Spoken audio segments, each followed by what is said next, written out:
There's currently no audio.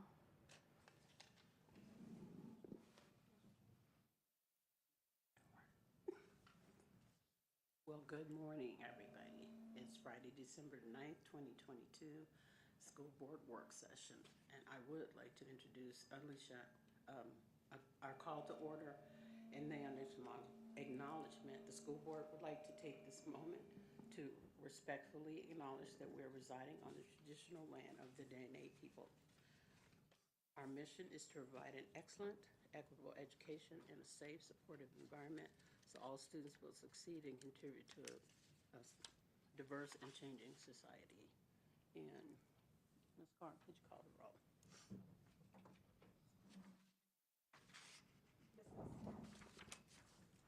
Here. Mrs. Matheson, Here. Mrs. Burnett, Here. Mrs. Hardy, Here. Miss Marati, Here. Mr. Dorn, Here. Mrs. Sanderson. Here. Thank you. The board has a quorum. Ready? Awesome. All right, thank you all for being here. On time, ready to go, present. That is a reflective of your commitment to your students, and I thank you for that. So again, student outcomes don't change until adult behaviors change. Student outcomes don't change until adult behaviors change. Which adults have to change first? Me? Anybody else? The ones at the top? I'm voting parents. Parents need to change?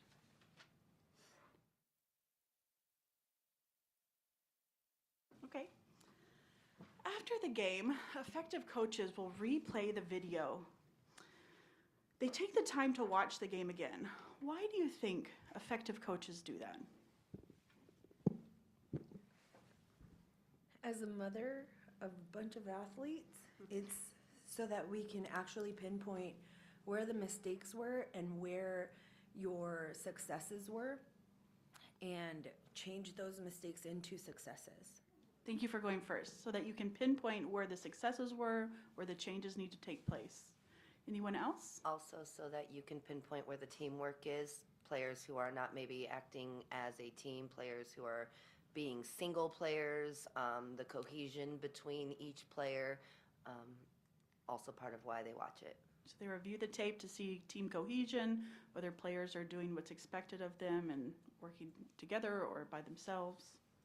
I can say I've been both an athlete and a coach. You do it too because you, in the moment, cannot possibly see all the other things going on. So you have this very up-close perspective, and when you come back, you're able to see all the stuff. So even like on a soccer field is a really good example. They say, did you notice they were open and they were open? And it teaches you to broaden to see what's going on in a team sport and in an individual sport. You do it because you can't critique yourself as you're doing the things, but later on, like in skiing, we'd watch the technique review and you're like, oh, I should have gotten my hips farther forward. I need to do this. So that you have feedback on your own performance.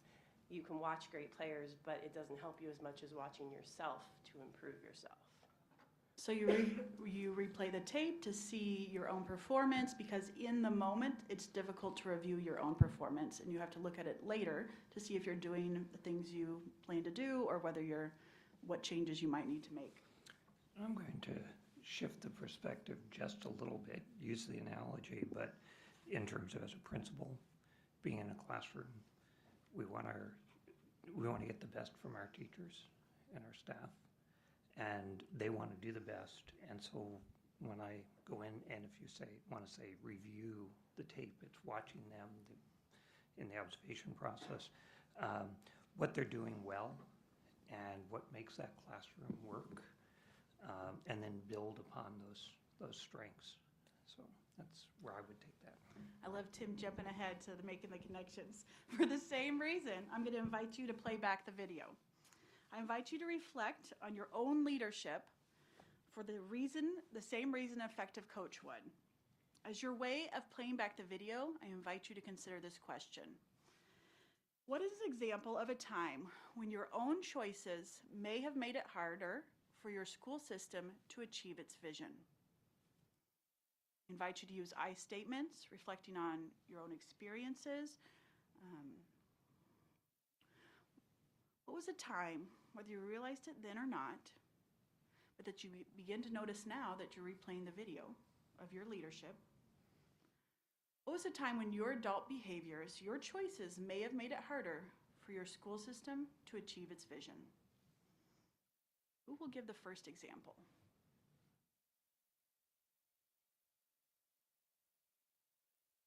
I can give the first example. Thank you. When I wasn't prepared for the task that I had in front of me, either didn't have the resources, the skill level, or just to say, this is what's going to be expected of you, and then you're in it, and then now you're not prepared for it.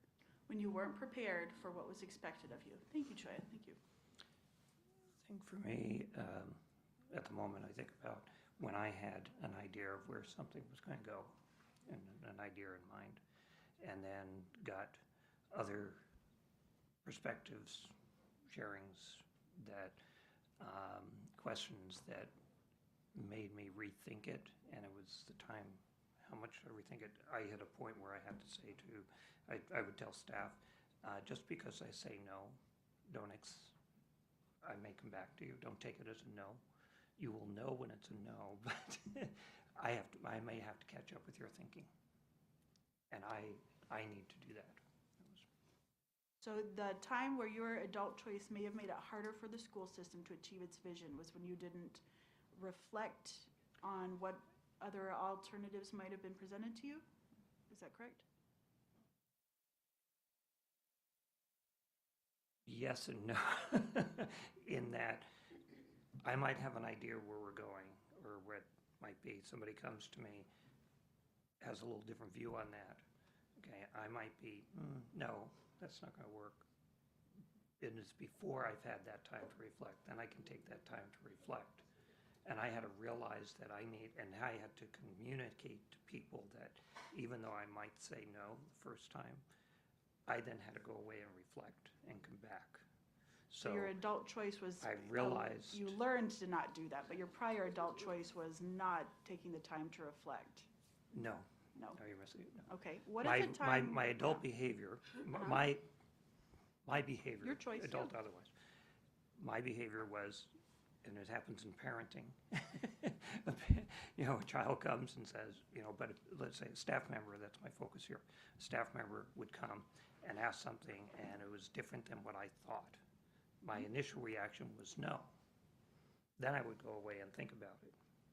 Then I could come back and I might say, oh yeah, that's fine. And they'd be confused. Well, you'd said no. So that I had to change my behavior, either not to say no or also to let staff know that my no might not be no. So they could then feel more comfortable in, I had to go back.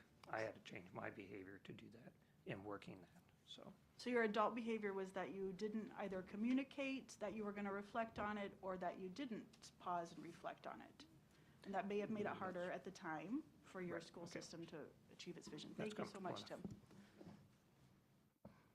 Tim. Reflecting back, a time when I thought that the board or I had authority on something, and it turned out that someone else had authority on it. And so it caused delay and division and all sorts of things. But in the end, it turned out okay. But there was a very long period of time where it caused quite strife. So what choice did you or did you not make that led to that? What do you mean? You said, I did not know what was supposed to happen, or what. When I thought I had authority on You thought you had something. authority on. And turned out someone else had the authority. And so we were trying to usurp authority where we shouldn't have. So you hadn't looked into what your authority was, is that correct? It was not clear across the board, but then locally, but then looking out statewide, the best practice was that the other person had authority on it. So what choice in there did you make that would have made it harder, that created, you know, the situation you described where there was conflict? So the choice was that we took authority.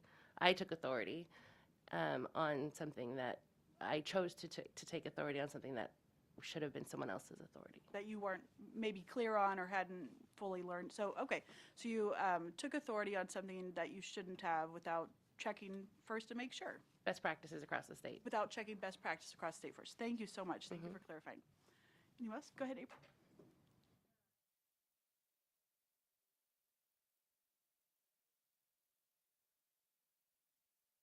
Thank you. So you chose to publicly debate things that could have been debated privately, and you identified, y'all are going ahead, you're doing great. All right, in your group, I want you to break apart with your partner. In a few minutes, I'll raise my hand.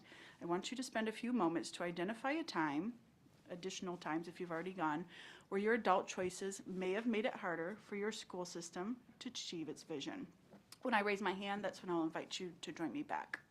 So you can partner off, maybe these two, those two, you guys could go 3 together and share with each other a time when your adult behavior, your choices may have made it harder for your school system to achieve its vision.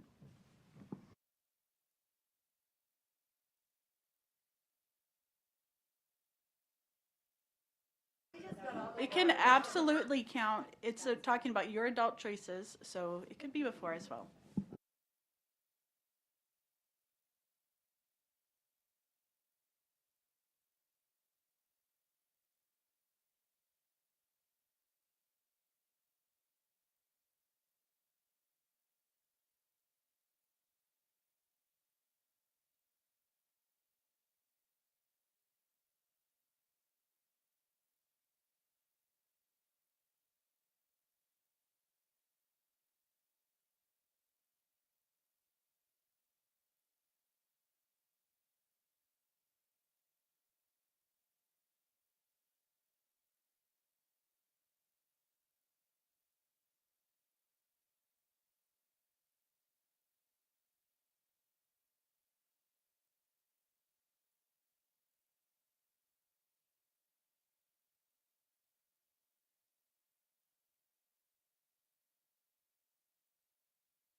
All right, thank you. I know it's hard to have a group of 3. Who haven't we heard from yet? Who will share? What is a time when your adult behaviors, your choices, may have made it harder? I don't think I have to do any of that. May have made it harder for your school system to achieve its vision. I actually have a really funny one. So I'm not very big, I'm not very tall, and I will come in hot, like on fire with only one side of the story. And instead of talking to the teacher or instead of talking to the principal, I'm like, I'm gonna go talk to the superintendent and you guys are all getting fired. And yeah, and I can't do that. Like, that's not helpful. The teacher or the principal or another student that caused that, well, no, not caused, that there was that altercation with, or that the wrong interaction, and I will totally come in hot, like on my child's side, instead of hearing the whole story, you know? And that's not helpful for the students, it's not helpful for the teachers, it's not helpful for my principals. And I have wonderful people at the schools that I get to work with that no longer allow me to come in hot like that. They know, nope, you're triggered right now, we need to take a couple of breaths, and then we can work this out. It's not gonna take days, it's gonna take less than an hour, you know? Thank you. So a time when your adult choice may have made it harder for the school system to achieve its vision was when you come in hot when there's a problem, rather than wanting to listen to the other side or behave differently. Anybody else? Thanks. Newer member on the board, so don't have a lot of experience as a board member, but I know before being on the board as a parent, understanding was probably a weakness for me. There was a situation that came about where it was a medical issue, and I came in full force against the teacher, the staff. I went all the way up to the superintendent without full understanding. And now coming onto the board and looking at all the policies and all the red tape and all the things that are in place, it's definitely a humbling experience for understanding, realizing why things happen the way they do. So an understanding and respect for the process and the way things work. So now I can go and encourage other families and other parents who may be having issues to look, follow the process and let it work in your favor. I promise you this is going full, kind of like Maggie said, getting triggered and going full force at something isn't always the proper direction. So to have a little understanding and a respect for the process and the system to get to where you need to get to is something that has been a learning process for me. So you chose to go in full force and you hadn't fully understood the process. Thank you. I talk guess- a little. oh, Good. Kind of like Melissa, it's harder because we've only been on for a very short time. But I can go back to, like, I was a teacher, so that goes. And I guess within my school building, sometimes I would make assumptions about other people's perceptions and where they were coming from, especially as a special education teacher. And I would meet resistance from a general education teacher to, like, achieve what I thought was best, you know, for this program or for my students, without fully understanding their perspective, and that didn't help. That just it hurt the student in the middle. Like, we should have been the adults in the room figuring out our behavioral stuff and not just assuming, like, she's doing this because she just hates kids. That's not a reasonable assumption to be making, and learning to come about and find the understanding part of that other person so that in the end, the kids are the ones who benefit. Thank you. So your choice was to make assumptions when a problem came up about what the other person might be doing or thinking, and it didn't help you solve your problem. In that moment, what was the benefit to you in making that choice? I don't know that it was a benefit. I think you're kind of in the trenches and you're just frustrated, and you're trying to get what you think is best done in the most expedient way possible. But that it counterachieves your goals. You're just met with more resistance, and the kids get stuck in the middle. So the benefit in that moment was expediency. Yeah. Okay, thank you. Anybody else? What was the benefit to you in the moment when you made your adult choice?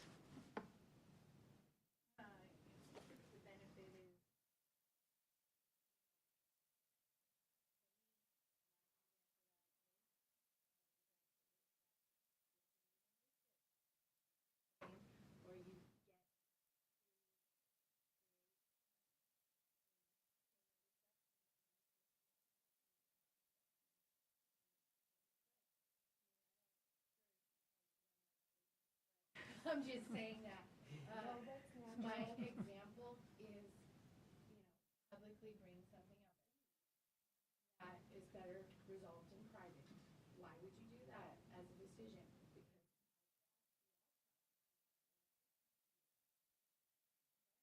Because to deal with their issues.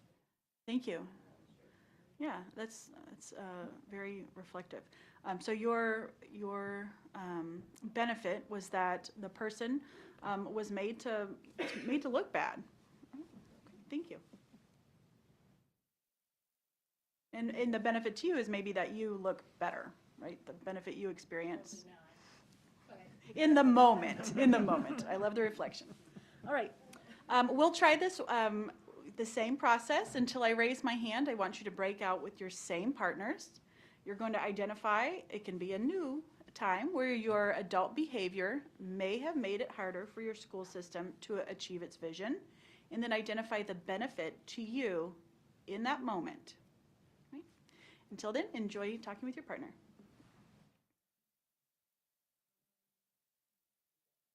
One of our boys, well, my stepson,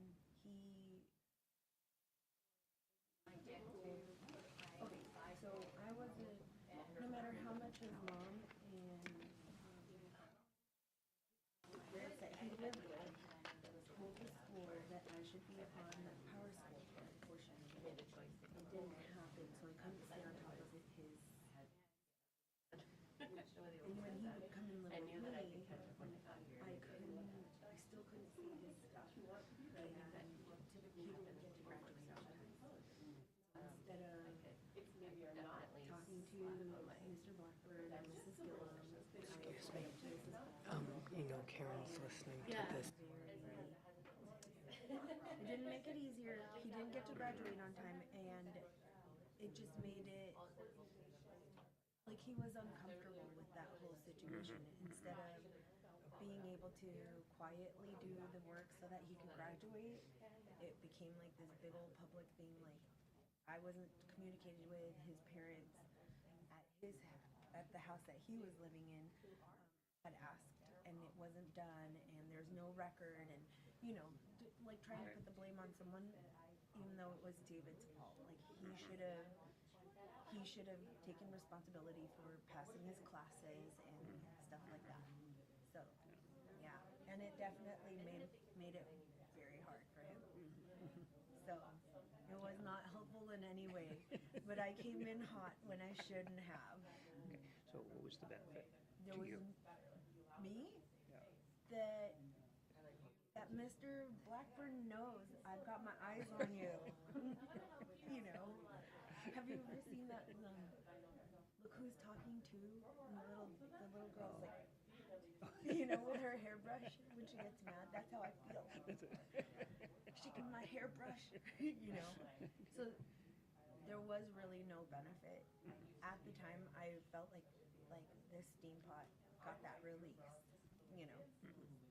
But it didn't help David in any way. So, yeah, my poor baby. My poor 6'4" baby. That's all right, Mama. I'll take care of it. Yeah.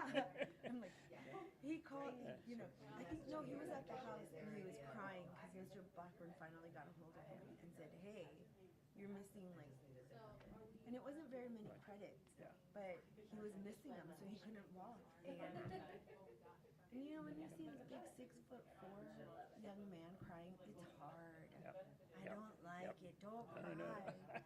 So yeah, my poor baby. Yeah, or even if they're not that tall, but they're your daughter. Right. Yeah. So I'm going back to that I can talk about. And that feeling once I maybe have made my points, that I will go on to explain them. Sometimes that explanation is good, but sometimes I realize when people have given me feedback and said, no, I wasn't sure where you're going. That, I've been trying to work, and it's a process. It is. It's a process working back. What is the appropriate explanation and what's too much? Yeah. And I think when I think of what benefit of my going on is I'm trying to hammer these points rather than, in a sense, let people reflect on them. Right. Okay, but I've I made the didn't even point. think about Now that. give them a chance to think about it without going on and on. So, to my benefit, I was thinking, You're hammering it in. I'm really making these points, and I'm going to convince them. And to me, I consider kind of a mini epiphany during the budget process last year. Oh. There were things that, some budget items I thought were very important, some that I thought, could go. Not arguing to get that, making the points on it, and then either it prevails or doesn't prevail. The big thing is, how do I contribute to the big discussion of the budget? Have we had a discussion about these things, and then everyone makes their, so if I can get my points to help promote conversation, people to think about, because when each person says something, I think of something different. Right. I said, okay, I thought that, or whatever, but not arguing the point. As you were replaying your own video, what did you notice? What did you notice about the benefits to yourself as you made your adult choices? I was telling Tim when I come in hot, and so you guys have watched Look Who's Talking and Look Who's Talking Too? You guys know the little sister when she just shakes her hairbrush all mad? That's all I'm doing, is I'm shaking my hairbrush, and then I'm like, nothing appropriate is happening. I'm causing more harm most of the time, and all I've done is shake my hairbrush like that little girl does, So And so what is the benefit to you in that moment when you choose to shake your hairbrush? that steam pot actually releases some steam, but I can do that on the treadmill instead. You know what I mean? But in that moment, the benefit to you is that you release that steam that's building inside of you. Thank you. Anybody else? What did you notice as you began to replay the video of your adult choices?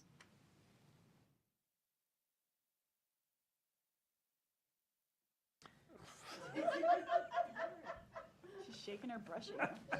Yeah, I've never seen that movie, I don't know, but now I'm learning what that brush means. Okay. I'll send it to you, Jim. It's really funny.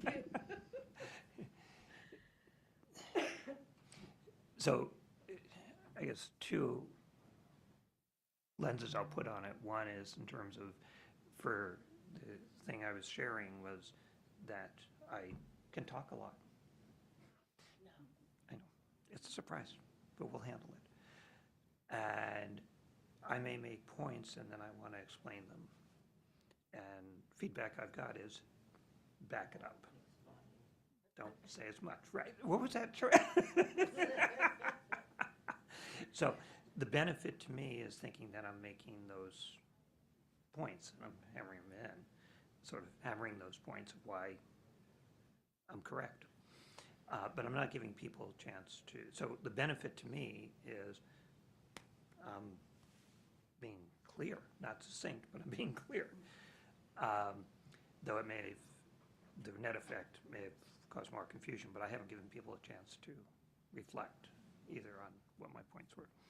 I think what's interesting in the benefit here to this and playing it back and doing it together is we're gaining a little bit of insight to each other. And so there's a piece where I would tell staff, well, that's Tim, or they would tell me, that's Tim. Go with it for a flow for a little bit, and then it'll work out. And everybody knew because we worked together. And similar type of thing, we can appreciate each person's individuality, but also how we do operate and work better together. So I'll have to get more. So the choices, the choices you made to explain and kind of make your point more clear, in your making it more clear, that may have made it harder for your school system to advance its mission. The benefit to you in that moment was that you got to feel like you were being more effective in really saying what you thought needed to be said. Great, thank you. Don't have a lot of experiences, but I've always been really good at listening to multiple conversations at one time.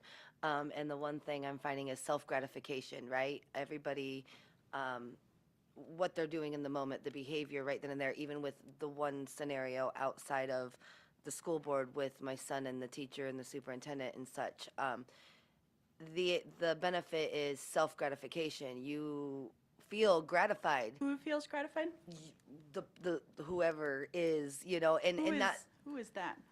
myself, could Oh, be myself, I. yeah. Got it, Or I- you know, So I feel gratified. yeah, I feel gratified. I felt gratified doing what I did. And that's usually a driver for a lot of people, is gratification. The kind of instant so thank you. So when you interact with your son's school teachers or whatever in the way you described earlier, the benefit to you is kind of instant gratification. Great, thank you. At times when I've come, are we using these? Are we not? So if you can put the green on when you talk. Okay. When I have come unprepared, the benefit that is another time that made it harder for the school to achieve its vision. The benefit to that was that I had time to do the other things that I needed to do, but there's always a dire consequence to doing that. So when you come unprepared to a meeting, the benefit is that you got to do other things. And then as you started to talk about, what was the cost to students in making that choice? I wasn't prepared, so I either delayed the process or however it impacted the students, or I may have made a bad choice. Mm-hmm. So for this next step, I want you to think about, be as specific as you're able, which specific student or student groups bore what specific cost in the moment where you made your adult choice. So in you said, when I show up to board meeting, I'm prepared, and the benefit to you is that you got to do something else, and the cost to students would be? I don't know what the cost is or the demographic. What was the cost to students? Which students? What happened? What did they lose? Oh, let me stick with her for 1 second. Yeah. Oh, you want me to answer it? Mhm. No, I just said it when I said that it was the cost was that I made a bad decision or may have made a bad decision or wasted time. And how is that a cost to students? How does that impact students? It depends on the topic. Can you think of a specific one? Okay, so you're saying that in general, when you've made a decision without being fully prepared, the cost to students is that your decision wasn't... May negatively impact them. Yeah, you just didn't know. You didn't fully know how it would impact them, and that could be harmful because you want to be informed when you make your decisions. Okay, that makes sense. Thank you. Anybody else? What was the cost to students when you made your adult behavior choice?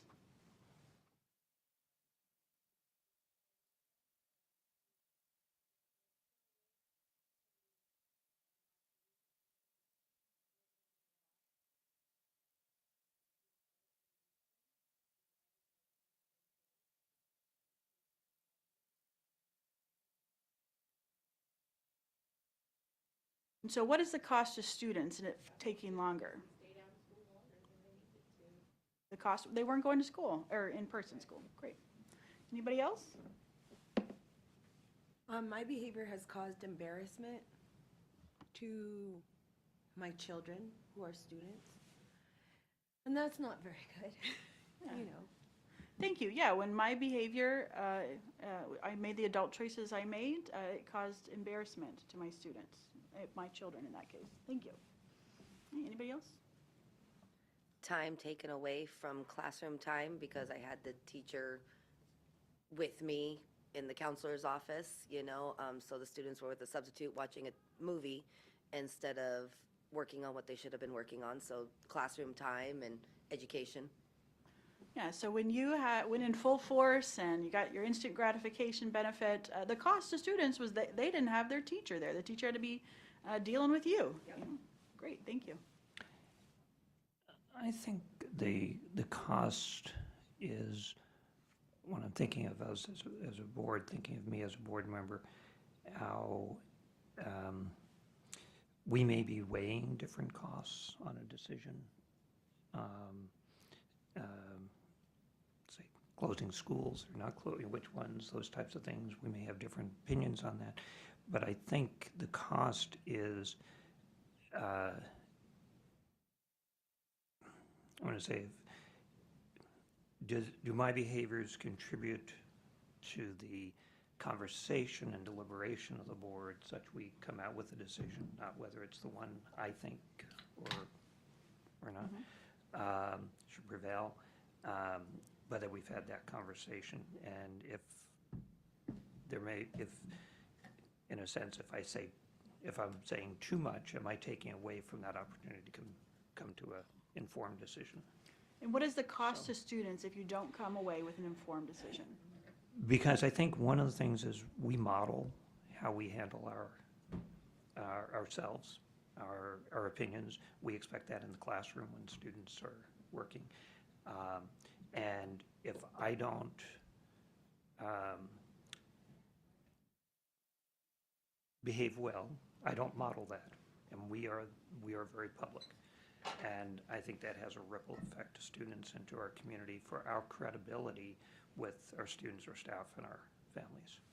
So when you make decisions and you add extra information and be extra persuasive and you get that benefit of feeling like you're making your point, the cost to students is that they don't see it modeled how to make an informed choice working with, That could be one Thank of the things. Before I was on the board, I worked a lot. Thanks. I worked a lot to constantly point out flaws of the system. And of course, that just made me feel self-righteous and, like I did something. And the cost to students is we're not funded because it's publicly calling out the school for not meeting expectations, putting a bad taste in the mouth of the public and the legislators, and then they continue to not fund school because the word on the street is school's not worth funding. Thank you. So when you made your adult choice to point out all the things that you were frustrated with and receive that benefit of self-righteousness, the cost to students was that you didn't have the support for their education from community and state level. Thank you. Okay, so now we're going to put it all together. You're going to go back with your partner. When I raise my hand, I'll invite you to come back with me. I want you to identify a time when your adult behavior may have made it harder for your school system to achieve its vision, the benefit to you, and the cost to your students. Until then, enjoy visiting with your partner. Now you're adding cost.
Thank you.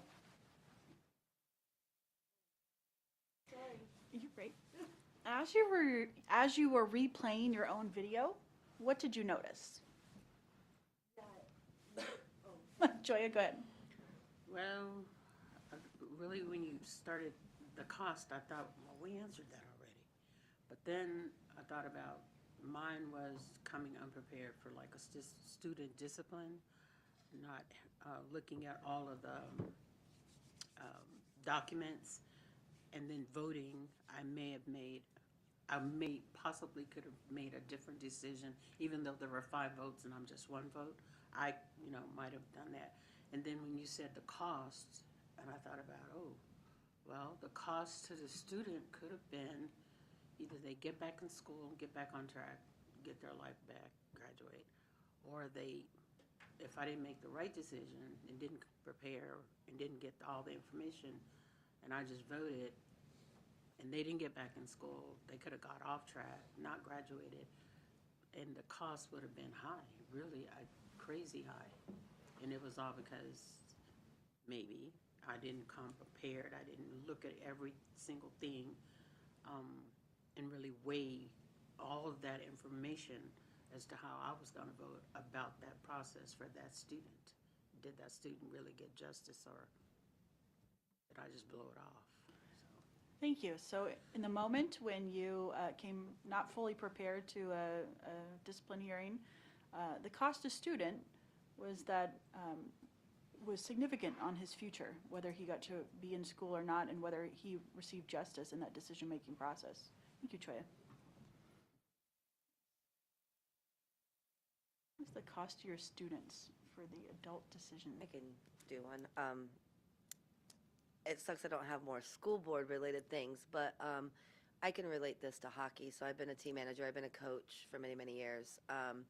And I was granted the amazing pleasure of having a difficult situation this year with things on the team. And there was a situation which happened on the ice that I didn't feel the coach had handled properly. And my anger boiled over, and so as Ms. Matheson has said earlier with the STEAM, my actions were I went to the grandparents in this situation, and or the parents or whoever it was, I went to them, I exploded, I released that steam, which was instant gratification for me, as I didn't think the coach was handling it the way it should have been, so I blew up. I got to release the steam, so that was an instant benefit to me, but the cost was that I affected not only that player's behavior, because then that player decided to take what he heard me doing, because it was in front of them, have disrespect towards his own family, go to school the next day, have disrespect towards his teacher. Now that teacher is focused on that student, taking away from classroom time, taking away from other students. So now the cost is I just affected a whole group of people by a situation that I got instant gratification from that I probably could have handled a little bit better, and then there wouldn't had been such a cost to not only his personal life but school life and his teacher and the students and the principal and everybody who got involved that next day. Thank you. So when you responded with an eruption, you got that instant gratification, but the cost to the students was that they learned to really not the way you would want them to handle their conflict. Exactly. Yeah, and it ended up taking away time from their learning and time from other children's learning, people managing that. Thank you. Anybody else? Cost to your students?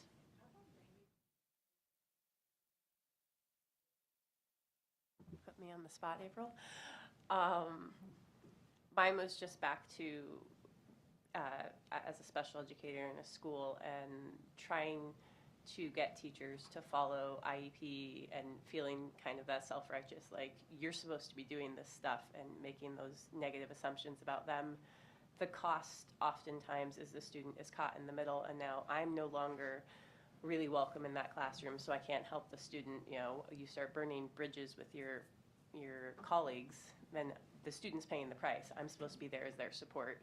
And then also their perceptions of me rub off on that child because they're associated with me. So then that student is also having a harder negative time in the classroom because I'm not going about it in a way to find compromise, or, I create an environment where the student suffers.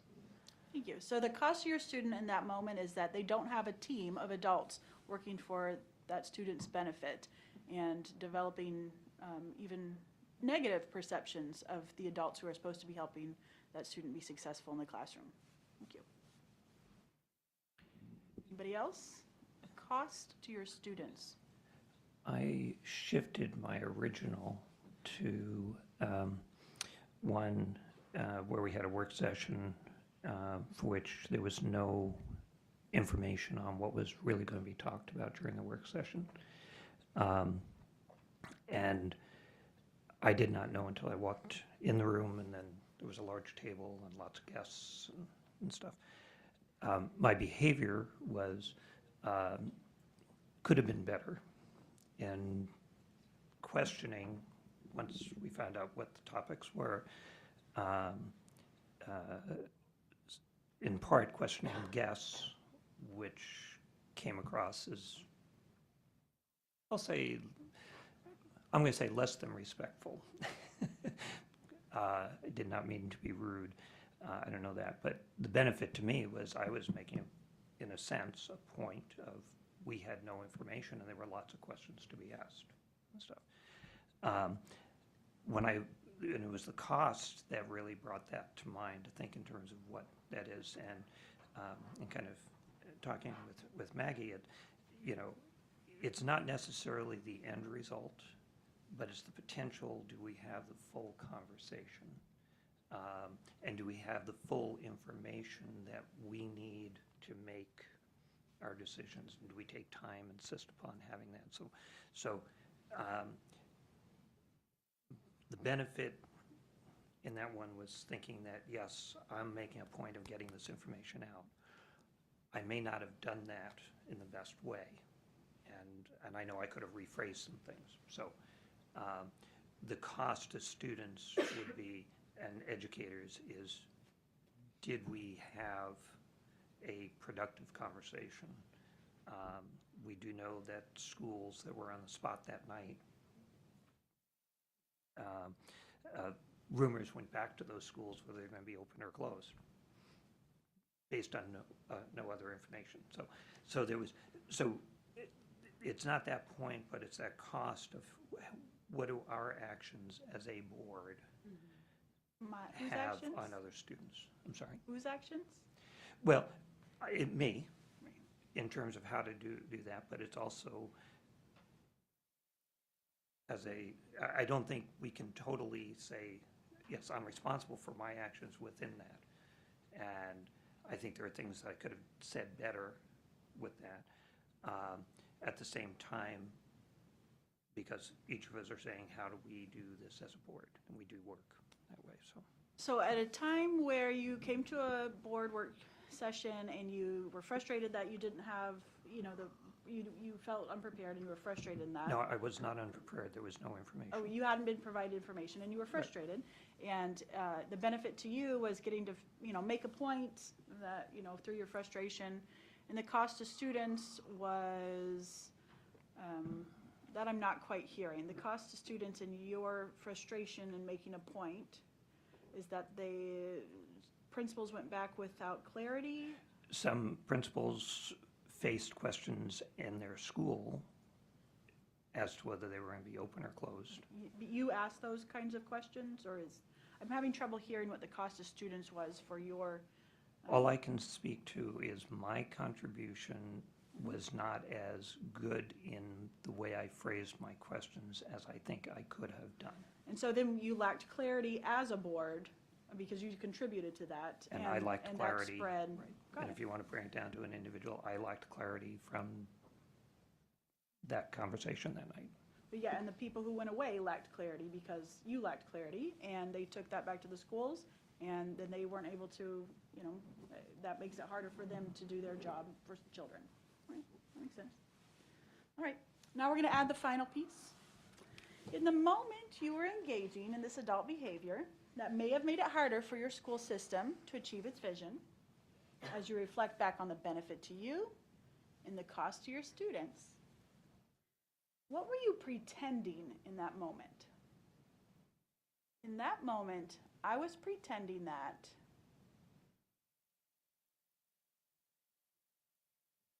Maggie? Going back to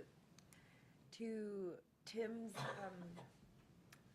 that moment in time, I remember that I came in excited when Tim was asking those questions. I was getting upset because those questions were very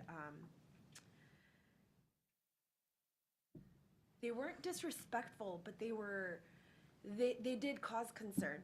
And I remember feeling like, I'm going to come in here and save these schools, even though the schools didn't need to be saved. But because of those questions and those doubts, there was a lot of almost savior mentality. So you were pretending that it was up to you to save the schools. Right, even though we weren't even discussing closing them. We were actually there to celebrate the greatness that these schools have brought to our community, but because of my perception and not having that clarity and feeling like, oh, Tim's the bad guy, even though he wasn't, he just wanted that information. So you were also pretending that he was the bad guy. Right, and he wasn't. Yeah, thank you. And like being able to see that clearer now makes it really silly on my part that I was the savior, Who else? Who else will share? And yeah, April, thank you.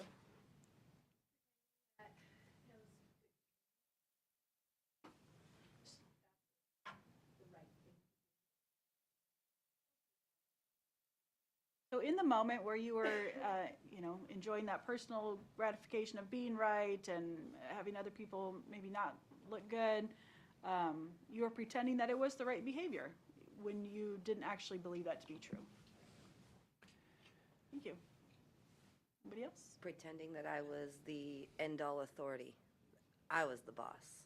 You're pretending that you knew exactly you were the boss. You were I was the the end-all boss. authority. Thank you. All right. All right, so one last time, until I raise my hand, I want you to rejoin your partner. I want you to identify the adult behavior that may have made it harder for your school system to achieve its vision, the benefit to you, the cost to your students, and what you were pretending. And until then, enjoy your time with your partner. I remember that workshop very well now. Yeah, I'm like, oh, I remember that. Yeah, I was mad. I wasn't pretending. Oh, yeah, No, I disagree with the term. pretending? Right. Oh, And because I think in the moment, we're not pretending. well, yeah, it's real at that It's moment. real, yeah. You're right. And it wasn't pretense. I was mad. I walked in with no information. I asked why we had no information. The public did not know what was being talked about that night. At least I did not know. I don't know who else on the board See, knew. I knew. I was super I don't know. excited. Right. And that's why, I think that's why I didn't understand where those questions were coming from. Because I was excited. Yeah, Like, there was nothing in public.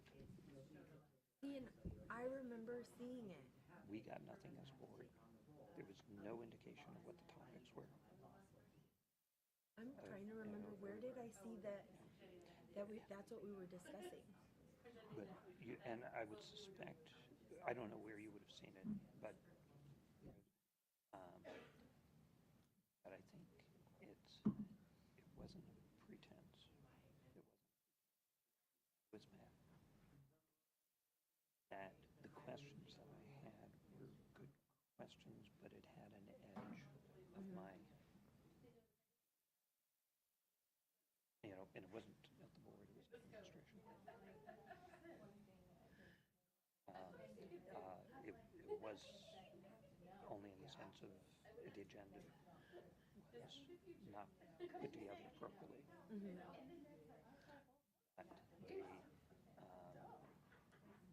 But it was a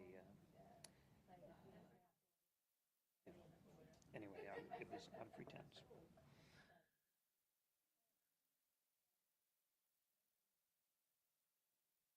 That I could have, especially to UAF, because I realized What do you they mean? were not sure on Oh, what like they should. they thought that they might be closing down or no? Or like, what I do you don't mean? know. I don't know where that came from, but I was surprised when administration brought up the idea of possibly no longer being a standalone school, What would it have been?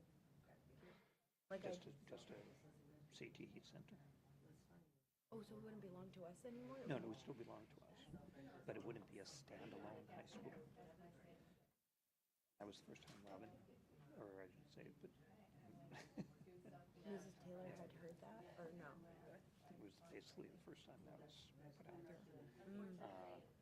Why that should come up from that, but we had no, so it put them in very awkward positions, and I knew that, and by that time, but I could have been better, particularly because I challenged UAF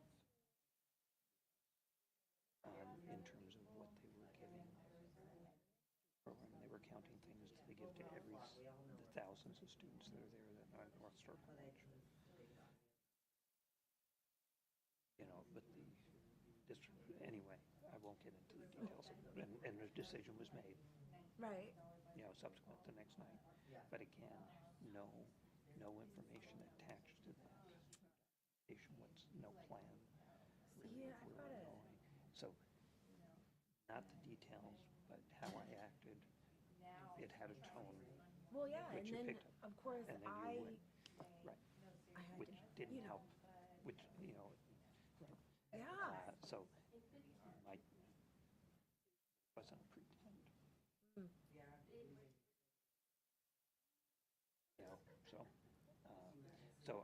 That caused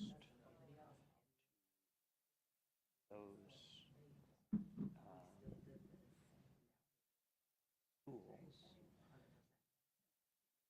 and there was a real conversation in their school. They didn't know whether they were coming to defend their school or present in their school. They just knew they had to come. But they weren't sure where they were, and are we staying open, are we not Do staying they open? not understand that they're providing a service for That the wasn't- students? No, but like standalone, they need to know that, like that, it doesn't work for my children, but it works very well for the students that are When I there. was there subsequently, I want to make sure that they knew where, what's going. I would like them to say where they're headed. They're different than they were when they were founded. Oh, I And didn't realize that. Yeah. Oh, And every principal who has been there has said, basically, yep, we can't do what we were doing then, and we're trying to figure out where we're at. And my thing is, figure it out. Yeah. Have that conversation, have some renewal. They're not closing. no, they're definitely They're not. not closing. What they're doing Don't worry. at But their bring it up to school date. Bring it up, is, because when it started. oh, Anyway, it wasn't pretense. See, my advantage is you. my back, because I can't see the hand go up. Tim is strategically placed. I love that. He is authentic. As you, smart. As you were replaying your video, what did you notice? When you made your adult behavior choice, I was pretending that. you should go, because it was really good. Who would like to go? Really good. I'll go first. Like I said earlier, I was pretending that I was the boss, right? Thinking about like how I handle myself at work and things. So, situations with my work put me in a position where I have to be the boss. I control a lot of things fall on my plate. So I tend to take on that role that I might not be the boss, but I'm the boss. So here we go. I pretend to do it at work. So then when I get to situations like hockey or in a boardroom or even in a social situation, I take on the pretending of, okay, well, I'm the boss, I'm the authority, I'm going to lead the pack, I'm going to be the leader, I'm going to do this. And I know I'm not, and I consciously know I'm not, but I still take on that behavior. So, yeah. Thank you. So when you're in a position where you feel you will pretend that you are the boss and you know what's going on, even when you don't, that's not always true.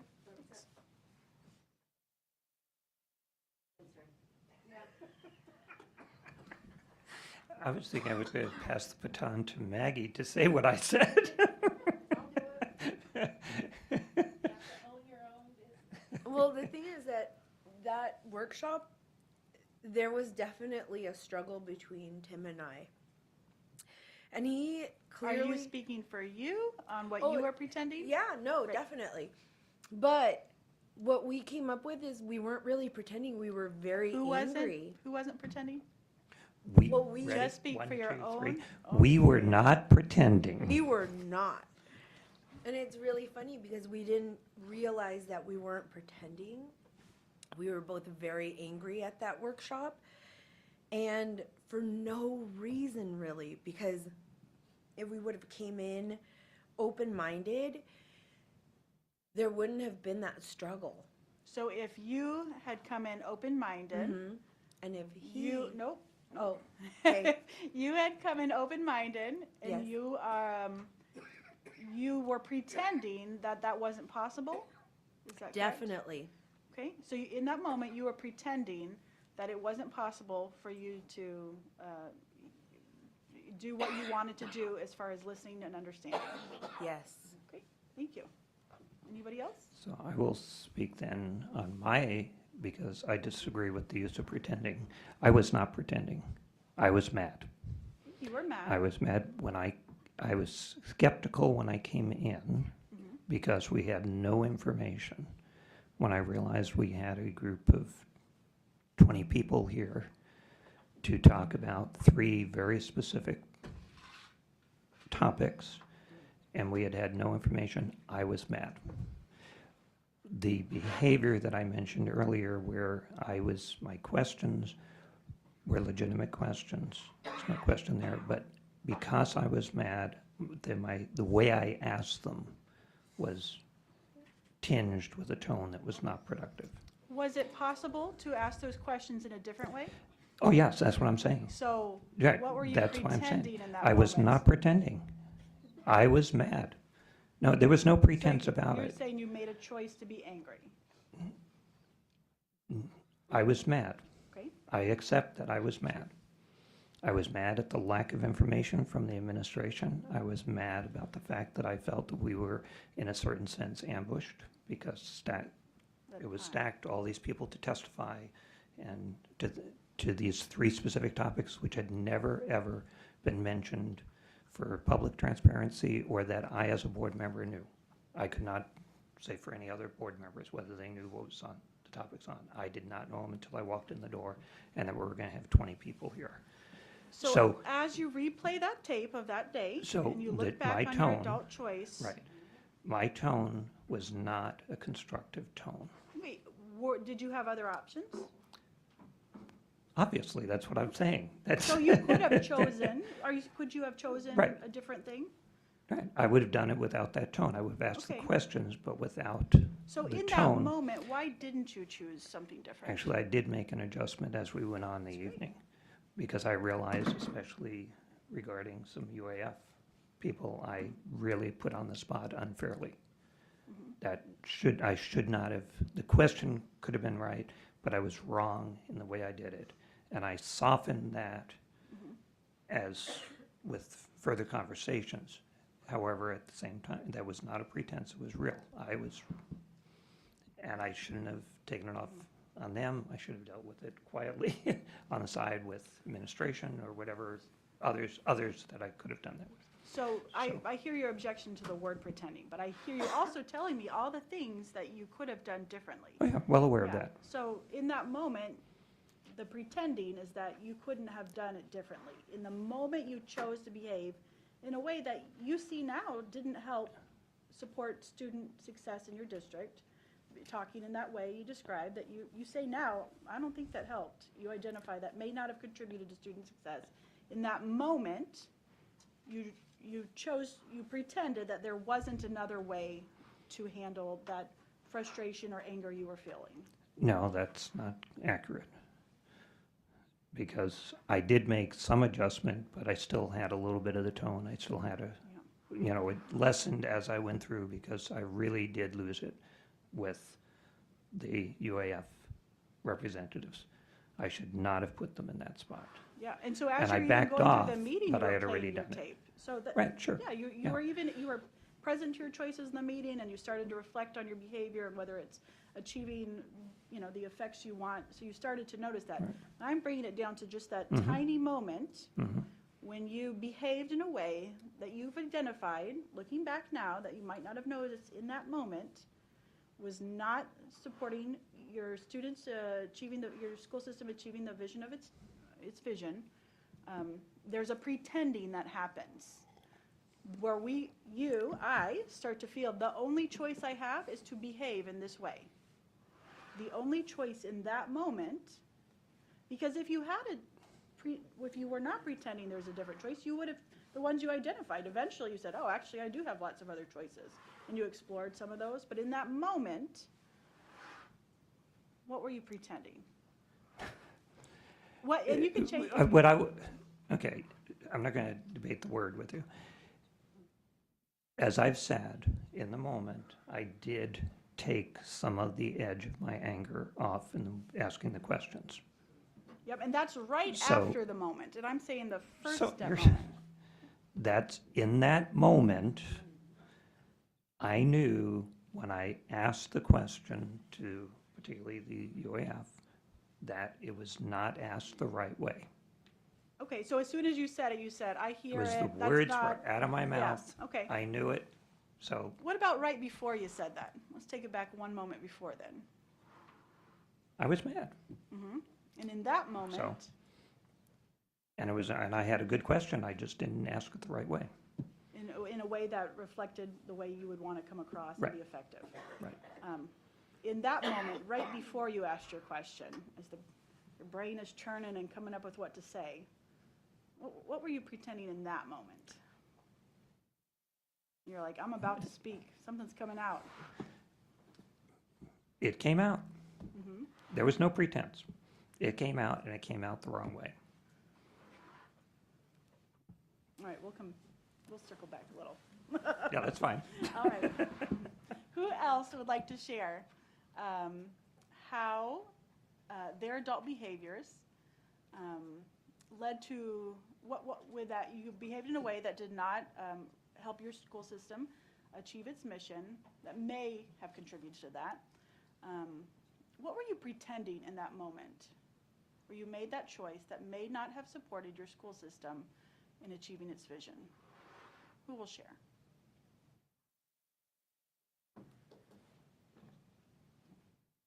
I was sure that I was pretending I had it together, that I was prepared and I was informed, and yeah, I'm prepared to make this decision, and I wasn't. Yeah, okay, so in the moment where you weren't prepared for making the decision, you were pretending that you were. Yeah, that it was okay. Okay. Who else?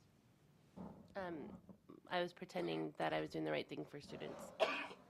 You're pretending that you were doing the right thing for students. So in engaging in the choice you made, and tell me what your choice was, your adult behavior?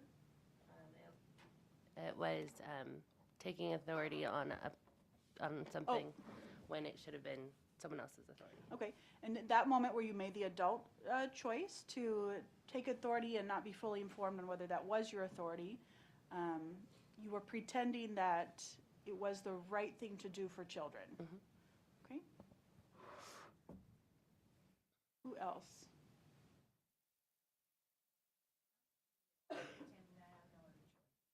Thank you.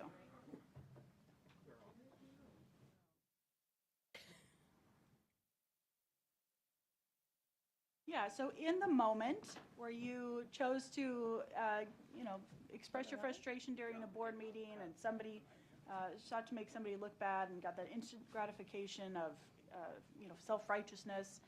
You were pretending that you didn't have another choice.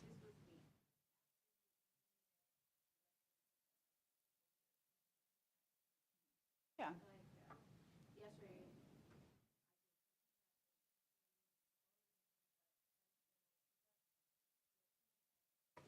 and I would say I was not pretending anything. And it being open to seeing.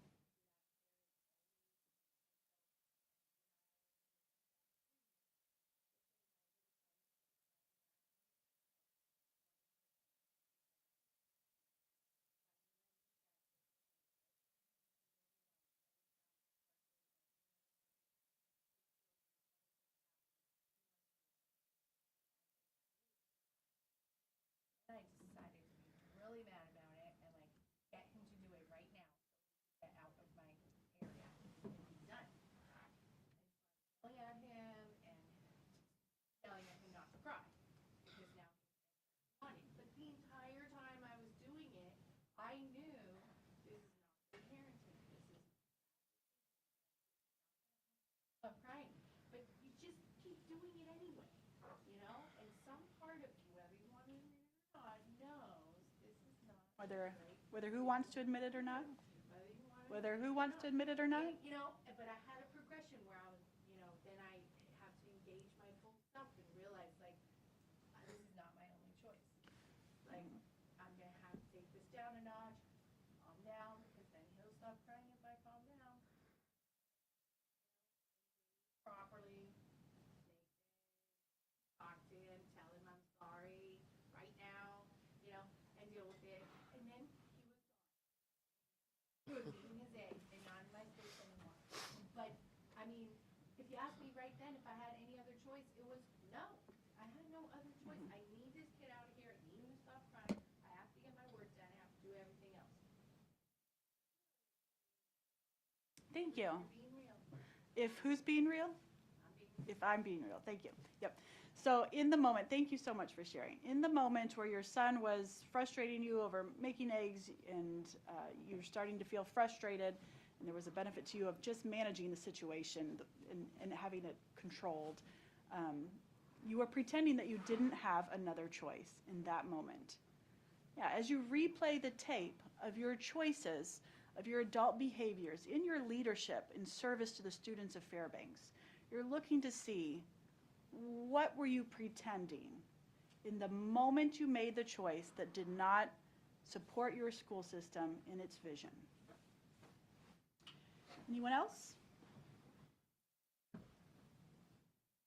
I mean, I can echo what April's saying. She's spot on. It's generally pretending that this was the option, this was the right option, this is the way to do it, and ignoring the other possible avenues. And the parenting one is a prime example. I don't know anyone that's a parent, but myself, I can think of just this week, similar feelings of like, and realizing I'm the one driving this train. And that's, you know, we talk a lot about gentle parenting and that idea of like, take a step back.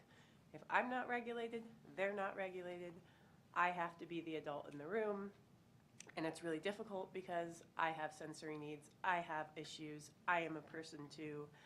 And all of that, you know, it's growth and all of those things. And approaching it in any other area of your life, the same example with me, you know, going head to head with a teacher, that benefits no one. It feels great. I feel like I am clearly the moral authority. I'm doing the right thing for a student with an IEP, but intent over impact, my intent didn't matter if my impact hurts a student.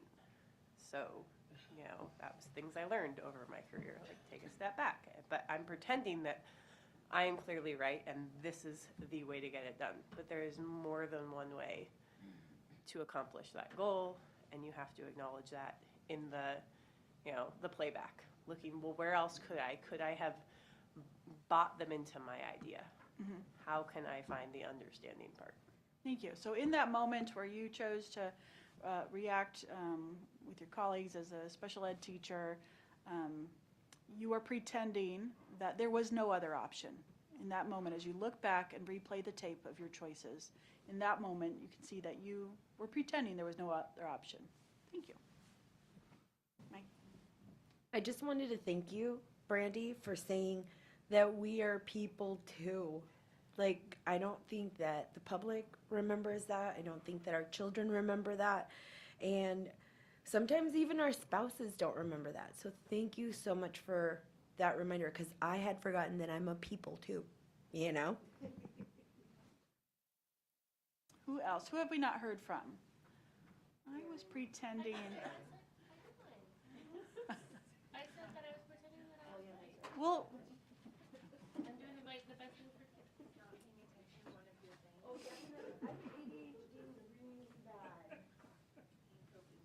is there anyone else who hasn't had a chance to share?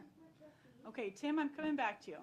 Now that you have heard some, your colleagues share some of their reflections, in the moment when you came into that work session, frustrated that you had not been adequately prepared, given the information needed to be successful that you like to have because you care about what you're doing, in the moment you chose, or the moment right before you chose, to engage in the behaviors that you have, looking back now, said weren't helping your school system achieve its vision, what were you pretending in that moment?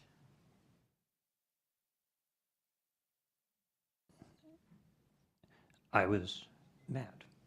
I wasn't pretending anything. So let's get that one taken care of. So when The you're- other thing is, Go in ahead. terms of in the moment, with, I was mad too. It's Yeah. okay, it's okay, we'll Yeah. let him work through it. yeah. You won't get changed on that word. But I am completely open-minded, can't you tell? Yeah. The thing is, in terms of I did not, my Keep the intention side was not talking to, down, please. my intention was not to ask questions with an edge to them. My intention was to ask clarifying questions without an edge, just straight. Absolutely, that's your value, and that's how you Right. want to, I did not do that because, because I was mad. yeah, when you're And- mad, do you have and- choices on how you respond? My choice was, that's how it came out, with an edge. I changed that choice little bit, and it wasn't Would a you have complete. changed that choice show. before So you responded that way? Could you have made a different choice? I would have preferred to have asked the questions without the edge, yes. Yeah, And had I had the information that made me mad, I reacted to that lack of information. I would have asked the questions differently. okay, but you didn't have So the I didn't, information. I didn't You have were the mad. information. Very I was clear you mad, were just mad. very That's what clear. we got. That was it. So And- when you are mad, And I did not, I did not contain it. you pretended that you couldn't contain it. I did not contain it. Are you able to contain your anger? Absolutely. So in that moment, you chose not to. I did not do it. Right. There was no choice. I mean, there was no conscious choice one way or the other. I decided, but I realized what its impact, and I did Yeah. take the edge off a little bit. I did not fully, because I was still, You started to reflect on your choices and how they were impacting and whether they were Right. aligned with your values. right. Okay. All right, of all the ways we could have begun this conversation on governance, why did we begin this way? Why did we play back the video? Why did we start with noticing our choices, the benefit to self, the cost to students? Why did we begin this way? Maggie? To remind ourselves that we're human, to remind ourselves that what the end goal really is, and how our behaviors are going to impact that end goal. Thank you. To remind ourselves that we're really human, to remind ourselves that our behaviors impact the end goal, and to remind ourselves what the end goal really is. Who else? Why did we begin this way? I noticed that your persistence to have us say I instead of other words makes me think that it started this way so that we hold ourselves accountable for our actions. So we started this way to hold ourselves accountable for our actions. Who else? Why did we start with identifying our choices, the benefits to self, and the cost to students?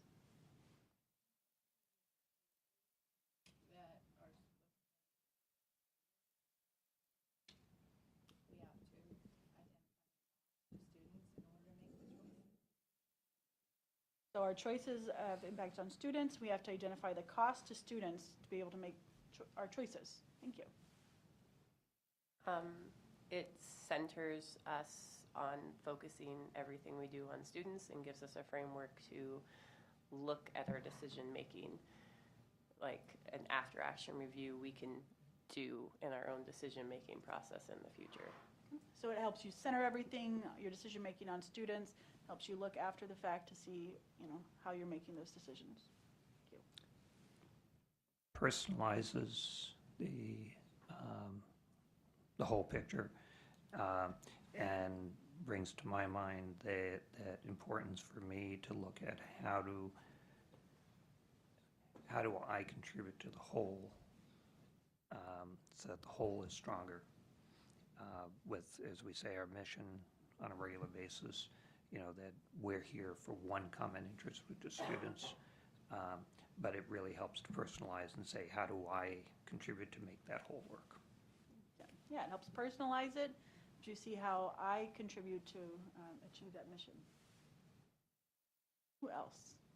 Who hasn't shared yet? Why did we choose to start this way? I think we did it to refocus the why we're here, who we serve, and the mission we're trying to accomplish. And that we, being individuals, when we do that individual thing, it knocks us off course and out of focus. But when we do the team thing, the outcome thing, the mission thing, then we can stay strategically focused and accomplish what we need to get done. Thank you, Troy. Yeah, to focus on the why you're all here and the what you want to have happening. Great. Right, the common pretending is that they are the genesis of transformation. The benefit is all the things you guys have identified: instant gratification, extra time to self, I had no other choice, that not having to be responsible. But the cost to students can be significant. Inside the common pretending that they are the genesis of transformation, you no longer have a say in what's possible for your students. Giving up the common pretending and adopting a new mindset, I am the genesis of transformation, begins to create a new possibility for your students. Student outcomes don't change until adult behaviors change. Student outcomes don't change until adult behaviors change. Which adults have to change first? All right, let's take a break. How long do you want? 5, 10, or 15 minutes? I'm seeing 5. I'm hearing 10. What is your choice? 5, 10? 5-minute break. Oh, wait 1 second. I'll let you know when to go. I hear 5 minutes. Is that agreed upon? Okay, so you have chosen to take a 5-minute long break. My request is that you be back in your seat, fully present and ready to go when that clock, let's do it on the 7. When that clock strikes 10:35, is there anybody who's not in agreement with that? Okay, I'll see you back at 10:35 on that clock.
It's one of your core values.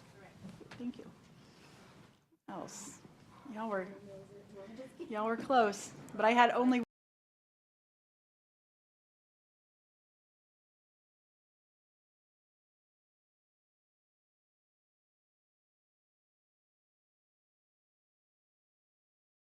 Said you would be. Mostly. About 90%. I'm always munching on something. So were you fully present, ready, mostly? No. So were you fully present right at 10:35? Thank you, Melissa. Okay, what had you choose not to honor your word in that moment? That you allowed me to expect you to be here fully present at I that didn't time. think we would be caught off guard by 10 seconds, I guess. Yeah, you didn't think you'd be caught off guard by 10 seconds. Did you agree to be here at 10:35, fully present? Yes, ma'am. Yep. Okay, so in that moment where you chose not to be, why? Well, I didn't choose not to be. I just wasn't paying attention to the clock. So when you said it took me 10 seconds to be like, okay, focus. So you weren't paying attention to the clock? Yeah. Okay, so is it the clock's fault for you? No. Okay.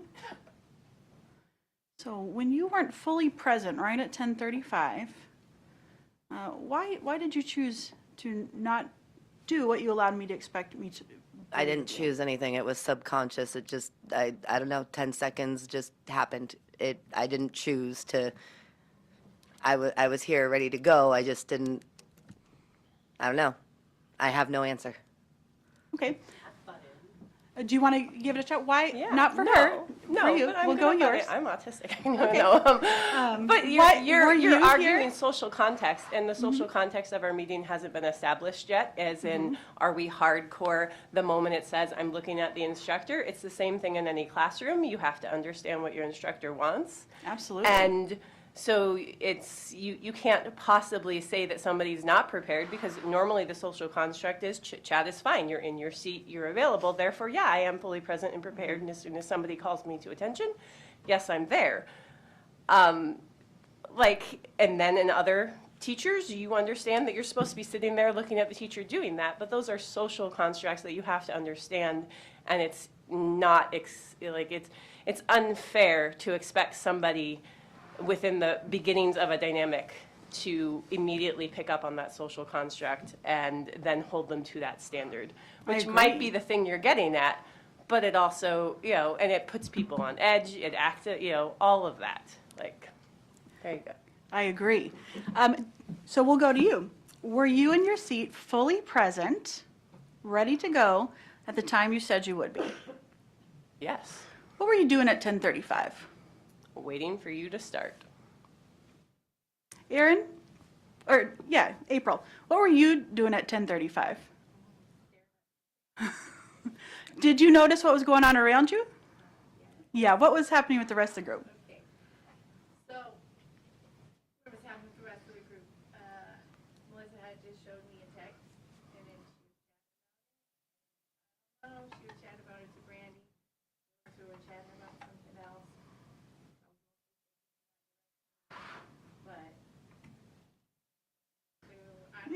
Yeah. So back to, Aaron.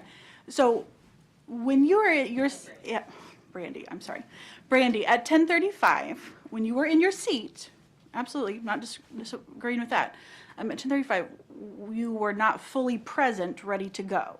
You were engaging, You're arguing listening with to autistic somebody people. else. Are you sure you want to go open this? I'm this definitely legal not dialogue? arguing. That part I'm real sure about. Yeah, I'm asking. I am sure, because the moment that it was clear that the meeting had been called to order, I was fully present and ready to engage. Right, but that's not what you agreed to. It was. That's what we agreed to. There was no, where did you hand me a thing that says, where we've defined fully present means you are looking at me, your hands are in your lap, and we did not define the parameters of success, and it is therefore I don't know what the right word for it. You can't then hold someone to a standard of which you have not defined. That is not fair to people. So whose responsibility is it for you to understand what you're agreeing to? No, but that isn't, because once again, we're arguing social construct. If a good leader wants a certain expectation, I know this as a teacher, I must clearly articulate those expectations so that my students can meet them. You said I would like you back in your seats by this point in time, and therefore I have met that expectation. The expectation was not, I want you back at your seats, looking at me ready to begin. And also, there's also the social construct of, you said you can have 5, 10, 15 minutes, but as soon as April said, no, we have to be in business, let's do it 5, it became socially unacceptable for anyone else to argue. And so we're like, no, okay, fine, I will go with the flow. And it doesn't, this isn't a ding on April, I have no problem with it. But like I said, I'm autistic, I have to learn to be extremely cognizant of everything else around me so I can fit into social norms and operate in a society that works that way. So I pick up on all those things. Absolutely. Of course, I'm not going to bring up and be like, well, she said, it's not worth it. All right, let me try with Maggie. Maggie, were you in your seat fully present, ready to go by when you said you would be ready to go? No.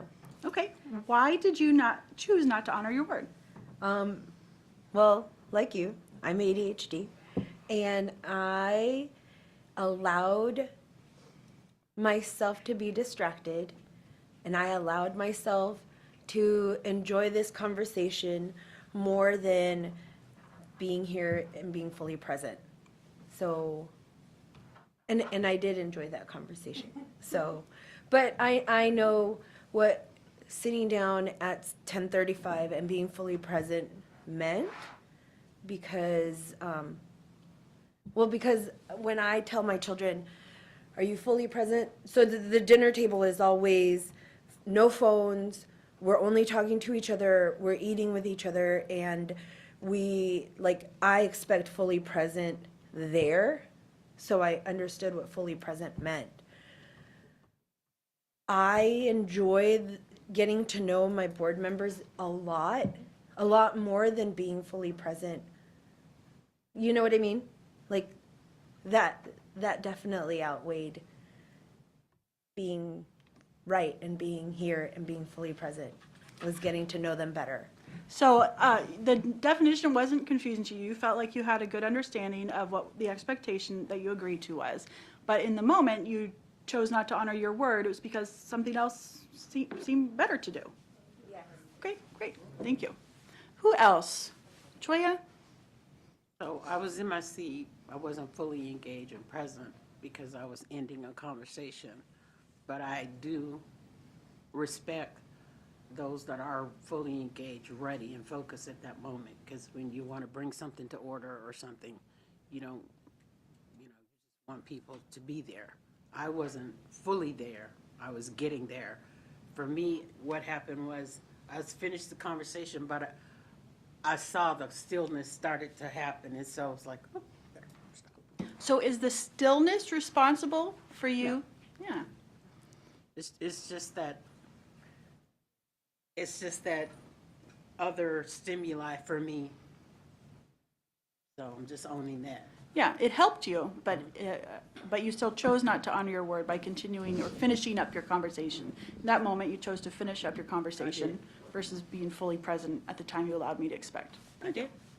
Okay. Tim, what do you think? Okay, a couple of things. We're arguing semantics in some ways. In terms of the direction was to be here ready to go. What I thought was really impressive, everybody was here. There was some good conversation going on, which is part of the purpose of today, is getting to know each other a little bit more. And we have new members, we have existing members. That was good. And what was very interesting too is that as soon as you called us to order, everybody was ready. Mm-hmm. So as soon as you called it to order, conversation stopped. We went from ready to being on task. I love it. Yeah, I don't disagree. I think those are all fabulous things. That's not my question, though. Okay. And I think that there's also something that I think you're modeling for us, that we can get caught up in a definition or a value statement of saying why didn't you honor your statement? Everybody honored it. But the question is, and we can have, this can happen between me and a board member where I can question their honor rather than the information that we might be talking about. And I think you're modeling, in this case, that we not get caught up into that. We're not calling anybody into account. We're definitely not holding other people's choices. Yes. Aaron. April, Aaron, Brandy. I'll change my answer to be more clear. How about that? So I said because it's one of my core values. So one of my core values is to do what I expect from other people. Okay? And I noticed that you actually did set the social norm for this meeting by asking a particular question and being unrelenting until the particular question was answered. I also noticed that you were very particular about the exact time. You didn't actually say 5 minutes. You said exactly when it turned to 35, which was actually 7 minutes. And then I paid attention and respected that you were trying to do something by repeatedly pointing out that you would be 3 things: present, fully ready to engage, on the exact time.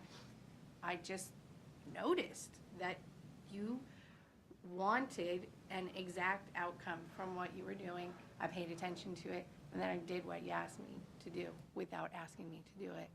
And that is one of my core values, that I choose to pay careful attention and to do what's exactly asked of me. So Brandy, I'm going to come back to you. In that moment, am I concerned about whether we have a 5 or 7 minute break or whether people chit chat for a minute? Is that my concern here? What do you think? No, I know you're trying to prove a point. I don't know. You're trying to engage us to attack like the understanding. Like, I get where you're coming from as a facilitator, but kind of like Tim, which makes me smile because I'm like, oh, we're more alike than not in some ways.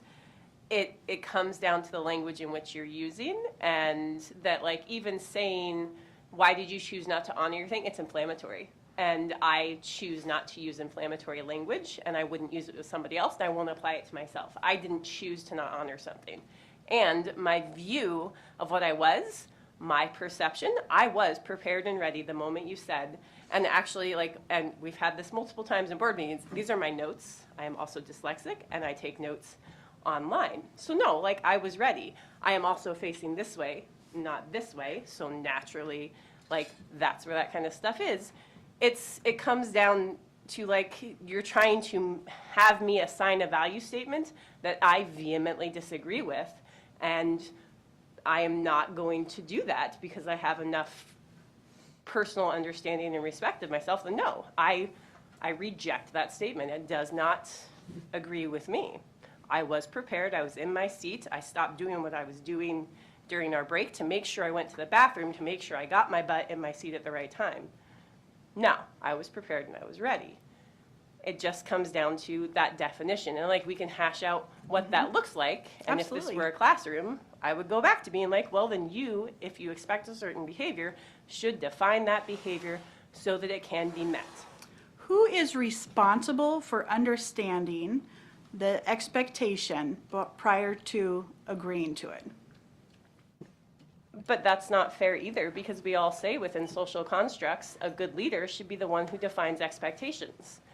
Otherwise, it's open to interpretation, and my interpretation of that expectation was what I met. If I did not meet your interpretation, that is your fault for not explaining it to me. So I am responsible for whether you do the things that you agree to do. Is that correct? That's not true. I did do what I agreed to do. I was in my seat, ready and prepared per what my understanding of that agreement was. If you had a further understanding of what you thought that should look like, your job as the leader or the facilitator is to say, it looks like this, this, this, and this. And then it is my job to say, okay, I agree with your understanding of what that is, and now I will meet it. Or say, well, actually, I don't agree with that definition. Here's what it is. We each own something, and you can't pass your responsibility on to me. I agree. Can you control what I do? No. Okay, so bring it back. Were you forced to agree to be fully present to whatever my understanding of present was? Feels like it, no. I love it. I can argue contest and semantics all day long. I find it entertaining. I'm not arguing semantics. But you are. We're going to go through it. It's all right. We'll get there. No, but it comes down to, yes, I don't control your behavior. And I agreed to what was the social construct of I need to be back in my seat and I need to be ready to further engage with the thing. I did that. Like, that's what it is. And So you were doing what April was doing, looking at me ready to go right at 10:35. But that's your definition of what that looks like. Fully present, ready to go. Your definition of what fully present, ready to go looks like. hear that And you have a until the group has agreed on a norm of this is what fully present, ready to go looks like, each individual person's interpretation is equally valid. So until the group has agreed on a norm, you are able to, you are not responsible for whether you meet my expectation of being fully present. Yeah, because So- your expectation was not clearly defined. So why did you agree to it then? Because within the social construct of society, now we're getting straight into autism, you're right. I would love farther, more clear, hard written, defined rules because then I could always meet them. That is the world Okay. in which I exist. But we are taught the society does not operate that way, that we are to pick up implicit meanings and understandings and interpret them, and you will fail to meet them more often than not. Absolutely. Completely normal. But holding somebody to that standard and drilling them on it, that it doesn't work. And I've had to learn that as an autistic person because people often fail to meet my expectations, and therefore I have learned to clearly define what that expectation looks like so that what I am expecting gets met. It's that presuming things. I love what you're bringing forward, especially with your particular personal needs. Why didn't you lean into what you needed and saying, what I like is to know exactly what's expected in this, what do you mean by that? In that moment, why didn't It you goes ask? back to social construct, and had I done that, it would be perceived as weird or unreasonable or me arguing a point or me asking for further clarification when none was necessary, So, according to social norms and the way society operates. and I love that you've highlighted the problem that arises when we operate without fully understanding what we're committing to. Because it does produce what you're talking about. Disconnect, not understanding what's expected of one another. That's really great. Thank you. I just wanted to let you know, Brandy, that here, I will never question whether your questions are, or questions for clarification are weird. My oldest is autistic as well. And it makes it so much easier when we clarify things. Anytime you ever need any type of clarification, please know that I'll never think you're weird. I will, I'm sorry, but I know that struggle and I hate to see that struggle. And I will never, ever think of you as being weird. I actually prefer it so then we don't have situations that are uncomfortable, that are, like a Three's Company type of sitcom or episode. I don't like that. So please know that here, especially with me, you will never be judged. You will never be looked at as weird because I know that struggle and I don't ever want you to feel that way. Okay? All right. Thank you. All right. What are the metal things inside a bicycle wheel called? Spokes. What do the spokes do? They provide stability. What else? Yeah. Add a little personalization, sure. Exactly what I thought. What is the cool factor? Stabilizer, right? A stabilizer, thank you. What happens if you remove a few spokes from that wheel? It becomes unbalanced. If you spin it, it doesn't gyroscope. It becomes unbalanced, it wobbles. Yeah, from an engineering perspective, we might say that the wheel would lose its integrity, structural integrity. A wheel without spokes isn't an evil wheel. It's just not doing the goal we had for it to intend, that we intended for it to achieve. With the spokes, the wheel's gonna roll, do the things, support the rider, do the things we intend. Without the spokes, without the structural integrity, it doesn't make the wheel evil. It just means it's not going to do the goal we intended. This is not a conversation about right and wrong, good and bad. It's not, those are moral conversations. That's, you know, if you got a spiritual advisor or pastor, somebody, that's who you can go to. No, I cannot do that for you. Here, we're having a conversation about meeting goals or not meeting goals. Just as spokes give a wheel its integrity, its ability to achieve the goal we intend, honoring our word is what gives our behaviors as leaders its integrity. Our behavior is our ability to achieve the goals we intend. Our standard of integrity that we'll use for the rest of our time together is doing what I have allowed people to expect of me to the degree I've allowed them to expect it, by when I've allowed them to expect it. Doing what I've allowed people to expect of me to the degree I've allowed them to expect it, by when I've allowed them to expect it. So let's play back the video. When was a time when your adult behaviors may have lacked integrity, may not have honored the expectations you allowed someone to have to the degree you allowed it, by when you allowed it? Who will go first? Thanks, Maggie. Well, at 10:35 today, I was sitting in my seat, but I was not fully present because I chose to converse rather than to be fully present. And I'll be honest, y'all really made that one hard.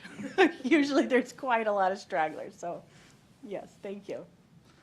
Who else? When is it a time when your adult behaviors may have lacked integrity?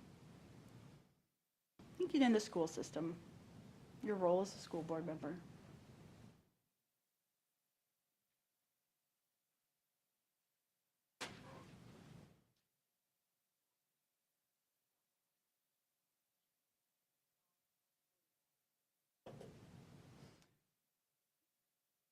Your adult behavior. Student outcomes don't change until adult behaviors change. When was the time your adult behavior may have lacked integrity? I have a bad habit of, because I wasn't always good at saying no and setting boundaries, of accepting too much, taking on too much, so over-promising and then under-delivering, and it's all done with the best of intentions.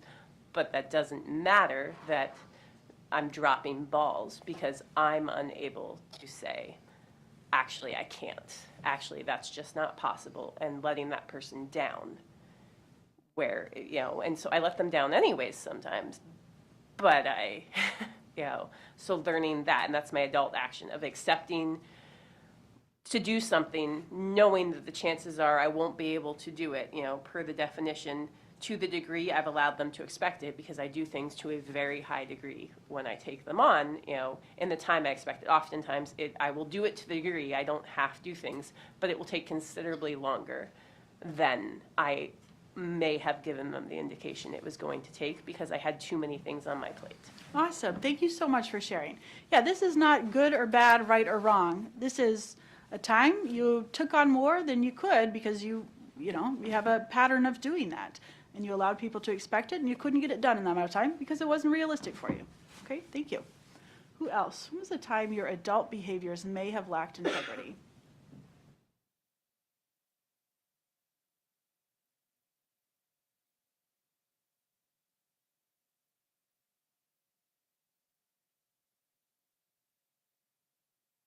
Thank you.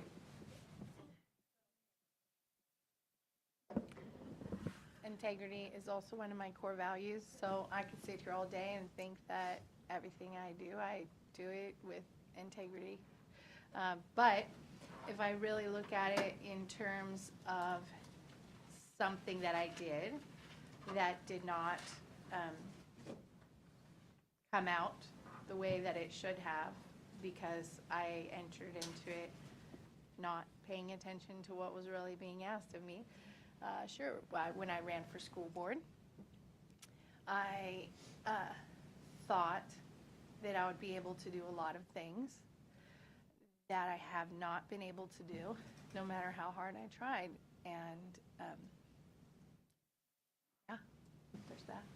So a politician made promises that they weren't fully able to Correct. come through on. The radical, right? It's a Yeah, radical thank you idea. so much for sharing, April. Right, you did, you promised people that they could expect you to get some results, and these were the degree of results, and you allowed them to continue in that. Thank you. I'll go.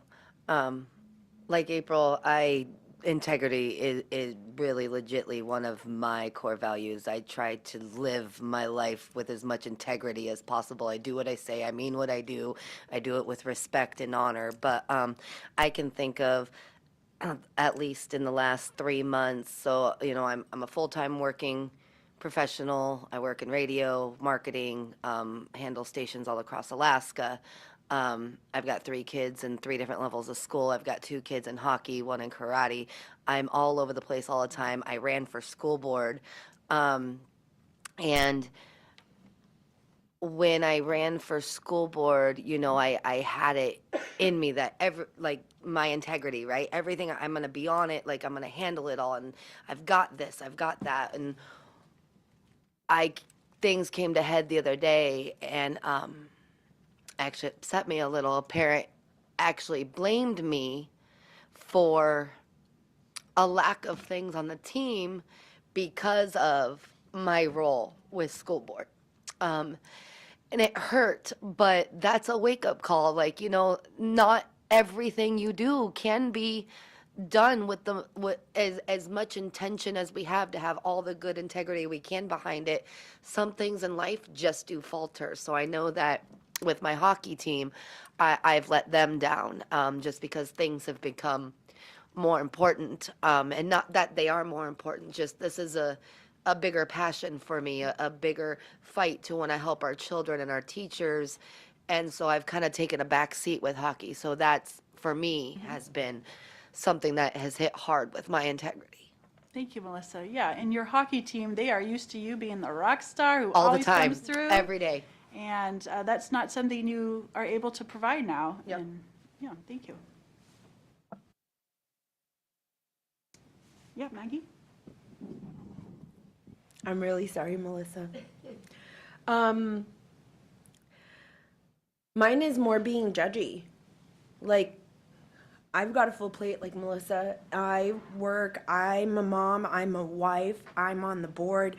I'm expected to drive kids to and from Anchorage. Like, it's a lot. And when there's a mom that only has a job and only has to manage a hockey team, I'll be like, she's not even doing it all, right? And it's such an ugly way to think. And I'll catch myself, but at the moment, I will totally be that judgy McJudgy, And what have you allowed people to expect of you in that moment when you're being judgmental? Oh, I don't say it out loud. Okay, what have you allowed for you? Yeah, I've integrity allowed, to yourself. yeah, totally. So what have you allowed yourself to believe, and then that moment you weren't? Oh, yeah. First of all, every mom has a different amount of stuff that we can handle at different times of our lives. Like 5 years ago, I would not have been able to handle being on the school board and working and being a mom and being a wife and being a hockey mom and being a wrestling mom. Like, I wouldn't have been able to do all of that. And for me to judge, especially another mom who's working full time and is still the hockey mom, like, holy cow. who am I to judge them that way? And so like I have to catch myself, and I definitely, this is why I would never say it out loud, because I've caught myself like being judgy McJudgy when I shouldn't be. So to yourself, you've allowed yourself to believe, I am a person who doesn't judge other mothers. I am a person who does not, who But I understands do. there's lots of things. And when you're acting outside of that integrity is when, you know, you might judge some person with different circumstances than you. Yeah. Thank you. Ooh, all right. I was gonna go. That's all right. We'll break apart into our groups. Y'all are doing amazing. Okay. We'll come back to it. Okay. Now I want you to visit again with your neighbor.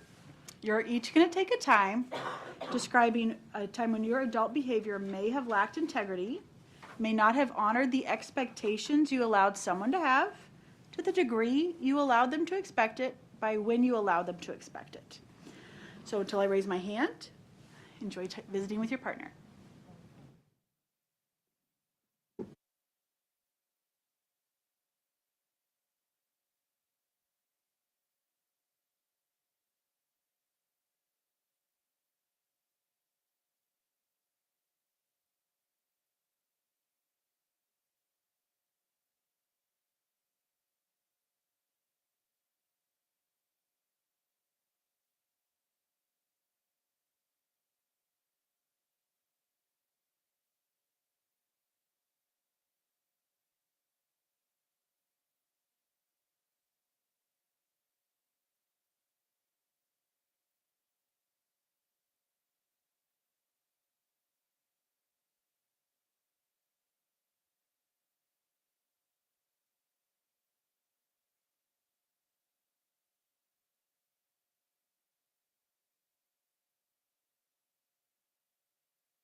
I make no promise that you'll like me at the end of this.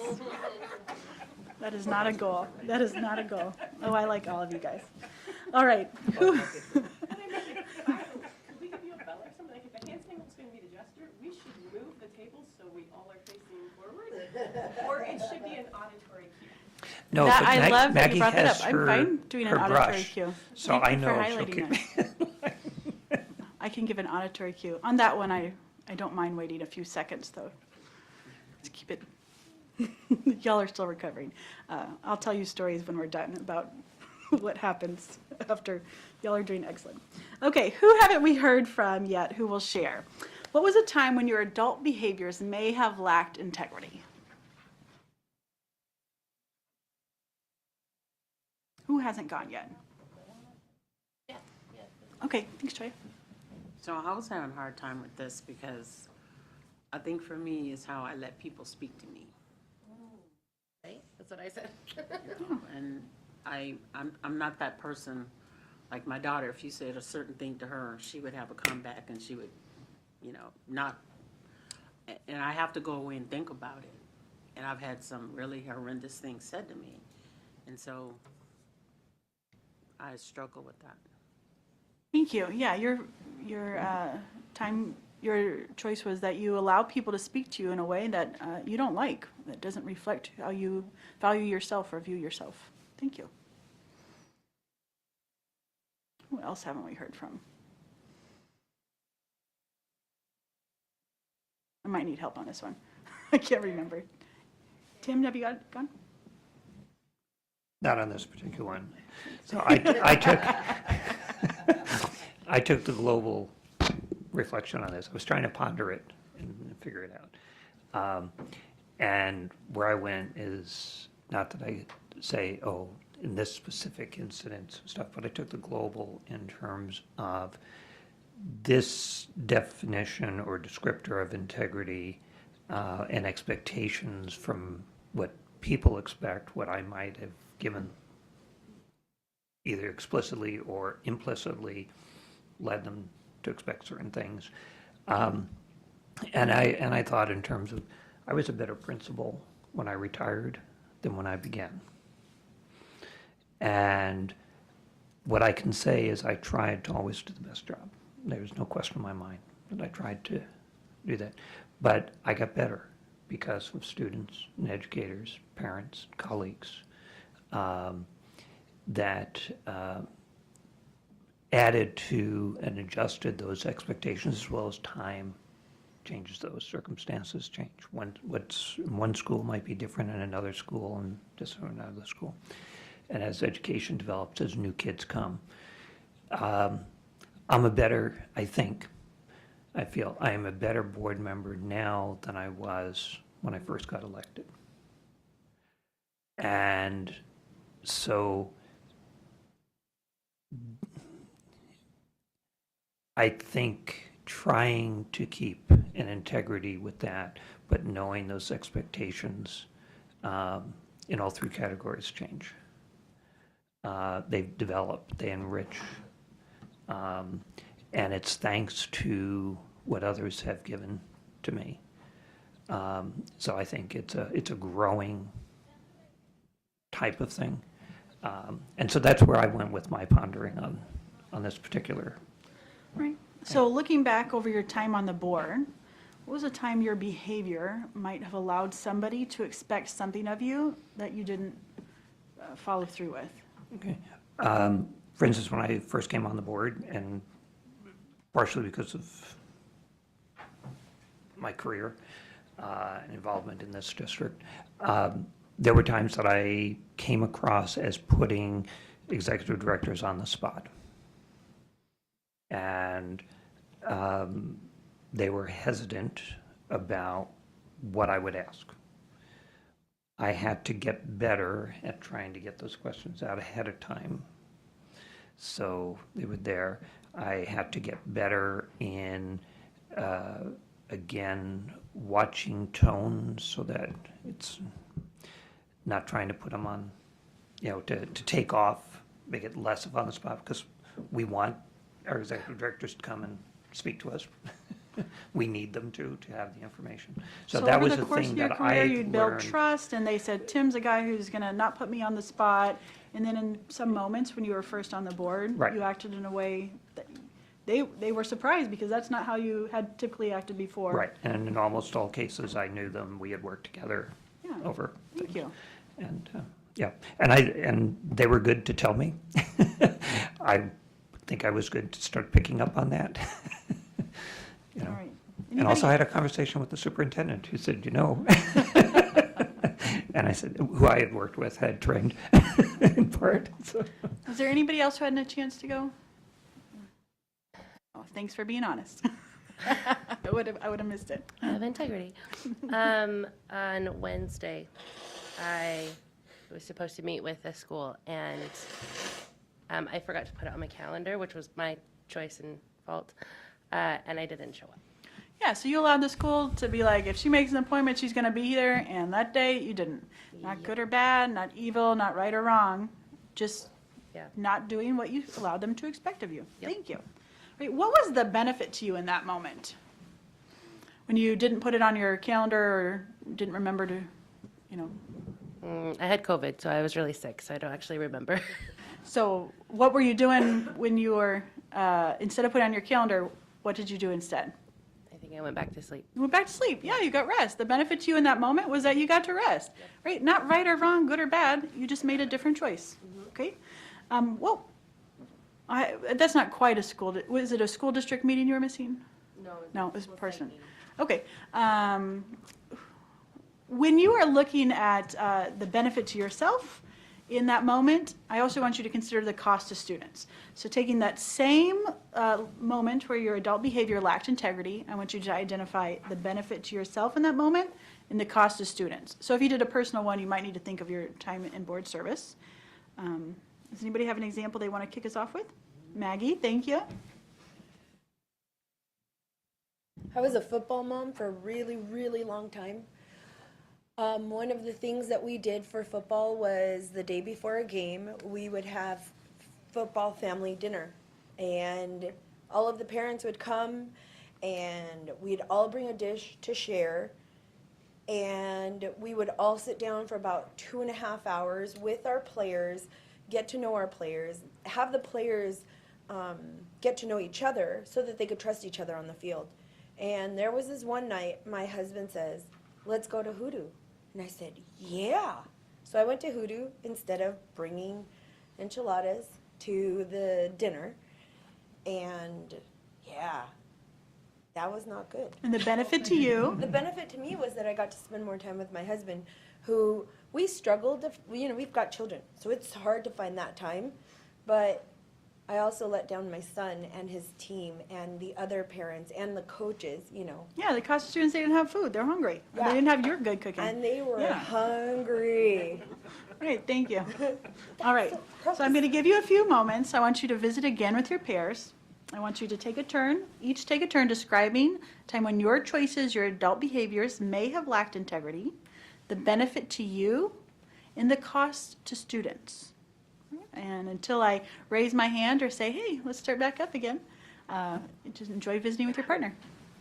I have to stand up, Tim. My back Oh. hurts. Yeah, well, I was thinking of that as in terms of being in your seat and ready.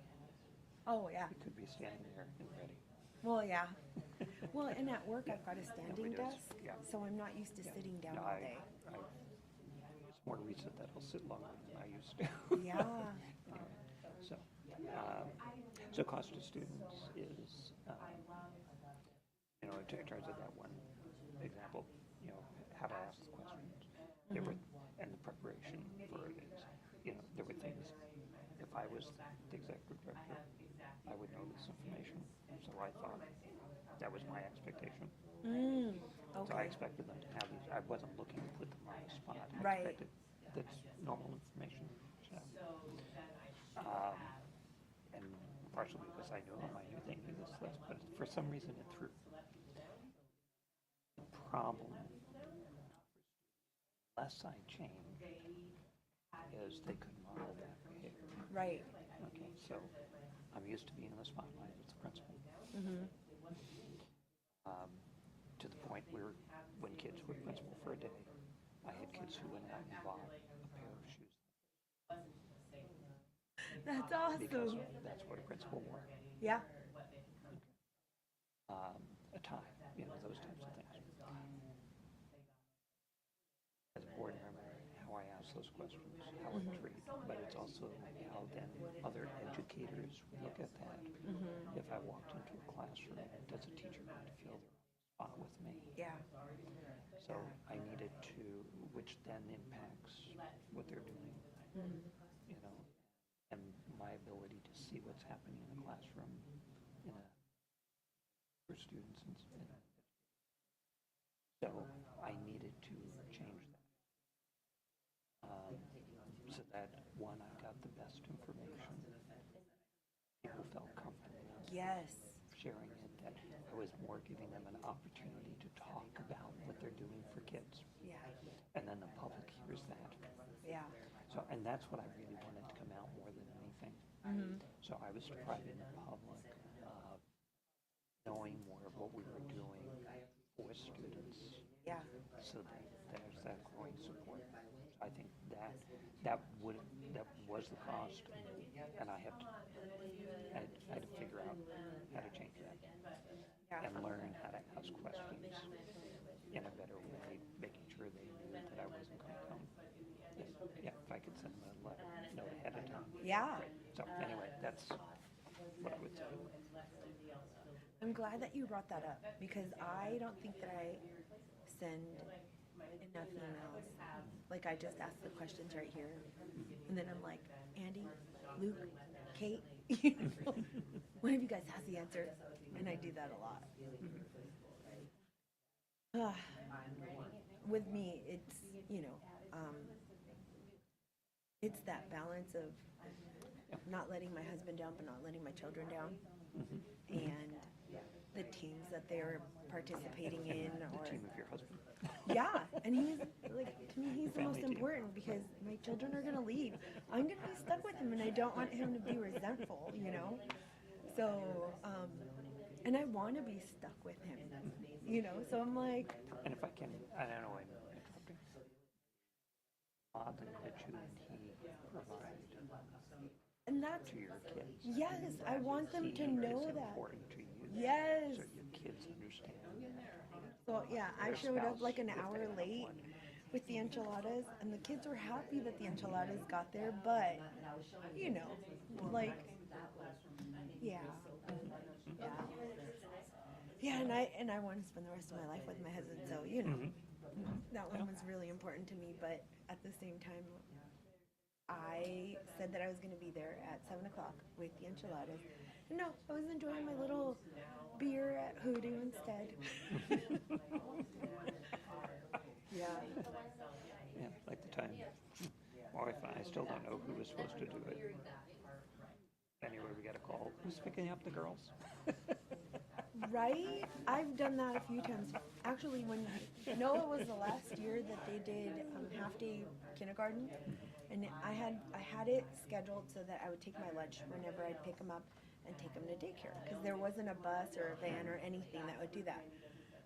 And this one day, it was like 2:30, maybe 3 o'clock. Fred calls me and he's like, "Hey, what are you doing? What are you working on?" And I'm like, "These ledgers." And he's like, "Yeah, you forgot Noah." And I'm like, All right, as you wrap it up, It I'll was have your attention back. awful. Thanks, guys. All right, as you were replaying the video, what did you notice? What were the benefits to yourself and the cost to your students when you chose to act outside of your integrity? Joya, thank you. So when I told you about mine was how I let people speak to me. So I went to a school site to do challenge day, and the principal just acted inappropriately, really ugly kind of response to my presence at the school. The benefit at that moment is I avoided the conflict of like, you shouldn't talk to me like that. I don't appreciate it. The cost to the students was that when I went into the auditorium where they were, I had to get myself together and my emotions before I could really engage in what they were doing, why I was there to be with them for that day. So that was a cost to them because it took time for me to get out of my emotions into the present of being with them. So. Thank you. Yeah, the benefit to you is that you got to avoid conflict. And the cost to students was that you weren't able to be fully present, ready to go to support them in their moments. Thank you. Who else? I got a relevant one. Actually, this one popped in at the last 30 seconds there, and it's actually board related. And we'll use today as an example. My usual integrity or my mind and everything is at work. You know, like I mentioned earlier, I've got 10 stations that I run across the state of Alaska. And so when we organized this, it became okay, I now have to let work down because this is where I need to be. The benefit to me being here is that I get to be a better board member. I get to understand my fellow board members better. I get to be here and be part of this and learn things about everybody. And the cost to students is that, again, I'm a better board member. Had I chosen to go to work, the benefit would have been, well, now my work gets me, right? And I get to handle the production and I get to handle everything, but the cost to the students would have been, well, then I'm not here to learn how to communicate, learn how to talk, learn how to be part of a board and help them better. So that is a big one. So in that moment, you're choosing to be here and being present, doing this training, getting to know your board members. The benefit to you is that you learn to be a better board member. What is the cost to students in The cost to students is that, again, I get to, one, learn how to be a better board member, which lets me serve our students better as a board member. That helps me be beneficial to the teachers, helps me be beneficial to the school district itself with understanding and working with my fellow board members. That's all part of it, right? If I can't work with my fellow board members and we can't come on agreeances with things, the immediate effect is our students, because we're making the decisions that affect them. Absolutely. I would say that's a benefit to your students. Those are good things that you're doing. You're being here and being engaged. You're doing good things for your students. You did identify A positive cost. a tension, right? A tension between being here and not being at work. Yeah. So is there any cost to your students with you having some tension between being fully present here and wanting to be at work?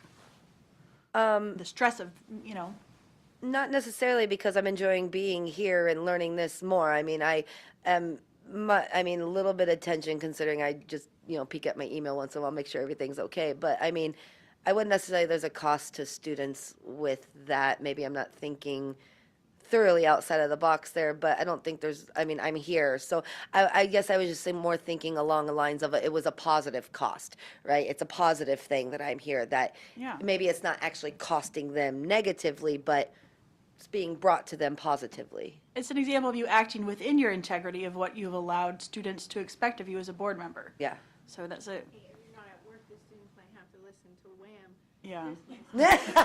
There we go. Thank you for helping her. You are times in a not row. managing what they're hearing on the radio. You could be like, Yes, the cost would be they have to listen to Last Christmas 6 times in a I row. love it. Thank you. Like every version of Last Christmas, I drive my car all day long, all day. I love it. It's like, play one other song and then I'm like, is it broke? Actually, it is broke. It's broke. I had to revamp the station for Oh 6 my. days. Someone might be suffering right. Who else is willing to share a time where you acted outside of your integrity? I'll share one. Since we're doing, I didn't even tell anyone else to. I didn't see Melissa turn hers on. It's right by.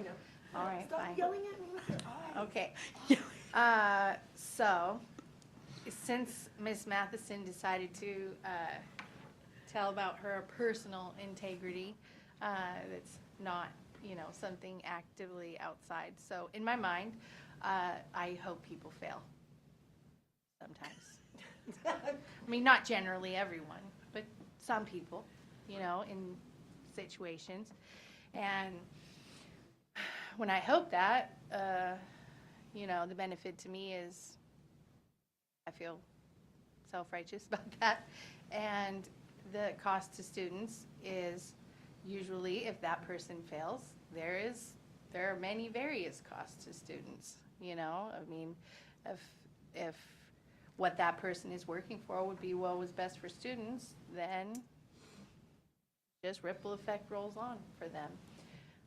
Usually, I don't think that what they're doing or working toward is what's best for students. So it's hard for me to define what I would see the cost as, but there is a real cost to someone somewhere.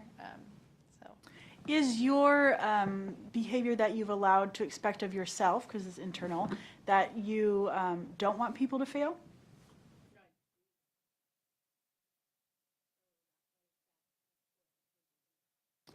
What is that not in line with? Okay, thank you. Yeah, you've told yourself that you want to do what's right, and sometimes you find yourself hoping people fail. And the benefit is that you get to feel self-righteous, and the cost to students is that whatever the good thing they might have to offer, or whatever productivity might come out of it, isn't an opportunity for students at that point. Thank you. Anybody else?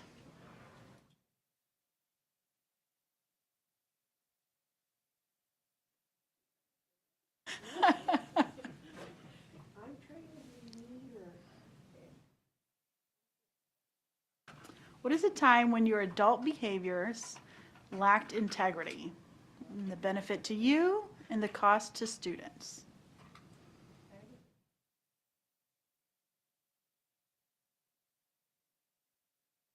You're like, I got a list of them. The same as Miss Sanderson, I've had people talk to me in a way that I haven't set a boundary on how I want people to talk to me or respond to me. And instead of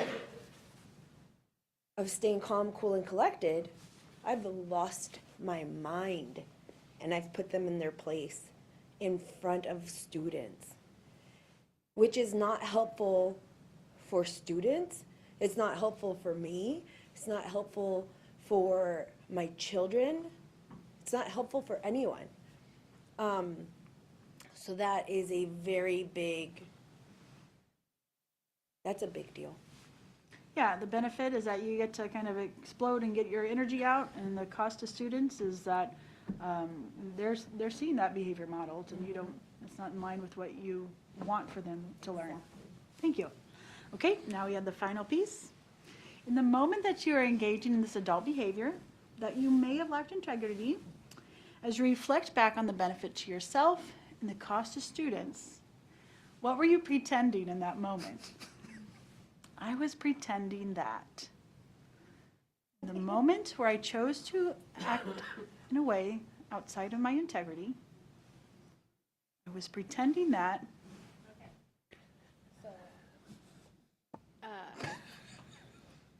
I'll be honest, because I'm always honest. You know, I campaigned against Miss Marati a lot, even though I knew in my mind that having her on the board was what was right for students. And so what that created animosity on our board, and of course between us and in the community. And what I was pretending was that it was what was right for students.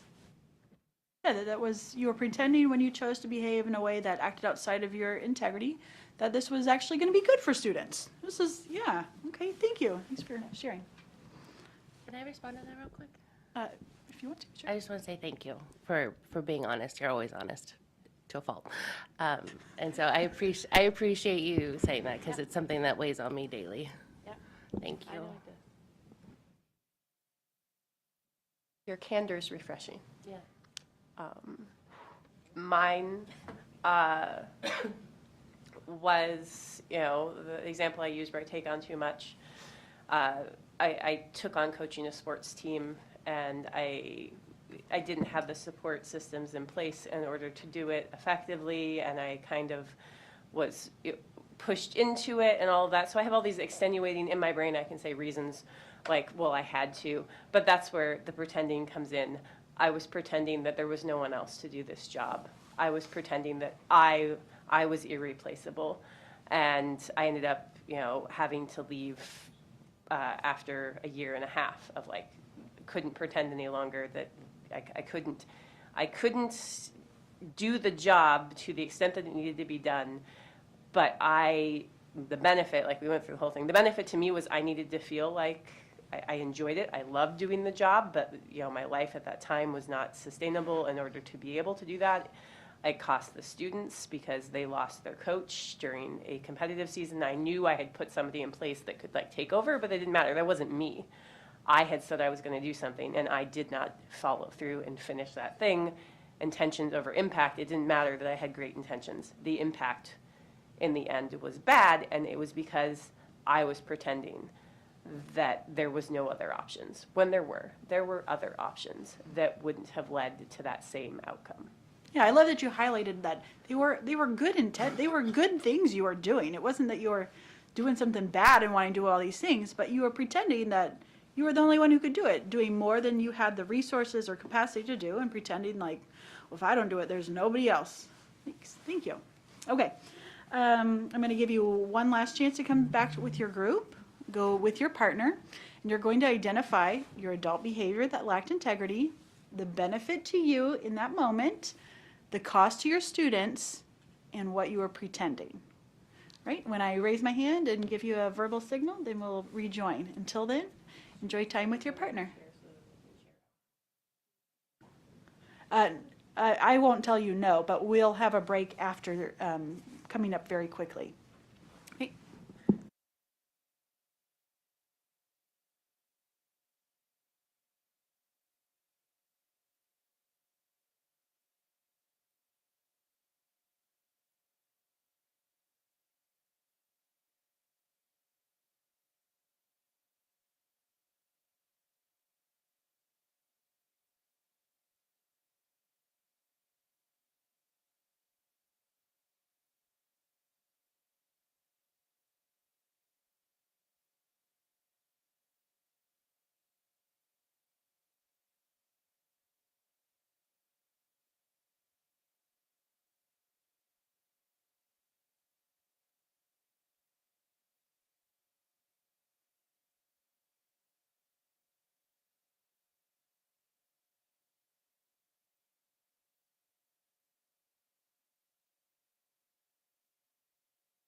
All right, and when you have a moment, we'll rejoin. Thank you all. All right, when you were replaying the video in your mind of your time you were adult behavior that lacked integrity, the benefit to you, the cost to your students, and what you were pretending, what did you notice? Who will go first? Troya, thank you. Pretending I was okay with the way they were talking to me. Yeah, thank you. You were pretending that allowing somebody to speak to you that way was, that you were okay with it when you really weren't. Thank you. When I missed the meeting that I was expected to be at, I was pretending that I had the capacity at the time to remember on my own, and I know better. When you had COVID and could barely function, you were pretending that you were like, That yeah, was I fine. got this, no Yeah. chance. Got it. All right, thank you. Okay. We don't have to go in a circle. Pretending that I'm irreplaceable. There's nobody else out there, like Ms. Hardy stated earlier, that can do it when I know that there is. But I pretend there's not because I like to feel important. That's the benefit, right? I feel important. I feel like the world does not turn unless I am there. So that's, yeah. Yeah, and I would argue that you're fabulous and important, and we want you. Yes. But that that you are not irreplaceable, that Yeah. you're pretending that doing a job or a function is not Yeah, irreplaceable. like at work, there's 3 to 4 other people who Would do it. can fill in, do my job, and everything's fine, and Monday morning I'll be back and everything's kosher. But, you know, I just pretend that they can't do it without me, and so I stress myself out because of that. Thank you, thank you. Anybody else? What were you pretending? This is Tim's favorite part. No, for me, and it's my own hang-up with the word, I wasn't pretending because for me, that means I don't have to take responsibility if I'm only pretending, if I'm joking.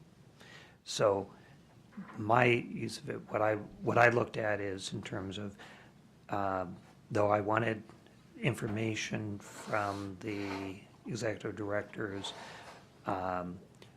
which I felt would be helpful for the public to also know what we're doing, a chance for them to brag in a sense on what their stuff. I had assumed they knew this information. It was pretty much right at hand. But what I had forgotten was, as a principal sitting in front of the board, it's a nerve-wracking thing. And I was not sensitive enough at the time to that, to appreciate how that is. And that even though in many cases we had worked together, we had a good trust, et cetera, like that, again, it was the realization that as a board member, it's different. And I was learning that on the steepest part of my learning curve. But I had to change my behavior because in the sense of how I asked, the preparation, giving them a heads up, even if I still may ask the question, I would tell people now, okay, I'll probably ask this on Tuesday because it should be, I think that the public can benefit from knowing this. But it was my change of behavior because I really wasn't getting what I had hoped to get, and I was being unfair to them. So it was my responsibility to change my behavior, but my behavior was what it was. So Yeah, so in that moment, you were pretending that they were going to be fine with it, that it wasn't going to be stressful for them. And, yeah. Okay. Anybody else? Did we get everybody? Did we get Maggie? Yeah. Really rational. How were you rational in your behavior? Yeah, if that's I like pretending, but yeah, you can, if it makes you feel better. Okay. If you like these exercises, we do a whole system where people willingly engage in this level of mindset practice. And so if you're interested in that, you're always welcome to email me and I will provide the exercise for you in pretending and all of these. Okay? All right, of all the ways we could have begun this conversation about governance, why did we begin this way? Why do we play back the video?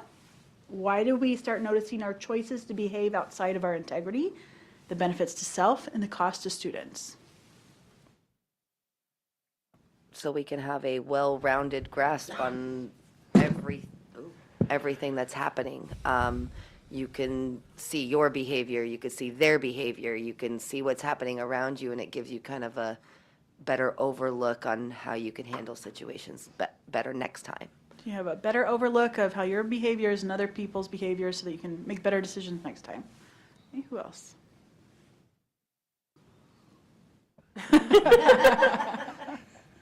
So we can see where we can improve and what changes we need to make So we in can ourselves. Yeah, so we can see where we can improve, what changes we need to make with ourselves. Again, you're giving us a lens or a framework in which to view future behaviors so that you can do the self-diagnostic. And it's the same, we started out with the first question. The question changed, the lens did not. Yeah, so that you have a lens with which to reflect, to play back your tape. Okay, great. Anybody else? I think there's a certain appreciation for the fact that it's not only my own perception, but it's other perceptions. And I'm thinking particularly when I would look at parent opinion feedback to our school, that what was important is how they perceived the person writing it had what their perception was. And that's real. As well as, okay, my perception was this, but it's a better appreciation, and I think as we're sharing, it's a better appreciation for different perceptions that we bring to the table, and that helps me to be a better, not just board member, but a person.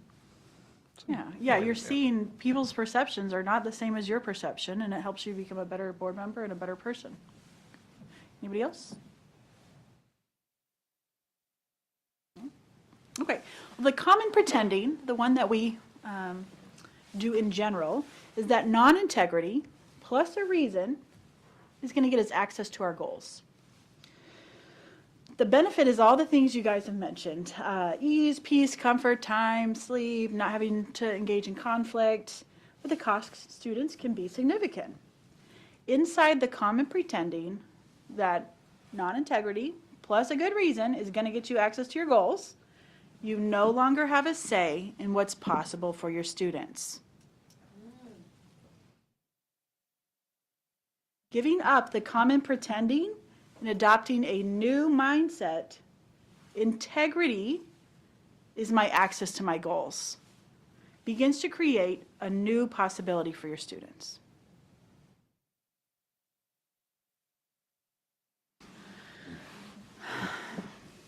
So, who's interested in lunch? Are you ready for lunch? Or do you want to take a break? Or do you want to keep going and take lunch later? It is 11:50. I think soup will be ready about noon. I was hoping that it was, that those crock pots are. You think closer to 12:30? Okay. So what we could do is take a break and then do another round and then do lunch closer to 1. Is that, okay, so what we need to do is, how long of a break do you want? 5, 10, or 15 minutes?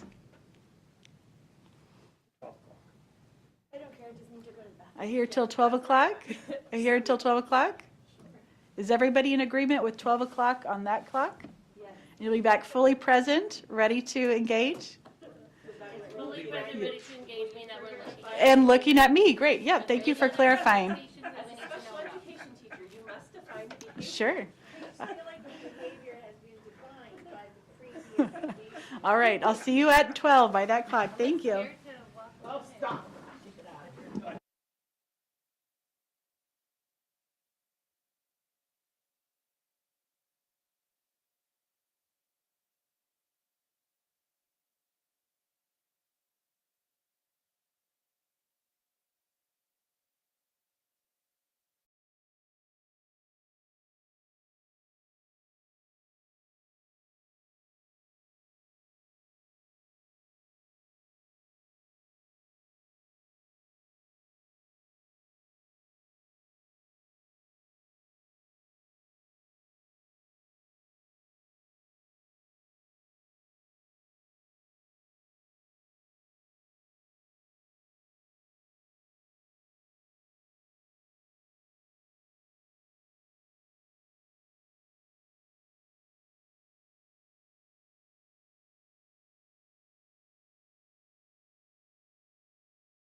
Partner. New seat with a new partner. Yep. I think if you just switch, probably you'll have a new partner there. 1, 2, 3. Everybody got a new partner?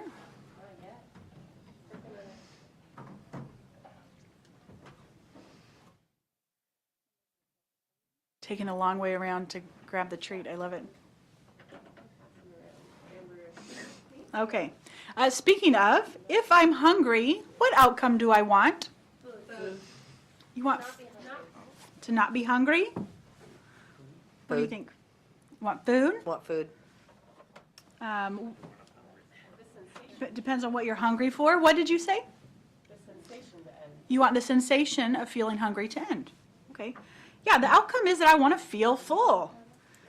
Why is just getting food, buying food, or having food, or eating not the outcome I want?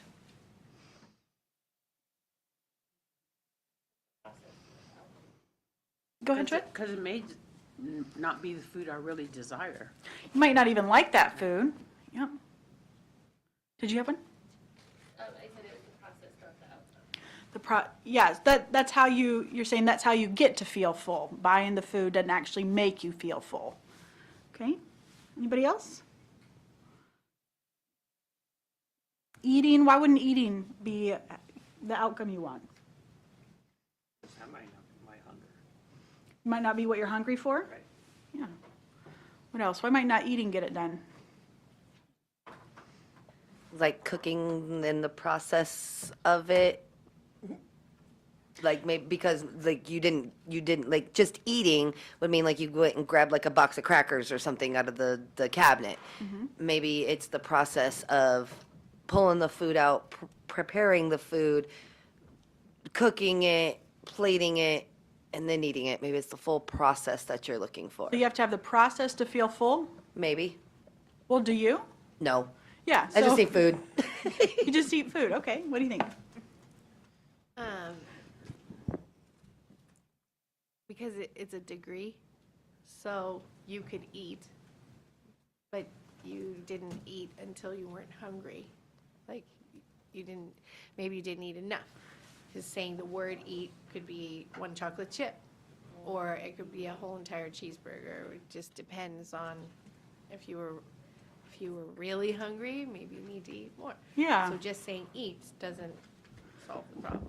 Yeah, those are all strategies to achieve the outcome of feeling full, right? Just eating doesn't mean you're going to feel full. I've been at a table where you're like, that's all? What else? You got any more?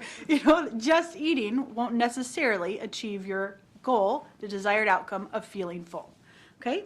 Those are strategies, buying the food, cooking the meal, making it look, appetizing. All those are strategies to get you to your outcome of feeling full. Those strategies are the inputs. The outcome I want is to feel full. Food is an input, not an outcome. Inputs are usually knowable at the beginning of a cycle and are a measure of effort applied. Outcomes are the impact of all those investments or strategies. Outcomes are usually knowable at the end of a cycle and are a measure of the effect of the intended, on the intended beneficiary. So you buy me all this food, you cook me all the food, you prep all this food, even eating all this food, those are the inputs to get me to my outcome of wanting to feel full. I will know that at the end of the cycle. Let's imagine that the strategy I want to use to feel full is a peanut butter and jelly sandwich. What are the inputs I'll need to implement that strategy? What inputs will I need to make a peanut butter and jelly sandwich? What do you think? Right?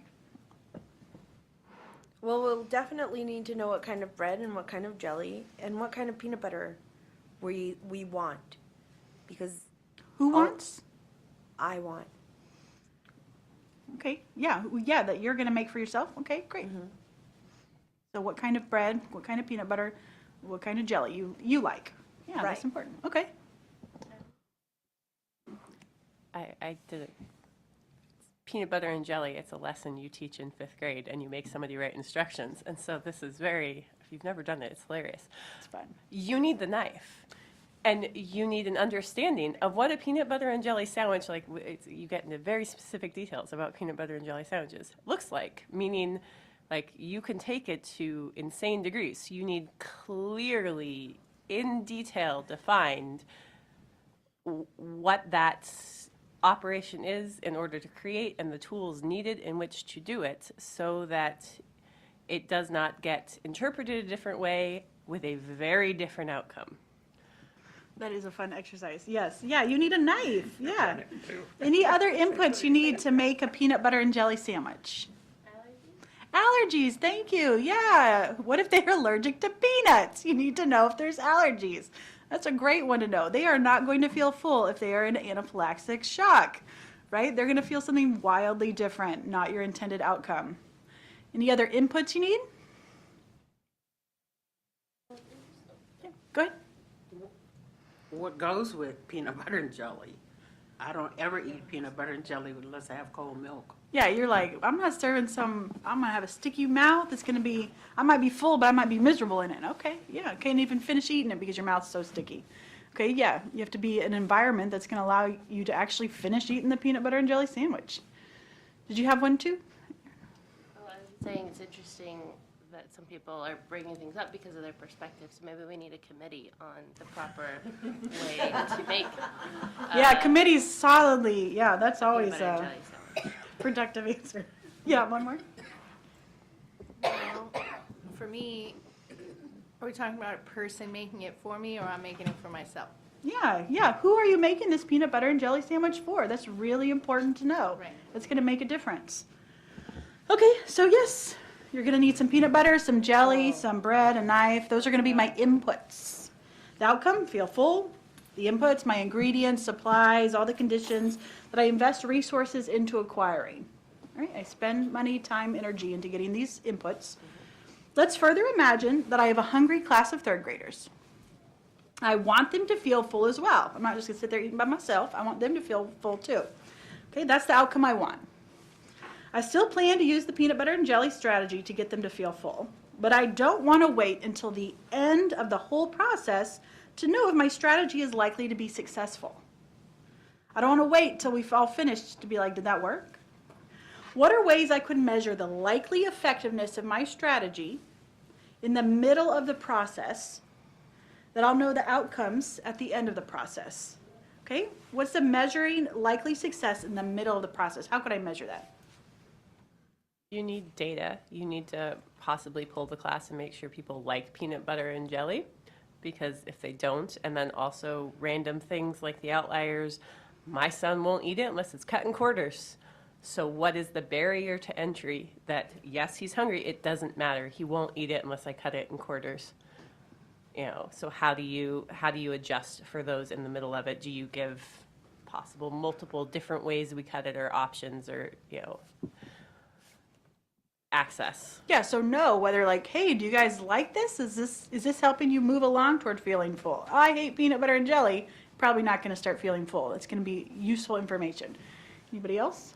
How quickly they're eating their sandwiches. Now you're not waiting till the end, but like, so they have their sandwiches and maybe they're eating them and already halfway through them by the time you start looking around. So obviously you can tell by data, well, they're all about halfway through, so they, and they're slowing down, so they must be achieving fullness. Yeah, if halfway through lunchtime, they're halfway through with their sandwiches, and last time when we did this, halfway through, they were halfway, finished their sandwiches and they ended up being full. Now you have some really useful data to predict whether they're going to be full at the end of this lunch. Okay, anybody else? How could you measure whether this strategy is going to be effective in helping them achieve the outcome of being full? I always look for smiles or yums, when you're biting into it and it's like, and you do your little happy dance. I mean, that's what I look for. Does it look like they're enjoying and eating it? Yeah. Could research whether it worked for the fourth grade. Yeah, did those fourth graders, the teacher who did this, did it work? Did they show up ready, full? Yeah, okay. Anybody else? Trying to think of the outcome. If To it's feel full. to feel full, is that a short term or a long term? Peanut butter and jelly may not make somebody feel full. Yeah. They might want pickles and peanut butter, or they might want a cup of noodles, or they might want something else. Yeah, just because they eat the whole sandwich does not mean they're going to feel Right. full. Right. Yeah, excellent, excellent. And I think there's also, why I say short and long is also, I'm thinking, that's, for some kids, that may be, but their concern is not feeling full. Is sustenance, stability of having food. Full over time. Yeah. Okay. Yeah, I would evaluate the peanut butter to jelly ratio. I would weigh the resulting sandwich and see, is it really big enough to fill me up? I could count the number of sandwiches. Is this, based on the size of the child, the quality of the jelly? Is this the organic, good kind of jelly picked from the, this is the one they're going to be so excited about and really nutritious, and is that going to make them full? Conduct a survey of the students. There's lots of different ways you could measure the effectiveness of the inputs. These ways of measuring the effective implementation of inputs are what we call outputs. So inputs are the things, the time that we invest our time, energy, and resource in getting. All the supplies for making it, the ingredients. How we measure it along the way is our output. The measurement of our inputs is our outputs. It is predictive of the outcome to come, that you're going to feel full. Okay? So this is the first time I'm going to introduce you to our Student Outcomes Focused Governance Manual. All the secrets of effective school board governance are in here. Just for wayfinding, since we're on these slides, you'll see definition, vision, and goals at the top. Notice at the top, this lets you see where in the manual are. So in this case, vision and values is located on page 2. So we're not going to go through the manual right now. Eventually I'll go through it, certainly with your board leadership, depending on what you all choose to do. But this section is a wayfinder, okay? So right now we're at the beginning of it, vision and goals. Right. Anybody, you all, any questions? All right, so tell me, what are some examples of inputs in a school system? The resources and activities invested in a particular program or strategy, usually knowable at the beginning of a cycle, a measure of effort applied. What do you think, Maggie? I think that our teachers, our ESSA staff, our principals, our volunteers, all of the adults in the school that are there to lift our children up, those are our inputs. Yeah, the workforce, great, volunteer staff, okay. What other inputs do we have in a school system? Yeah. Budget, yeah. How are you going to spend all these? Right, allocating resources. What resources do you need? Strategic plan. Strategic plan, saying this is how we want to allocate resources. That's what it does, yeah. Our students.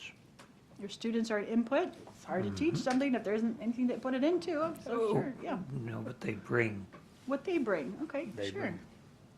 Yeah, certainly they're the one doing the learning, right? They're an important part of it. Yep. Our curriculum and also the specific ways each school chooses to, I'm blanking on the word, Tim, help me, no, implement the curriculum, because it can be different. Yeah, the curriculum and how you're implementing the curriculum, the different styles. What about where the kids are learning? Where? You guys ever talk about buildings here? Yeah, your environment and your buildings. Yeah, those are all inputs. They're all resources and activities invested in a particular program or strategy that are usually knowable at the beginning of a cycle. When I start the school year, I know where the building is, right? I know that I have this facility, this is where we're going to be. I know which staff teachers, sometimes it's a couple weeks in, but ideally, you know at the beginning of the cycle, you're staffing. Okay? You can add in their class size. Yeah, it would be lovely to know that, yeah. Teachers would love that. But yes, the number of children in your class is going to be an input, yeah. What are examples of outputs in a school system? The result of a particular set of inputs, usually knowable in the midst of a cycle, they measure the implementation of a program or strategy itself. What are outputs in a school system? Testing. What kind of testing? Kind of hate. Well, do we still do Terra Novas?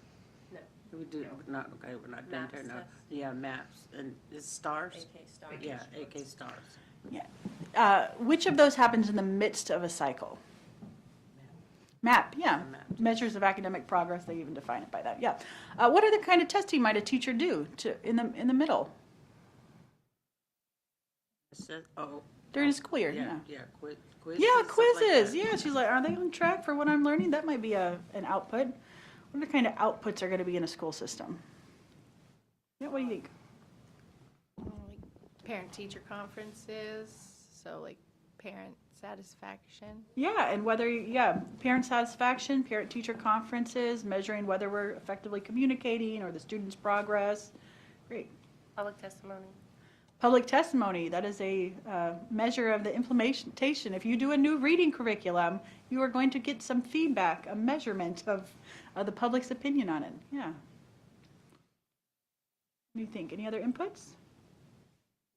There, Yeah, there are outputs, thank you. There are lots, I mean, asking students what it is they're working on, what's expected of them, what they've studied, where they're going with it, when they can explain that. The give and take that teachers have, performance types of opportunities, the give and take, the question answering types of things. Yeah, if the Those student's on track, connections. that teacher is going to be feeling pretty confident that that student is going to reach the goal if it's, meeting all the third grade benchmarks, that maybe child's on track. Yeah, benchmarks are an output. Attendance is an output, if they're showing up, right? Having the actual student in the building. Discipline rates are an output. It's real hard to achieve your goal of student learning if the children aren't there to learn. Financial updates are an output. Are you on track with your finances? What you decided in your budget? You're going to get a financial update. These are all results of a particular set of inputs and are usually knowable in the middle of a cycle.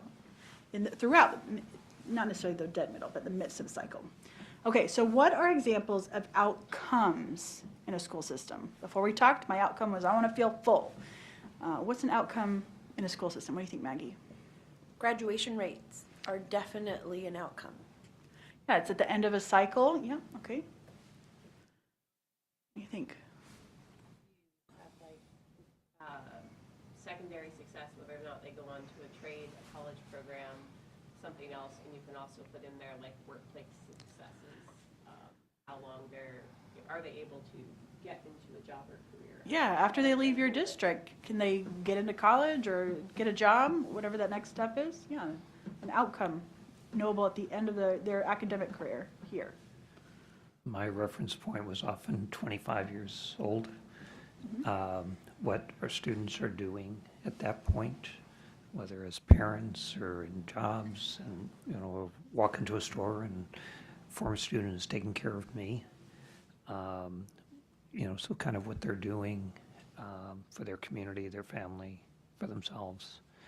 That feeling of choices that they've got. Yeah. They have choices after they've finished here. Yep. I think one that's often overlooked is the student's perception of their education when they do the reflection and look back, whether education was something they participated in or education was something that was done to them. So their control and their growth mindset coming out of it. Yeah, so an outcome that they felt like they were part of that process of learning, that they were engaged in it and had a choice and participated in it. Yeah, so test scores could be an outcome measure, the Alaska STAR test. Graduation rates, somebody mentioned, could be an outcome measure. The annual audit, you got all those financial reports as your outputs, but at the end of the year, at the end of the cycle, an audit's going to tell you, did we hit the goal we have for financial transparency and accuracy? Okay. So we've got inputs, outputs, and outcomes. Let's add another layer to distinguish between adult outcomes and student outcomes. So what might be an example of an outcome in a school system that is not a student outcome?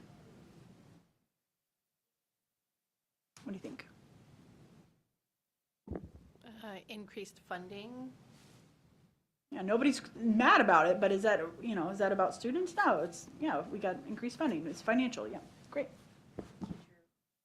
Teacher retention, or not just teacher, educator retention. Yeah, the outcome, did we keep our teachers? Did they stay in?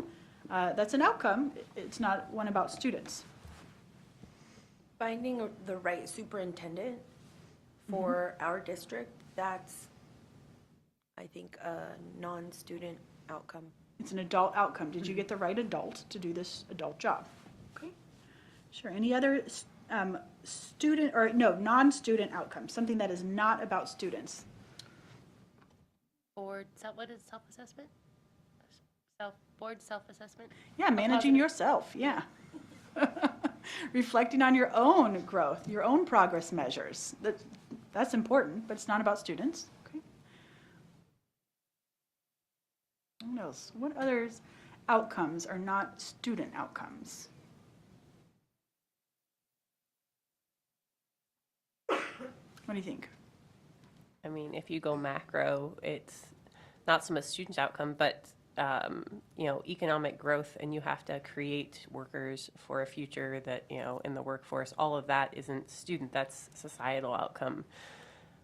If the strength of Fairbanks, the whether or not we can keep businesses in, all of that is based on our school systems and if they're viewed as successful, but that's not just a specifically student outcome. Yeah, if you have a successful school system, it speaks to your whole community, whether you can attract a workforce. Yeah, those are important outcomes. They're just not student outcomes. What about, do you guys ever talk about buildings? Does that, yeah, what is that? What kind of outcome is that? How you maintain them? Yeah, isn't that important? Yeah, totally. Yeah. But is it about students? Could be. About what students are able to do? Oh, well, Whether they feel full? no. Yeah. So an outcome can be just about anything that a school system creates. But a student outcome is a measure of what students know or are able to do. A student outcome is a measure of what students know or are able to do. Okay, who has the first question about inputs, outputs, outcomes, or student outcomes before we move on?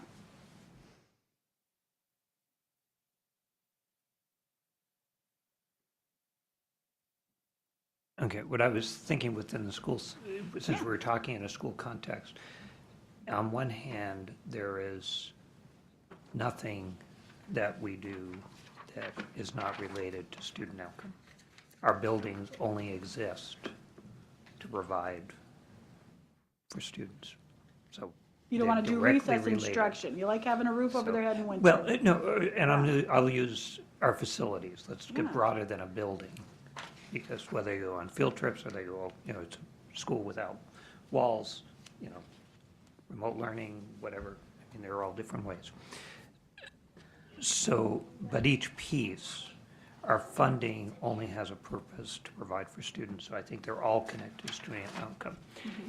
But when you flash this set of definitions up, what's, I guess it's not a question, it's just an observation, is that on the adult outcome piece, our job is provide, and if you want to come down to the I piece, how do I contribute to ensuring that we have that opportunity for students to learn and grow and develop, et cetera.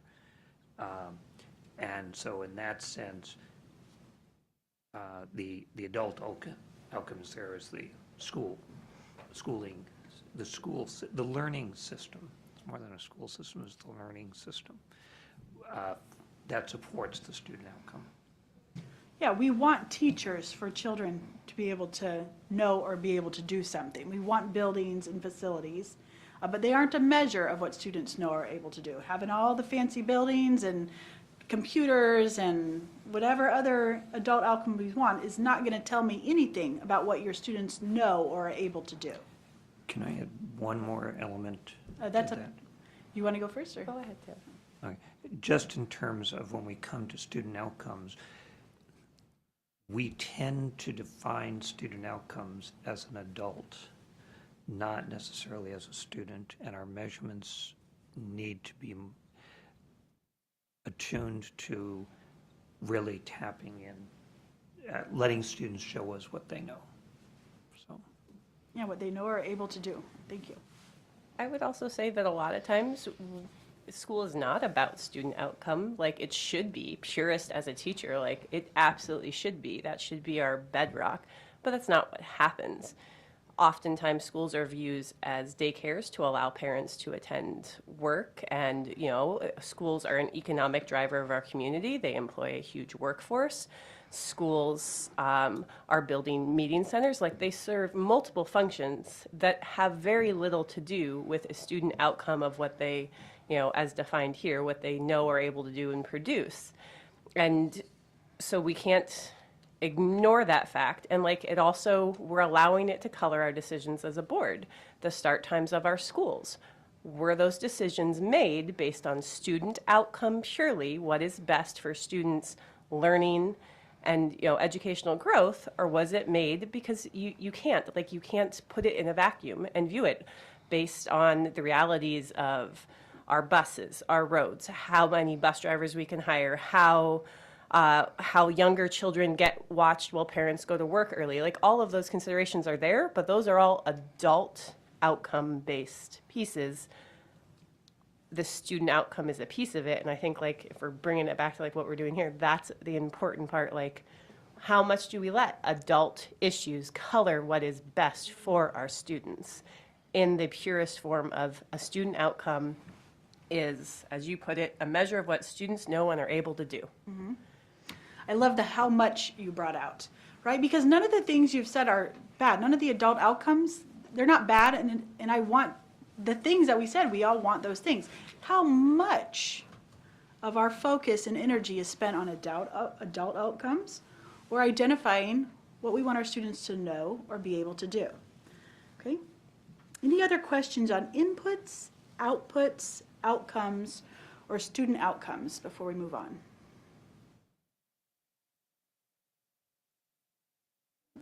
Okay. All right, with your partner, your new partner, I want you to think of a student outcome that is important to you. Something your students know or are able to do. Then I want you to identify an input, resource you're going to invest in at the beginning of a cycle, and an output, how you're going to measure that investment that contributes to the student outcome you're wanting. So you'll think of a student outcome that is important to you and your partner. You can identify your input and a potential output. You just do one with your partner. Yeah. So when I raise my hand and give an audible cue, then I'll invite you to rejoin me. All right? Thanks. So we have to agree on one student outcome? That's what she said, yeah.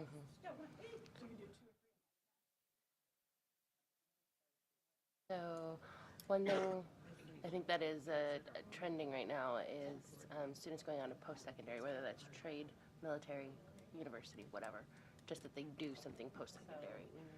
Is that? Does that include employment? Yeah. Okay. Well, no, because it's not for the growth, right? If it's military employment, yes, because the military provides growth. But I don't think if it's a trade, there's employment involved with trade, but that doesn't mean further growth. So I don't think McDonald's or a retail store or the grocery store. But see, okay, so I think that we can't use that one because there are some people, let's say, they go in as a male person and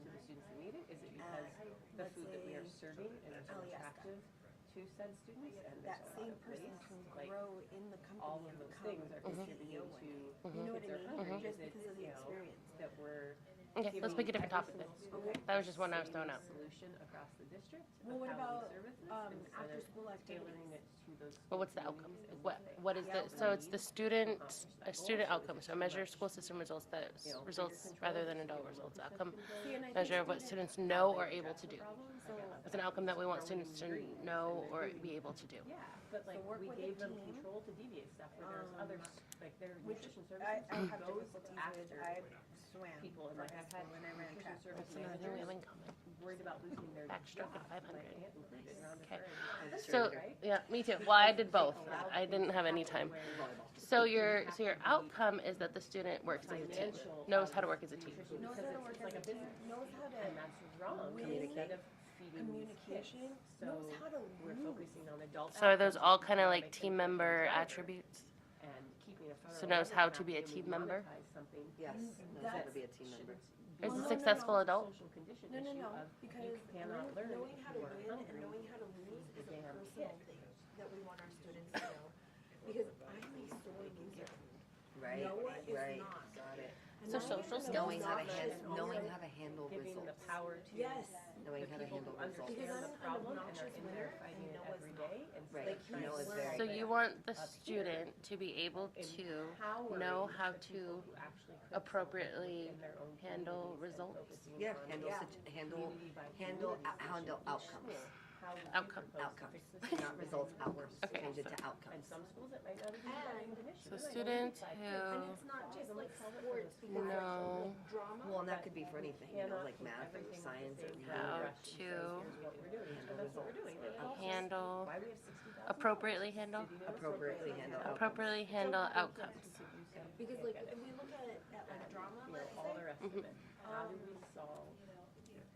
knowing how to act, knowing how not to be scared when So you're up we've on got stage, Yeah. those are inputs, things that we want to know. You know, But what if nobody applauds? But what if everybody applauds? Like taking that gigantic bow isn't always appropriate. But like, Yeah. if somebody doesn't applaud, you crying about it. Or knowing how to handle maybe laughter, knowing how to handle, yeah. What inputs are needed to nutrition services. knows get to that result? That is a input. It is how Good we're trying coach. to solve the problem. Oh yeah. The food bank Well, snack good boxes. coaching, That is support not from a staff student outcome, and but that parents. is an Yep. input of how we're Support from trying to teammates. solve the problem. So support in general. The Support, outcome yeah. is. Good coaching, are all the support, kids in our opportunities. district Opportunities, that one's huge. And are, you know, they able Did to, you guys see without the thing stigma, about access someone thinks we're food, gonna? both in school Oh, was that the and last get it meeting? out. Yes. Oh, yeah, they Is that think we're true? gonna- No, I asked I Danny. have Starve been on the asking weekends. everybody where that came from, and I have not gotten a solid answer. Okay, well, as long as it's not true. Okay, and then how are we gonna measure it? Like going to And we state, make sure no, that I'll it's the understand. same. Do you know how to cook this? So like Does it need the, to be the cooked? Does it music, need to be refrigerated? Because our for some musicians reason, are winter is not so orchestra, bad. band, But like, and how do you choir. manage We that? have 44 district students who won. Mhm. So student accomplishments? Yes. I knew that you guys would come up with the good word. But does that mean that they're good, they're able to handle outcomes because they win? Yeah, because they're not obnoxious like I would be. Walk Well, around with that so, medal on well, everywhere. so the handle outcomes would be more along the lines of like active sports. When you talk about like No. music Music and, too. Malachi did not get first chair. oh, And that's he true, was that's true, that's beautiful true. about I was- like the person who did get first chair totally deserved it. And I would have been like, I'm gonna go kick that person. You know what I mean? Yeah, me Like, and Lisa Simmons fought for 7 years over first chair flute, so I get that. Yeah. 100%. I won every time. So how do we measure outcomes How do you measure outcomes? for handling outcomes? So winning, right? Winning whatever place, but also who like cheering those who didn't win for you. But how do you measure that? I was like, no, Maslow's hierarchy is like, you need sleep. But it's us measuring them. How does a district measure that? The outcome. That, well, yeah. How do, How yeah. does the district measure the outcome of handling the outcome? The success of the team. So student accomplishment. Yeah, student accomplishment. Yeah, student accomplishment with the activity. You know, first place chair. Swim teams going to nationals.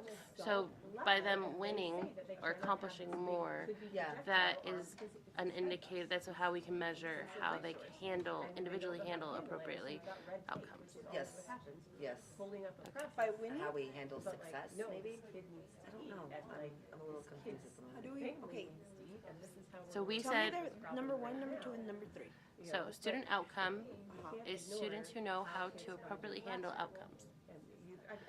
Input is the resource that needs to be provided, which is good coaching, support, and opportunities. Output is the measure of how are we going to measure that students now can appropriately handle outcomes. Okay, so the So the output output is the way measurements we in between, measure. right? So how do we measure So this working? being All of coachable these things, you know, like how do we start is an output measure, because How do you measure that? by, when The you're attitude of talking the to, child, yeah, by when you're the talking to your, body language. So how does the district measure that output? How does the district measure that a student handles outcomes better now? well, we take an assessment at the beginning, we take an assessment in the middle, and then we take an assessment at the end. So like personality assessments, social assessments? I don't even know how to, I don't know what the right word is for that one, but those assessments, Sportsmanship assessments? yeah, but it's not just sports, it's all Well, sportsmen can activities. go with all activities. It's just the word. It means that you Then supported and were a good team member. Yes, sportsmanship assessment. That's like a lot of S's. Words.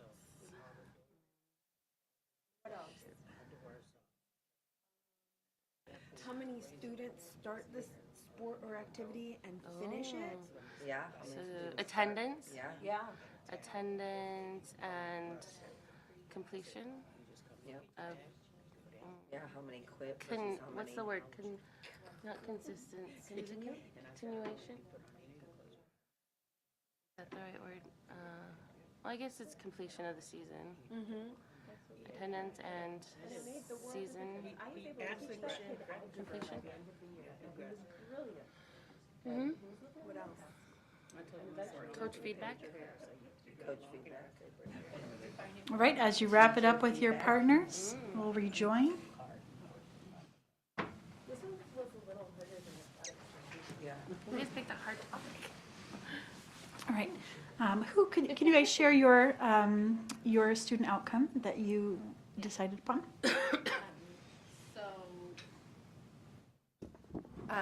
We decided that our issue, topic was, our outcome was the testing scores for the standardized test. And our input was that we teach to the test. So is that, I was having trouble defining what the inputs were, but like, I guess Who's going to teach to the test? who will? Yeah. Yeah, I don't know, teachers. in our Teachers, okay, system they'd be your input. Yeah. would teach to the test to make sure they were getting the right scores. And then the scores are the output. And we feel that the outcome is lower self-evaluation of the students. We feel less successful if they know that their little dot was in the red or in the green, even though they might have felt like they were doing great. Then they see their test score dot is in the you need intervention area, and they have less motivation or lower self-evaluation. So the thing you want students to know or be able to do is be successful on your state standardized test, is that right? No, we want them to have a high self-esteem. Okay, so the thing you want them to be able to know or be able to do is to be able to feel good about themselves. Yeah. And their Okay. education. And their education. Okay, that's the outcome you want. And the input is that the teachers are going to teach them the state standards. Right, so the teachers are your inputs, state standards are your inputs. Yeah, we're saying this is what happens now, not Yeah, what would be you our like? ideal. Yeah, Oh, what we would like is totally different. yeah. Yeah, okay. I don't know. I mean, do you want to answer that? I don't want to take over. Yeah, no, I think you set a foundation for it, is we want for instance, the assessment to make sure that we are drawing out what the students know and can do. And right now, we do it from an adult perspective of this is what we want, but we're not looking, we miss how students are processing, how did they come to their answer? And we see two outcomes that happen. The inputs can be from the student is giving that input. This is what I have and this is what I give you. Or are the teachers providing the input to the students that give us that? When we look at the outcome, we say of a test score, well, one of the things, is it really reflective? And an outcome that we exist right now is students are facing a lower self-esteem in that they are getting knocked, I can't pass this. And when that happens year after year, we're saying you can't pass, your school is failing. That has an impact on them.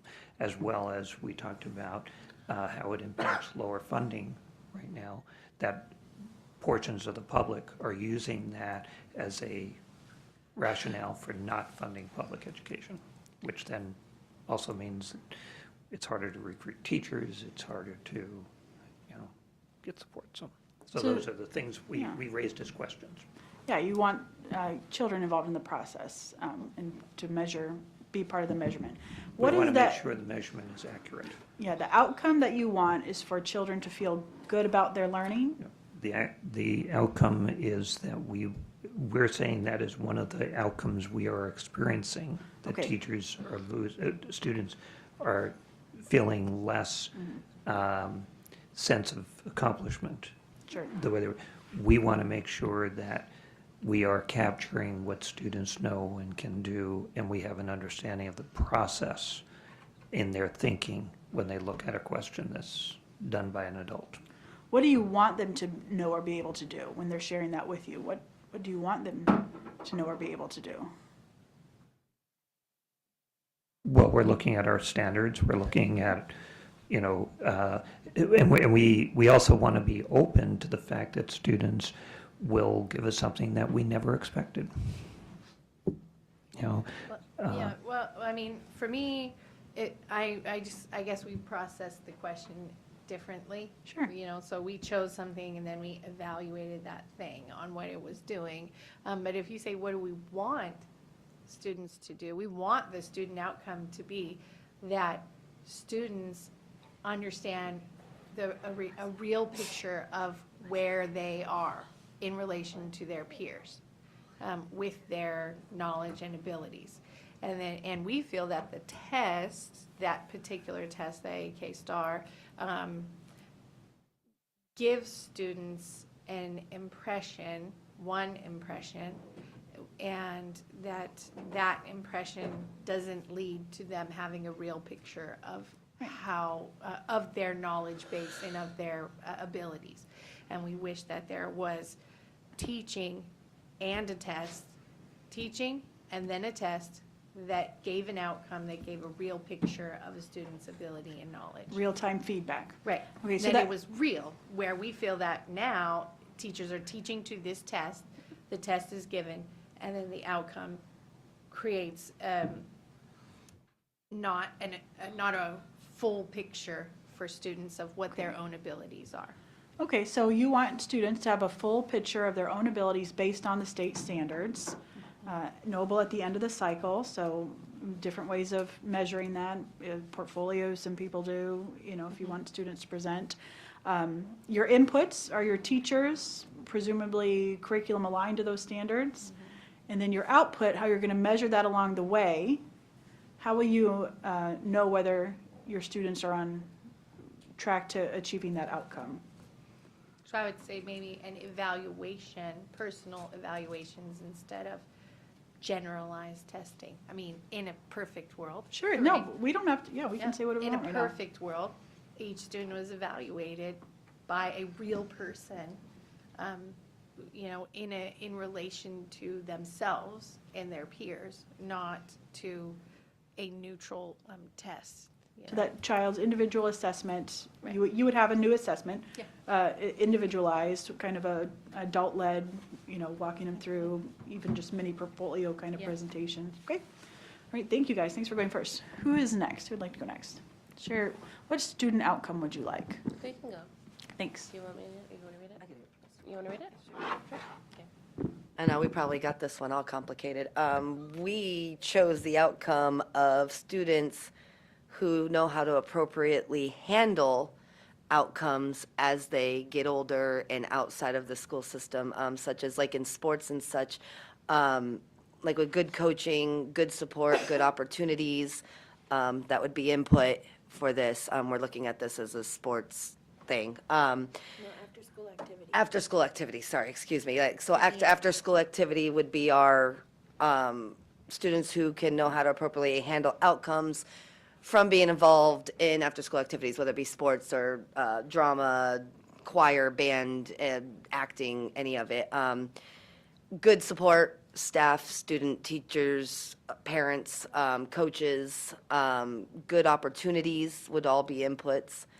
Outputs would be the student accomplishment, how they performed, taking first chair, doing great at state for swimming like Lathrop just did, taking the championship games, whatever it may be. Sportsmanship assessments would also be an output. Student attendance and compliance, are they coming, are they showing up, are they taking part, are they interacting? Feedback from coaches, feedback from teachers, climate action surveys all play a part in the output. Okay, so the desired student outcome, and I'll limit you to the school system, not just the not after-school program, that's outside your school system. But you mentioned drama, sports, all those happen within the school system. Your outcome is that you want students to be able to respond to outcomes, like a measure of grit or an SEL type like response. knowing how to win, knowing how to lose, knowing how to take Self-regulation. yes. Knowing how to cheer for your team when you're in a bad mood, like all of it, like being able to regulate their own emotions so that they can be more productive on their team or on their Or in class, squad or Okay, so the outcome you want for your students at the end of the cycle is that they're able to regulate their emotions in a cooperative or a team environment, group environment. Okay, your inputs are your teachers and your coaches, your training programs, and then your outputs, how you're going to measure whether that's effective. You're going to be looking at whether kids are getting, first chair kind of. So Accomplishments. Is that predictive of whether they have a good attitude or, healthy emotional self-regulation? It is actually, and especially with a lot of the teachers and coaches that I do know. Just because a student may perform well doesn't necessarily mean they're going to get that spot if their attitude is lacking or if their performance in other areas is lacking. Just because a good performance on the ice, on the field, on the stage may happen, what's the attitude like? What is the student's behavior towards other students like? How do they treat the teacher, the coach, the So you're saying that's a metric that would be embedded into Yes. the process, that That's you one wouldn't that- be able to achieve those things? if Yes, you and That's it's one weren't already that's there. actually demonstrating it. embedded into a lot of our programs yes, it's already there. already here in our school district. Okay. All right, and you guys, what is a student outcome you'd like to see? We started out talking about kids being hungry at school, but it kind of broadened into more Maslow's hierarchy of need and kids' basic human needs being met so that they're able to learn within our schools. And we both had personal stories from having worked in schools of having kids who didn't have those, who didn't have clean clothes, who didn't have access to clean water in order to bathe, to have food when they go home at night. And so, all of that, the outcome would be that our students are able to get an education because those human needs are met in some way. And we said, as far as inputs, there's tons of community inputs. There's food bank, there's snack boxes, there's our nutrition services that comes in and tries to meet it. We have a principal's account. We have all these things, but oftentimes they aren't able to get a satisfactory outcome of like that, students having those basic needs met in the schools. And I forget, remind me what the other pice of our No, attached yeah, list. how you're going to measure it along the way? Yeah, your okay. output. So that's called not just, not adult outcomes. You're The doing great. definitions are getting me. Yeah, it's a lot. But, So one of the ways we would measure if a student was more attentive at school, less tired, interacted well, was able to study, engage their self-esteem came up, we could tell that those needs were being met and the student was more stable underneath them. Having to have peer relationships and success there. Less discipline issues. Okay. So your outcome that you would like is for students to be successful at school, to be learning. Your inputs are food, right? A food program, making sure there's resources, and your measure along the way is whether they're accessing those, whether the food is getting to the children, whether they're, okay. And we know that children who are well-fed is predictive of them having improved academic outcomes. Okay, yeah, thank you. All right, so let's see where we're at. All right, as you were visiting with your partner going over all this, what did you begin to notice? Talking about inputs, outputs, outcomes, student outcomes, what did you begin to notice? I mean, that's a broad topic. We both, Yeah. so I don't know if it's what you were going for, but we noticed that in a lot of times. I noticed. I noticed that in a lot of times, you said speak for the group. I meant just for you, what did Just for you myself. notice? Yep, That thank you. we try to solve problems at this upper level, but then they don't actually have the outcome that we're looking for. Like we use nutrition services as an idea, but nutrition services is an adult outcome and it's actually an economic thing. And I've had cases where like we nutrition service managers are getting in trouble for giving food to kids. And so we have adult outcomes and issues affecting the student outcome, or I had buses refusing to take boxes from food banks home with students because of a rule or thing. So all of the barriers put in place, and also that instead of empowering the people on the front lines to help solve the problem in the way that makes most sense to them, we're trying to make big changes up here and paint everything with a broad brush when some of these situations need individualized things to get the proper outcome for those students. We can't fix this at a macro level. It's got to be fixed micro and empowering people to be able to do that.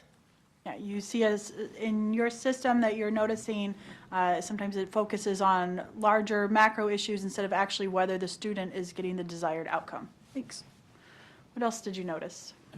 Felt we were entering into a discussion, a conversation, and things that April would, we kind of came to one focus point, but perspectives, we each had a little bit different, and it prompted thinking about something different, and even the conversation continued in our presenting it.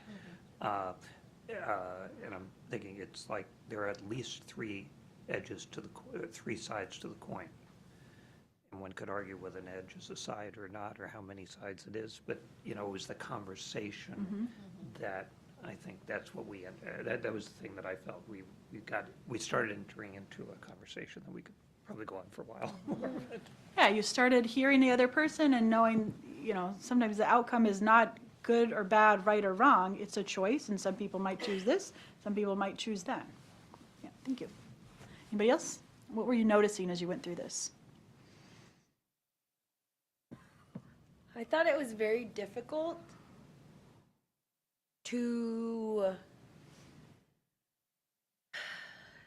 explain my thought process, even though, so Melissa and I have similar lives, really. We have children in the same sports. Sometimes the same teams. Yeah, and it was very difficult to, so I grew up not playing a team sport, but an individual sport, and trying to learn what my children are learning on how to be on a team, on how we measure their success, because they don't win state every year, and things like that. And then actually putting that into words so that we can come up with an idea on how to get all of the students on this same page, that was very difficult. And I think that I speak really well. So putting all of those, making sure that I've got the right inputs, the right outputs, the right outcomes, and putting that in a kind of like a map, really. It was very difficult for me. Yeah, so you're starting to notice the challenge of clearly articulating what it is you want for students, what is the inputs necessary for achieving that, and how you're going to predictive measurements along the way, and really making it a map of, if we do this, this is the results we expect, and we're going to check it along the way to see if that's what's happening. It's just about 5 minutes to 1, so I think we probably should take a lunch break. How long of a lunch break would you like? We can do 15, 30, 60. What is your thoughts? Clarifying question. If we take a shorter lunch break, will we get out earlier? My hope is that I have 2 days of material I would love to work. I would love to work with you until 5 o'clock because I see a need for it. I will not force you to do that, so it's a choice. Yeah, I think it's a really good question. I don't want to end early because I think the need is high. But it's a long day, and I understand, so that'll be your choice. So you want to do a 30-minute lunch. Is everybody in agreement? So I would say like 12:30 on the dot, because it's hard to read that if it's not right on the dot. Okay, so 12:30. Oh, thank you, thank you. 1:30, back here fully present. That means no cell phones, eyes on me, just like those little music teachers say in kindergarten. I don't know. And ready to go right at 12:30. We have a lot of 1:30. Thank you so much. Okay, I'll see you at 1:30.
Wait, my line on here. Choya, you were in your seat ready to go, right at 1:30, just as you said you would be.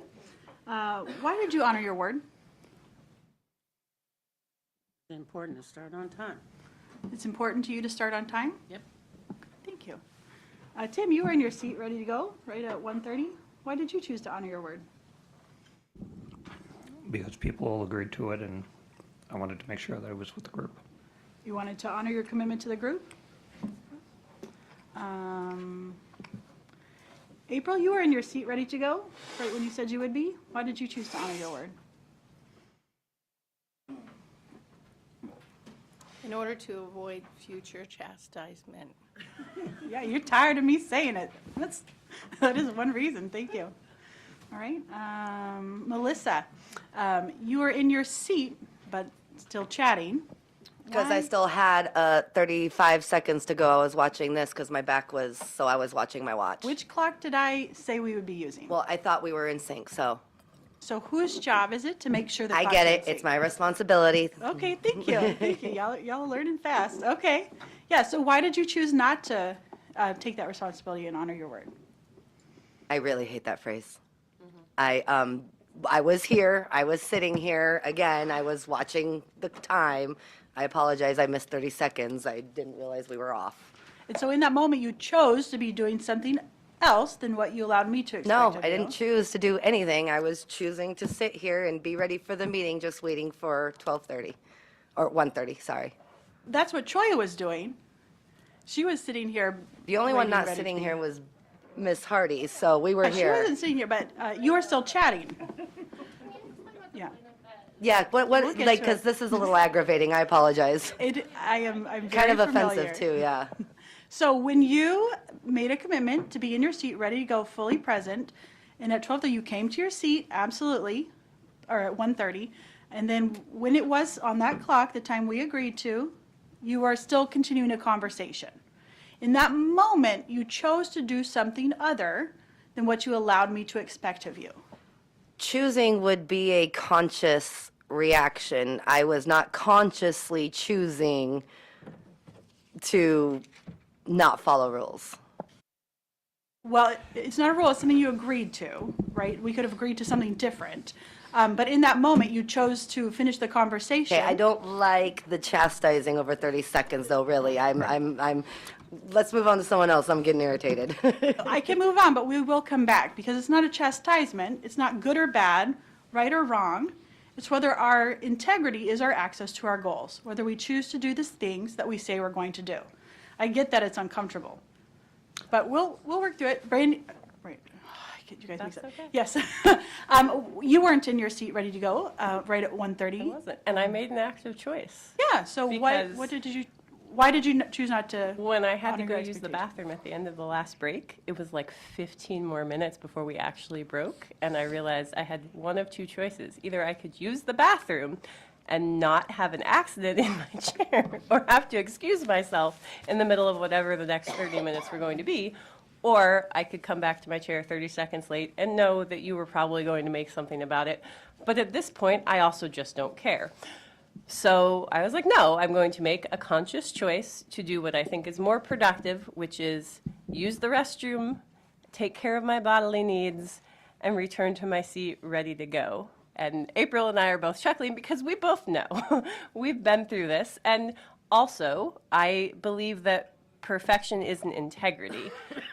Perfection is an unreasonable expectation of anyone, and I tell my kids that perfection is the thief of joy. If that is where your level of integrity has to be, you will never be a happy person because it's an unattainable goal. So you have to understand that, as we've said to Maggie, we're all humans, and at some point you have to put your humanity at the front and do the things you have to do, and I'm still acting with integrity. The outcome I was going for was to be prepared and to be here instead of having to miss a more vibrant discussion later by having to excuse myself because I do have medical needs, in which access to a bathroom is one of them. Yeah, I'm a big fan of everybody going to the bathroom if you got to go to the bathroom. That's not my question here. So is there another way you could have met both of your very real, physical, important needs and been in your seat ready to go at 1:30? Sometimes, yes and no. I talked when I could have instead focused and watched the bathroom and planned to go do it, which is Tim was starting a conversation, and I was like, actually, no, I have to go right now. There is no more time.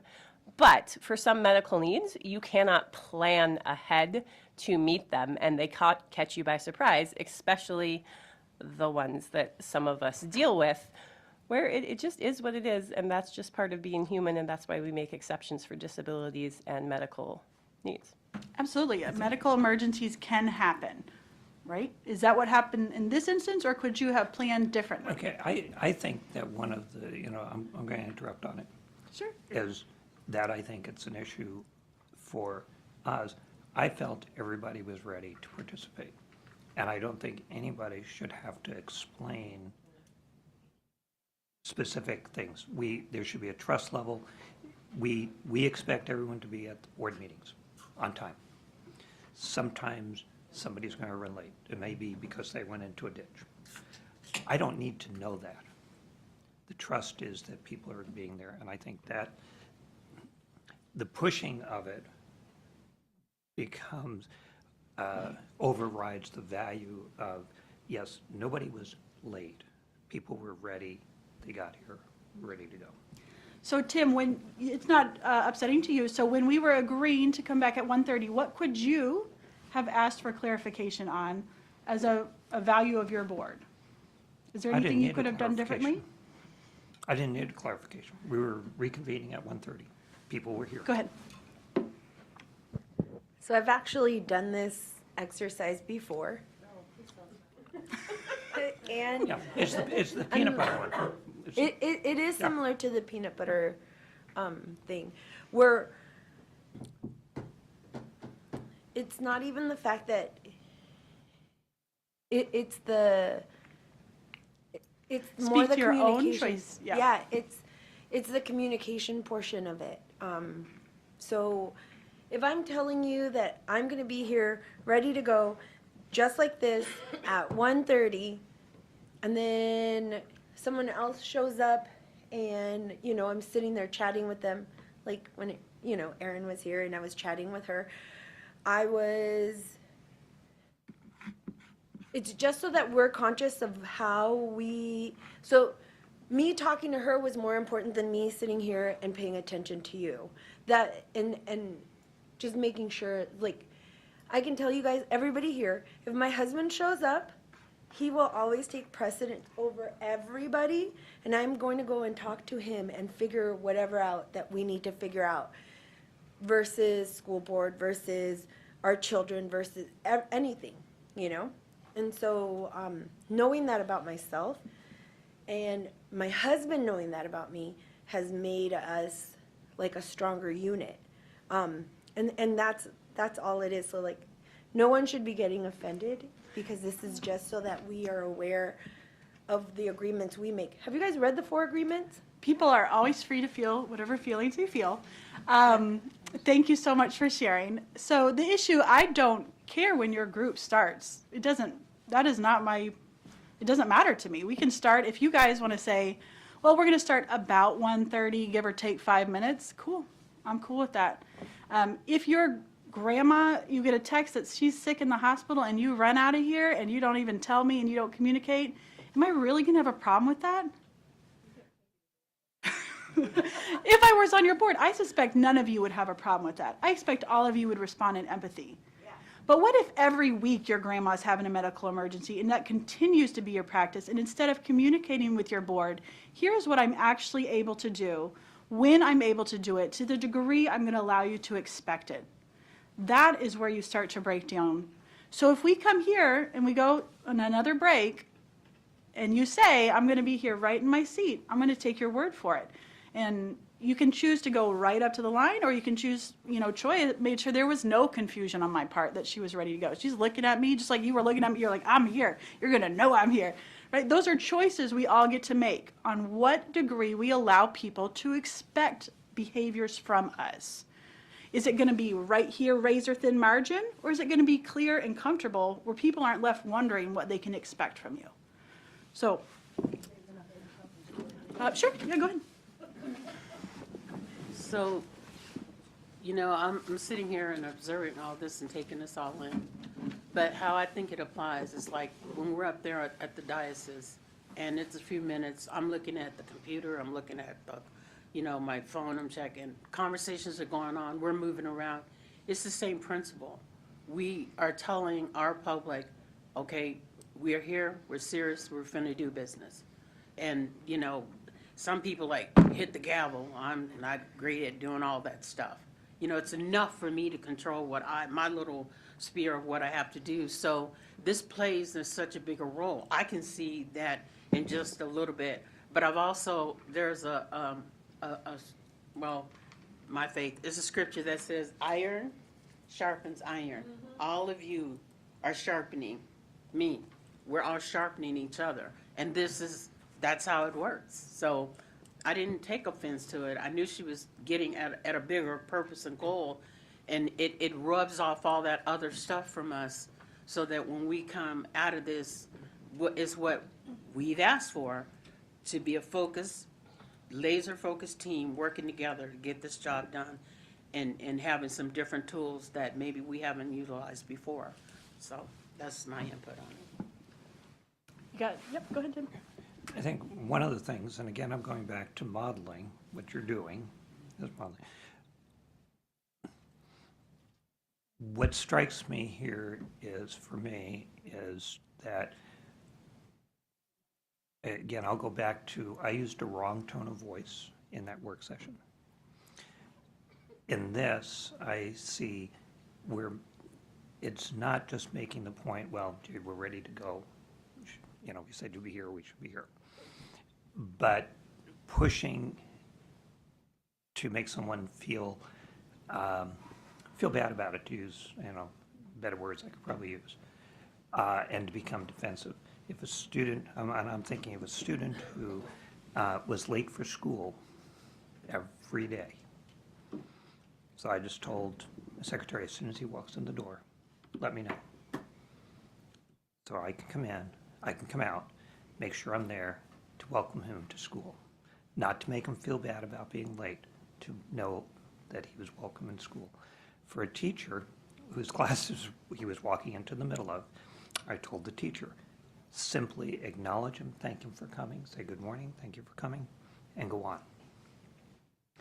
The teacher was very upset with me because he should correct that student.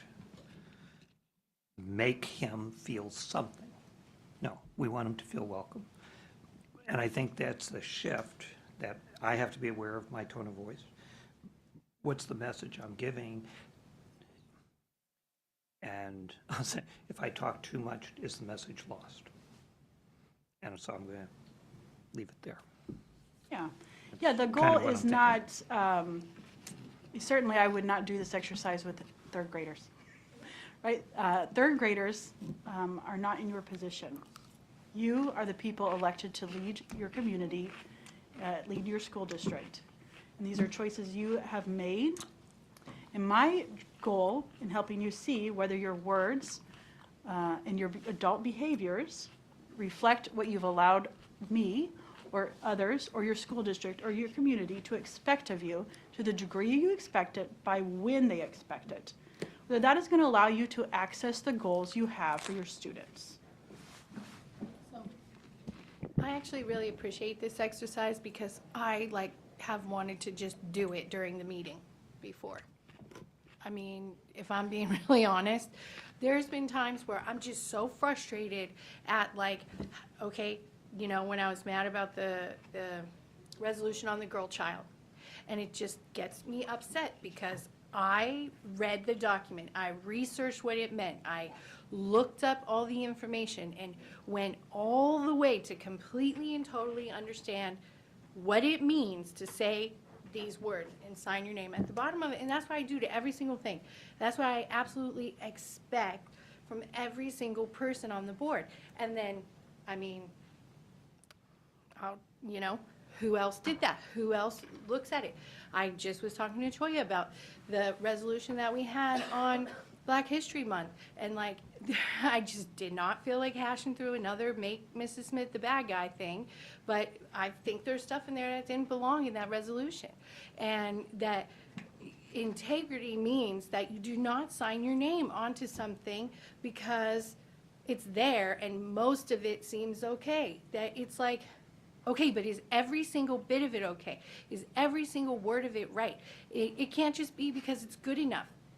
Because it's good enough is good enough for third grade, but it's not good enough for elected officials who are doing a job that's extremely important, that matters to the community, that 100,000 people put their trust in us. So I feel like I've wanted to just sit there and say, well, why didn't you read it? Were you busy? Were you watching TV? What did you want to do? Don't you care what you want to say? And just hash it out. So I'm glad to hash it out right here, right now, in semi-private, not during a regular board meeting, you know? Isn't this on the? It is, but you know what I'm saying? That it's not during a board meeting, hijacking a conversation, hijacking the set-aside public's time, right? Well, that's why Acreage does work sessions on most action items before the meeting. Yeah. To do that. But I'm just saying that I appreciate the activity because it is calling us to step outside of our normal social norms that are normal for other situations. Serving at the board is not a normal situation. It's not the same as anything else that you do in your entire life. It's set apart and it takes something extra, so. The patterns you all have established, whether it's social norm, we're cool starting a few minutes late, those are neither good nor bad, right or wrong. Are they helping you access your goals you have for students? That remains the question. It might not be an issue for you. That might be one where you're like, yeah, we're really, but you at least made a choice. You reflect on whether your actions are, your adult behaviors are working to achieve the results you want for children. Anybody else have a reflection? I just think it's really important, like what April's saying is valid and valid for this whole group. My questions are, one, do you think people can read, understand, and do that level of research and come to a different answer than you did? Yes. And so there becomes... Yes, I did the research, and yes, I came to a different thing. They didn't. But they might not have told you, and I wasn't on the board at that time, so like I watched that meeting. But the other, I think, bigger point for us as a board is having that ability to have this discussion without it being behind the diocese. Going back, like perfection is a thief of joy, but I do agree that like some of those resolutions we could fix, but they shouldn't be fixed up there. They should be fixed before they become before the board and having that conversation, because we as elected officials owe that to our public, because having that discussion up there, it hurts people. You're not on the board that long enough to know that I've been asking for that the whole entire time. I'm not criticizing. She's watched everything. But I'm saying, I've been asking for that as a member of the board the whole entire time, so. So as we go forward, and as you all choose to go forward as a board, you can make different choices. But the only choice you can control is your own choice. I chose not to engage on the Black History Month. All right. Moving on. So far we've discussed inputs, outputs, and outcomes. We've distinguished, I don't know. oh, you have more? Yeah, I just want to come back for a sec to one of our board norms. Go for it. Is that, exact wording, but it's basically to positive intent. And research, your research, but my research might be different. And indeed, the assumption is that we are prepared.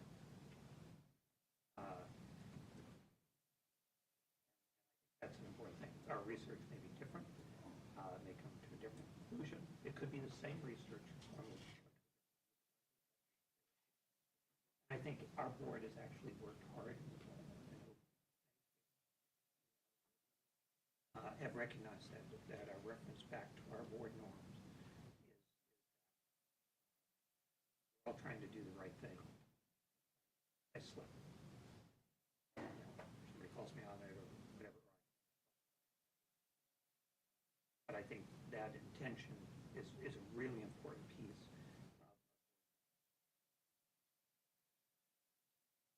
Anybody else? Okay. Oh, did you have another comment? I guess just a comment. I hear what you're saying, both of you, everybody. I don't feel like it's my purpose or place to argue most of the time on the board, on the dais. So if you are expecting me to explain and profess all the research that I have done and try to validate my decision, my decision is through my vote. And so I'm not gonna sit up there and do all of that. And I agree with Tim. I hope that you trust that that there's good intent and that I have done research, which I do. All right, we've discussed inputs, outputs, and outcomes. We've distinguished between just regular outcomes from student outcomes, and now we're going to add another layer, student outcome goals. What is special about a goal? What makes something a goal?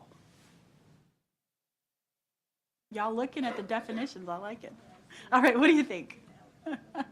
I think that a goal is like a tangible, measurable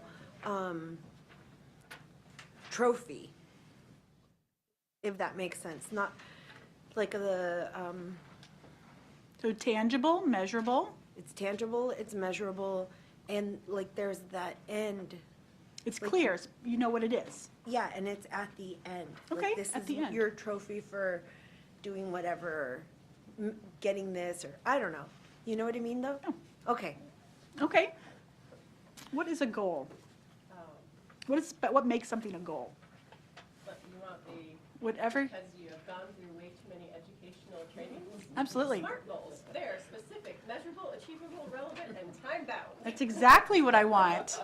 Right? Shocking, they don't actually just say that for, their health. It's actually helpful. Did you have a comment? I pay attention to my TV. Yeah, that's a great description of an objective.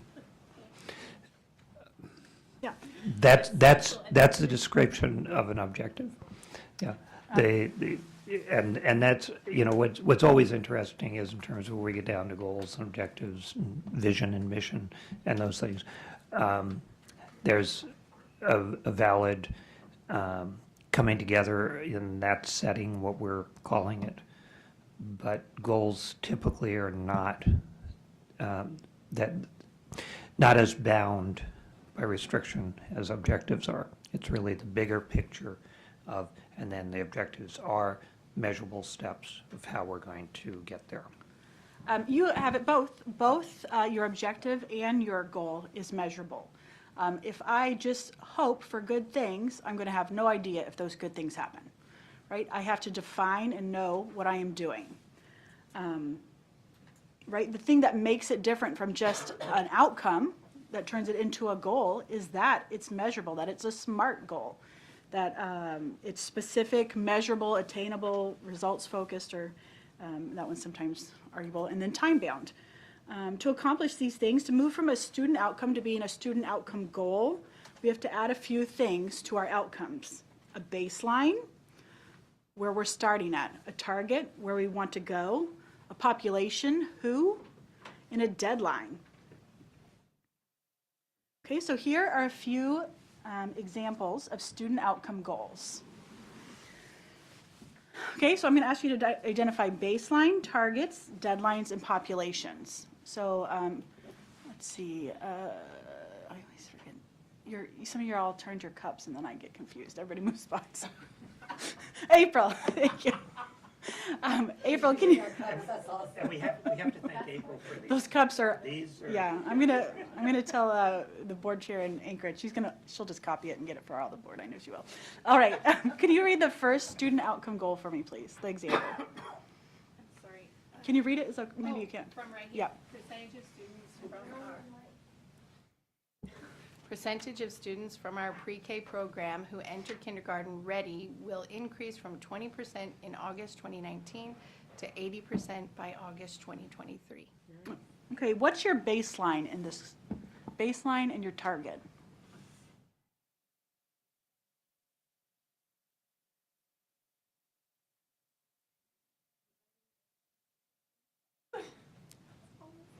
It's like our teachers are really good at what they do. You're asking us? Yeah, what is the baseline in this goal? The baseline is 20% in August 2019. Yeah, the baseline of the outcome is 20% will be kindergarten ready. That's where they're at now. And the target is what? 80% by 2023. And the deadline is August 2023. Okay, and what population? Who do we want to be moving in this direction? Pre-K. Yeah, rising kids in the pre-K program. Thank you, awesome. Okay, Melissa, can you read the next one, please? Percentage of graduates persisting in second year post-secondary will increase from 25% on June 2019 to 50% by June 2023. Okay, what's your baseline and what's your target? Baseline is 25% on June of 2019, and our target is 50% by June 2023. Yeah, so your baseline is 25% are going to be in a second year post-secondary. Your target is to double that, get us to 50% in second year post-secondary programs. Okay, and your deadline, you said? June 2023. And who? What's your population? Second year post-secondary, yeah. Let's see, which population do we want to increase from 25% to 50%? Graduates. Graduates, people who have come through our school system. We want to see that 2 years out, they're actually still in a program. Awesome. Okay, let's do the last one. Let's do the fourth one. Could you read that, Choya, please? Number of high-performing campuses. Just do the last one. We'll save some time. the Yeah, thank you. percentage of students at underperforming schools who met or exceeded the state standard will increase from 47% on June 2019 to 75% June 2023. Okay, your baseline and your target? Students are underperforming. 47% by 2019. And the top was 75% by June 2023 So 47% of students who, are underperforming. yeah, that's your population. Okay, 47, what does 47% refer to? Exceeds the state standards. Yeah, who meet or exceed the state standard. So today you're at 47%, and the target you want to get to is 75% of students who meet or exceed the state standard. Which students? All your students? Underperforming. Yeah, in this case, you just are focusing on the students at underperforming schools. This target is to move them from 47% to 75% at meet or exceed state standards. Okay? Here are a few non-examples of goals.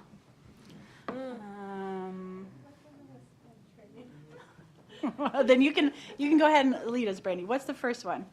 What is a non-SMART goal? Academically. Don't you? You have not defined the behavior or objective, you have not given baseline data, and you have not given how we will measure the progress. Is it wrong to want students to improve academically? No, but it's not a measurable goal. So can't I just say, I'm going to teach my class and I want all of them to improve academically? That sounds really like a good thing. But in what, and where, and how will you measure to know that you have achieved said data? Students will improve academically in mathematics by doing, in a multiplication set, given 20 problems, answering with 80% accuracy. Like, you have to, I write IEPs. Yeah. It is not a measurable goal. It is a lofty objective of, like, that would be great, students will improve, but unless you've defined what improving academically means, and it could be tailored to the individual student or the class as a whole, it meaningless. I love that you said what you've defined, right? This is not defined what you want. What does it mean? Because what might mean to her might be something totally different to the teacher, to the principal, to the parent, to the student. The lack of clarity leaves everybody wondering, what is it that you want to improve academically? Okay, Tim, could you read the next one, please? Percentage persisting in second year post-secondary will grow by 5% each year. Better? What do you think? What's missing? Right. It's not a well-written goal in that it doesn't identify who the percentage is. Yeah, it What- doesn't- the percentage of what? Yeah, is it your ninth who's graders or our your target current group? seniors? Okay, Yeah. thank you. Is it a problem to say I want to grow 5% each year? That sounds like a really, like, let's grow 5% each year. I can measure that. What if you're at 95%? Yeah, wouldn't that be great? But also, when we're talking about being transparent and making sure things are clear and specific, people need to be able to know where you're starting at, where you need to go. Part of that, it has to be attainable. So if you're at 0% and where do you want to go? How many years? Is this for the next 20 years we're going to do this? Is this a 3-year project? So there's nothing wrong with wanting to grow by 5% each year. It's not good or bad. I just don't know. Do you want me to start now? Do you want me to start in 2 years? Okay, let's try, let's do the last one. Who wants to read it? You got it? Okay, thanks. Thanks, Maggie. The percentage of quality teachers retained each year will increase by 78% in May 2022 to 93% in May 2024. Okay, that sounds pretty good. What are your thoughts? Well, we've got a start date, we've got the end date, we've got the measures, and we've got what we desire. Yeah, that they're going to be retained each year. But there is one thing missing, and that's the thing that's not on my notes. Okay, who do we want to retain each year? Quality teachers. Yeah. So is this a SMART goal? Is it There's specific, something measurable, missing. attainable, real? Yeah. Who's missing in this? Define what a quality teacher is.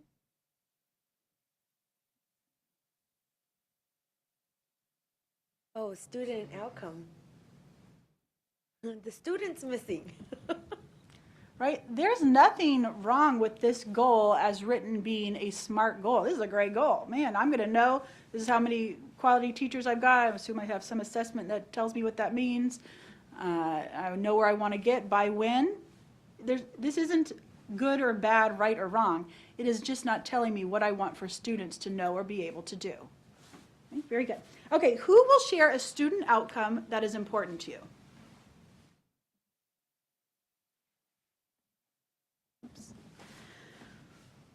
What's a student outcome? Something you know you want students to know or be able to do. Something that's, it doesn't have to be something that you're currently doing. It can just be your thing, whatever you want. Read proficiently. Okay, great. That's wonderful. Well, that's a great goal. I love that. How can we change that from being a student outcome to being a student outcome goal? So we need to add a baseline and a target, a population, and a deadline. Okay, so how could we change hers, students to read proficiently, to make it a SMART, yeah. Let's just cheat and use the Alaska Reads Act. Students will read proficiently, read on grade level by 3rd grade as measured by what, I mean, it's not one I agree with, Tim. I'm just saying it's what they've said. As measured by the AK STAR summative assessments. And if I wrote it down, I'd add the rest. I know I'm missing. You can make up a baseline and target. Yeah. So go ahead and add a baseline target. Of at least increase from below proficient to at grade level, as far as they're measuring it, would be the baseline target for whatever those parameters within the test, you know, the whisker marks. Meet or would be. exceed proficiency, yeah. Yeah. So your baseline, it's probably about 30% of, and you want to get to what? 30% of students proficient, what do you want to get to? The Alaska Reads Act says all. All right, let's 3rd graders realistic and will attainable. be. Let's go realistic, 70%. 70%, you want to go 30 to 70%. What's your time bound on it? By when? Okay? I love your heart for that. That's beautiful. So in 2 years, you're going to more than double the number of students who are reading at grade level. Which students? So all students not reading at proficiency for their grade level. So any student? That's, we don't have to do them. As it says. Yeah, it's your choice, it's The your goal outcome. is reading at grade level, like Yeah. by 3rd grade. Yeah, just because they write theirs that way, you guys right? You get to do Yeah, what that one's not matters to meaningful. you. Like Would if you- I were would you going ask to me write an one example? that She matters provided an to example. me. Well, this was her that was meaningful. So Go. reading So go proficiency ahead. mattered to you. So, Yeah. well, okay, so we want to be realistic here. So, kids reading proficiently, K through third grade, let's be realistic here. Let's go 5 years. Let's look at a 5-year plan. So between, let's say, December 2022 to December 2027, 70% of students, 30% don't read proficiently now. In 5 years, so in 2027, 70% of kids, K through 3, will read at grade level or better. Awesome. I love it. Thank you. Okay, now you're going to get with your new partner. You already had one exercise with them. I want you to take either an existing priority for your school system, so one that you've maybe put in your strategic plan, or one you created in the last, like that you are creating the last activity where you came up with your student outcome. And I want you to turn it into a student outcome goal by editing it to include a baseline, a target, a population, and a deadline. And then when you've completed it, write it down. Make sure you can see your goal moving from this to that on this day by that day. Okay, so I can leave the format up. Yeah, just you could do that 3Z group if you want. Okay, so when I raise my hand and make let you know that we're ready to reconvene, then I'll be ready to hear your student outcome goals. Thanks.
All right.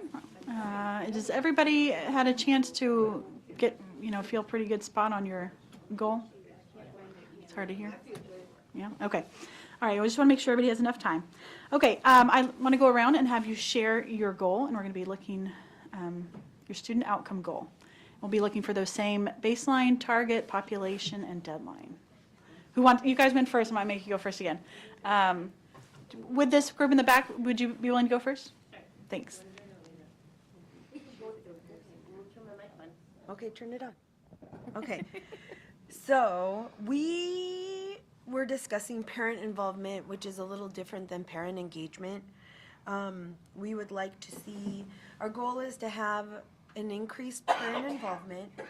The population, of course, would be the parents. Our current numbers we made up, but it's 6%.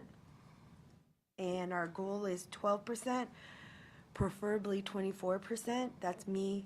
She's more reasonable and more realistic than I am. I'm like 24%. And then the deadline would be the end of the year of 2023. And we would be measuring it with volunteering numbers, showing up to Yeah, you don't have to measure, share your outputs. Yeah, just your goal. Okay. Okay, you don't have to decide all that. That's actually your superintendent's job, the real one. That's their heavy lift. Okay, so your baseline, the outcome you want is parent involvement. Okay, the baseline you want is 6% to 12% of participation as measured on some indicator you have, and the deadline is by 2025. Or 2023. Okay, and your population is? the parent. Right. So parent participation, right, that sounds lovely. Nothing bad about parent participation. That is right, we all like parents participating. Is that a measure of what students know or are able to do? So we know that when parents show up, that there is an increase in what a student can do or can, there's just an increase in their altogether well-being. So it's either performing better in their activities or performing better at school or. So you're absolutely right. Parent engagement is a predictor of student success. So that might be an output, a measure of whether that is predictive of the student outcome you want, of student learning, of student success, of what students know are able to do. If you, as an output, as an interim measure along the way, going from 6% or whatever your outcome you want, and you're starting to see that rise in parent participation, you're going to start seeing improvements in the student outcome you want. So what I need is a outcome of what you want students to know or be able to do. It might be that you use that parent indicator. We'll do something with in-between systems predictive in next, but what do you want your students to know or be able to do? Everything. And that's fabulous, right? It's not like we're like, we don't want them to learn math. That's not what we're saying. What happens, and I'm going to come back to Brandy on this because she knows the answer. What happens if I just want them to know everything, Brandy? Like all the kids in your class, I want them to know everything. We lose the mission, and then you're not focused, and you're unable to, it's finding the words. If you just say, I want them to know everything, then it's undefined, and you're unable to measure it, and you're also unable to know whether or not you succeeded. As a teacher in a classroom, and your principal says, I just want you to make sure those babies know everything. How does that translate into your instruction? It doesn't, because I can't measure what is everything, what's the definition, and where do I focus, and how do I write my goals, how do I, it's why we have state standards and things so that I can focus and say by this grade they'll know this, so that then when their 5th or 6th grade teacher picks them up, they can take that and carry it forward. And so everything is too broad, and I don't own the student for their whole life. I share a piece of them for 1 year, and my goal is to prepare them to hand them off to that next teacher. And if I don't do my portion of that work for that year, then they are unprepared for the following year for their next teacher to carry on that task. I think we can be more specific and student-centered by saying that our goal is that we want an increase in student engagement with a modeled by parent engagement. That might be your measurement tool. So the outcome you want is what is student engagement? Better attendance, more participation in classroom. So is attendance a measure of what students know or able to do, or is it predictive of success in the classroom? So then how do we translate this to parents like me who, like, I show up to school decked out in red and gold to support my students, and I know I want them to be successful. And how do we communicate that to parents like me who don't understand or don't know that we need more focused goals? Because to me, I'm like, yay, you're well-rounded, you're amazing, let's do it, you know? But it doesn't, for a teacher, that's not helpful. So how do we? Parent engagement is predictive of student success. So you're right on the money that you go in and you're doing that. Every teacher loves that. They love that you're there. That is supportive of student learning. What I'm asking for you to do is identify what you want students to know or be able to do. Right. And that's the. And that's the how. This parent engagement is the how piece. But the question that you're asking, how do we translate that to a parent like me who I don't know what we want? I want them to be well-rounded. I want them to be employable when they graduate. I want them to be college ready. Even if they don't want to go to college, I still want them to be college ready. Okay. Do not close those doors. So how do we translate that to a parent who doesn't know, like Brandy does a very good job at the technicalities.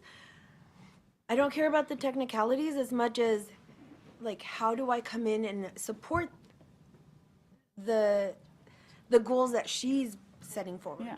The vision you expressed was that you want students to be able to be college ready, whether they choose that or not. Right. So that I want is a every student girl to outcome. You want all students to be college ready, and you can measure that as a student outcome.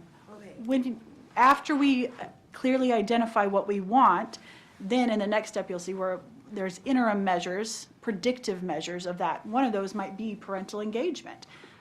But if we don't define what we want to begin with for students, then doing all those little pieces is not going to guarantee or show us or predict where we want to go if we haven't said where we want to go.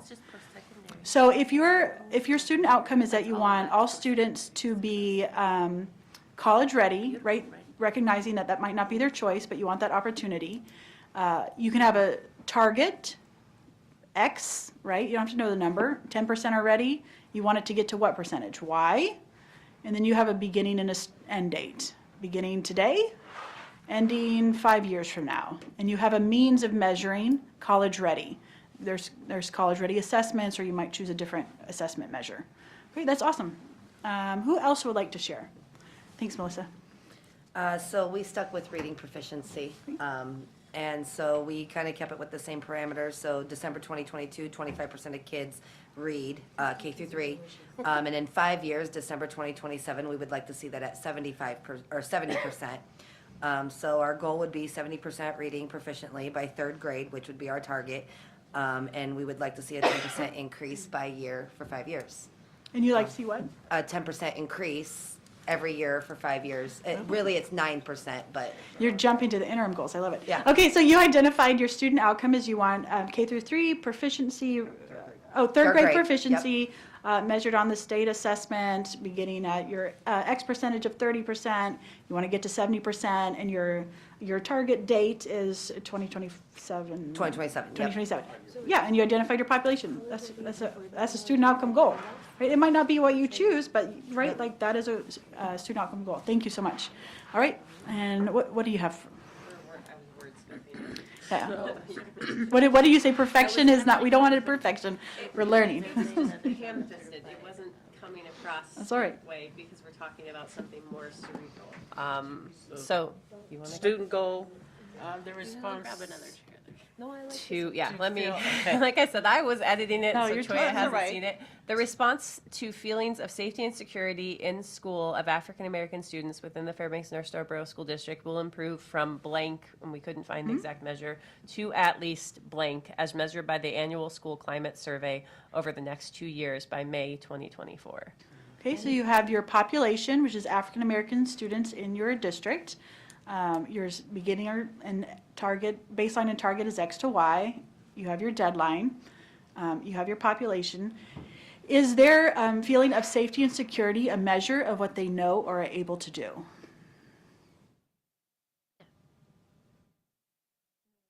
Same as ours. They're able to feel safe. For sure, it's important. We're not saying this is not important, good or bad. We're not saying anything about that. Is it a measure of what they know, what you want them to know or be able to do? Or is it predictive? When students feel safe and secure, they are able to learn. So what is it that you want your students to know or be able to do? Oh, they're safe and secure though. Yeah, they know. What was that? Know that they're safe. So you want them to know, yeah, you want them to know that, how to keep themselves safe, to access resources for being safe. The survey says they don't feel safe in schools, our schools. 26% don't feel safe at all. Those numbers, we have similar numbers, it's really hard. So that, when students feel safe and secure, they're able to learn, right? We know that. Just the same, parent engagement is predictive of student success. What I'm asking you to consider is, what do you want those students, we want, right, who are feeling safe and secure, what do you want them to know or be able to do? To express in the survey that they're safe and secure. Now that they are, let's say now that they are, what do you want them, right? Because the goal is something for them to, let's say they are, right? What do you want them to know or be able to Their do? engagement in school should increase, or we should see some sort of measurable, something that's telling us that they feel safe. They're more engaged, they participate more, or whatever, I don't know. So, not just sports and stuff, but all across. So what is it that you want for them to know or be able to do? I want them to know And it's just like that they're safe. Okay, I want them to do the surveys to give us the information that they now feel safe, that we can measure it. so let's say everybody in all of our buildings feels safe and secure, right? That is, who doesn't want that? What do you want those students in the classroom to know or be able to do? I want them to know that their teachers or school cares about them. and We've already established they're safe, everybody's safe and secure in the building. We would love it, right? Everybody wants that. Let's say that is the case. Everybody is safe and secure, we all, 100%. What is it you want those students to know or be able to do? Post-secondary success. Oh, What you want, not what somebody else wants. What do you want? okay. Why are those babies in those seats every day? Because they want to graduate and have a better life. You want them to have a better life. Yeah, that's a wonderful student outcome. I love that. You want them to have a better life. Okay, how will you know? Graduation rates increase. Okay, if you graduate high school, does that mean you know something? Does that tell you what they know or are able to do? Because this is a real popular one. Okay, It's, yeah. Here's what. Yeah, let I her- want them to have multiple pathways for academic success. Okay, I love this. Multiple paths. So the student outcome you want is for students to have multiple pathways for academic success. How will you know if they have multiple pathways for academic success? If our district provides more pathways for that, to happen, Okay. either the trades, the college, or Military ready. She's got it, she got it. the workforce development has increased in Fairbanks, either in trades or whatever. All right, let's say we get a whole CTE program, super robust, as good as you could possibly want. Okay? Does that tell you whether those students who take those class or have available option to take those class are ready to, that they know are able to do something?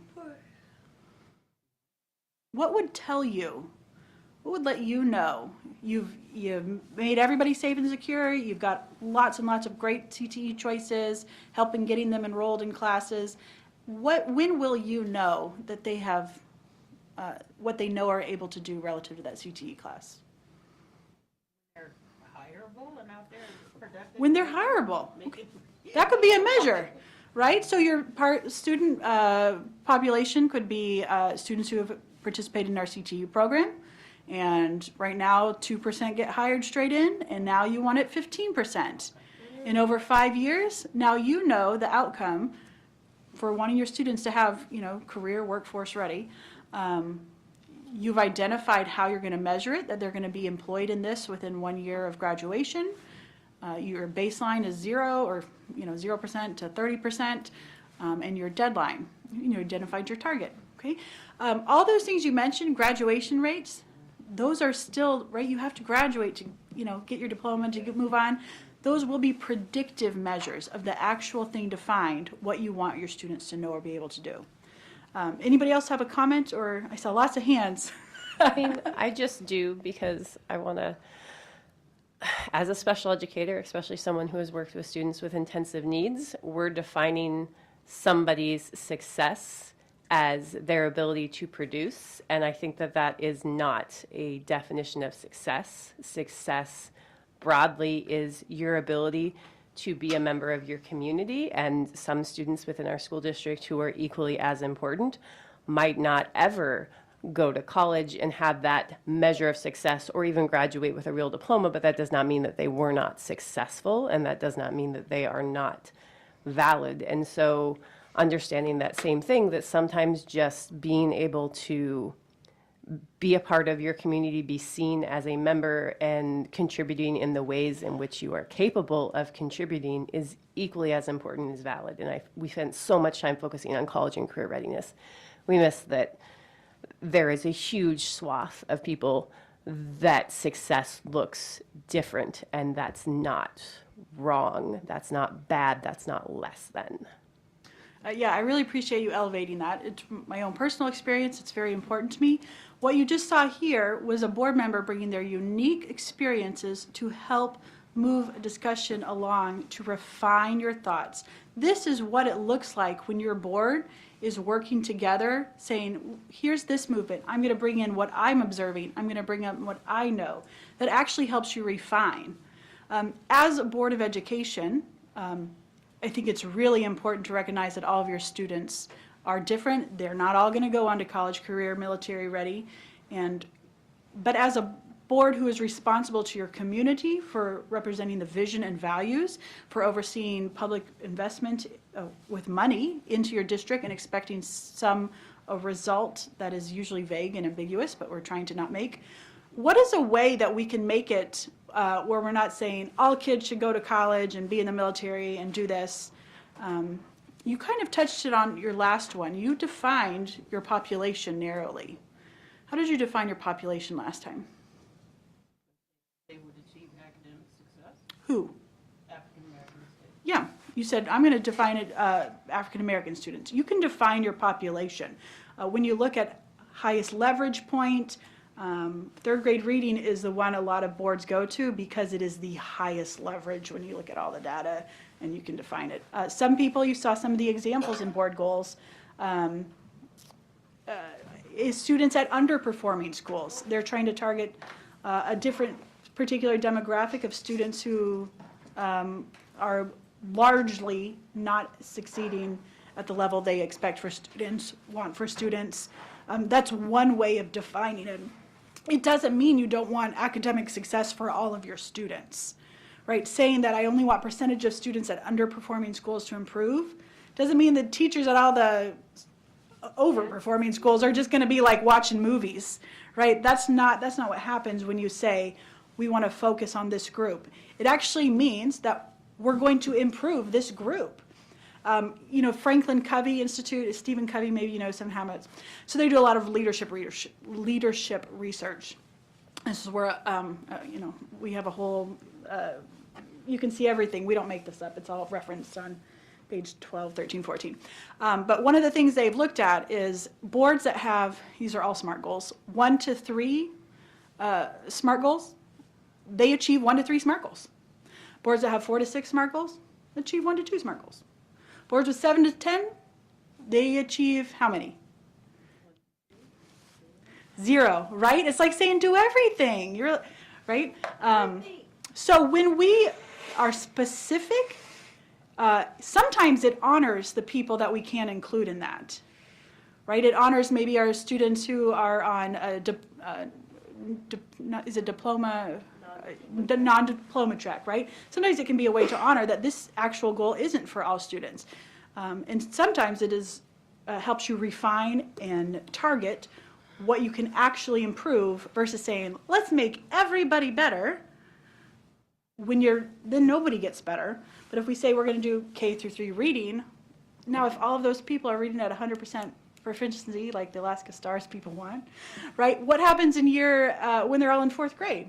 Now you can target all of those resources to somewhere else and actually improve that area, right? Now that you've actually accomplished the goal and we're clear in defining your resources and where everything's going, then you get the success of actually meeting that goal, and then you can redefine where you want to go next.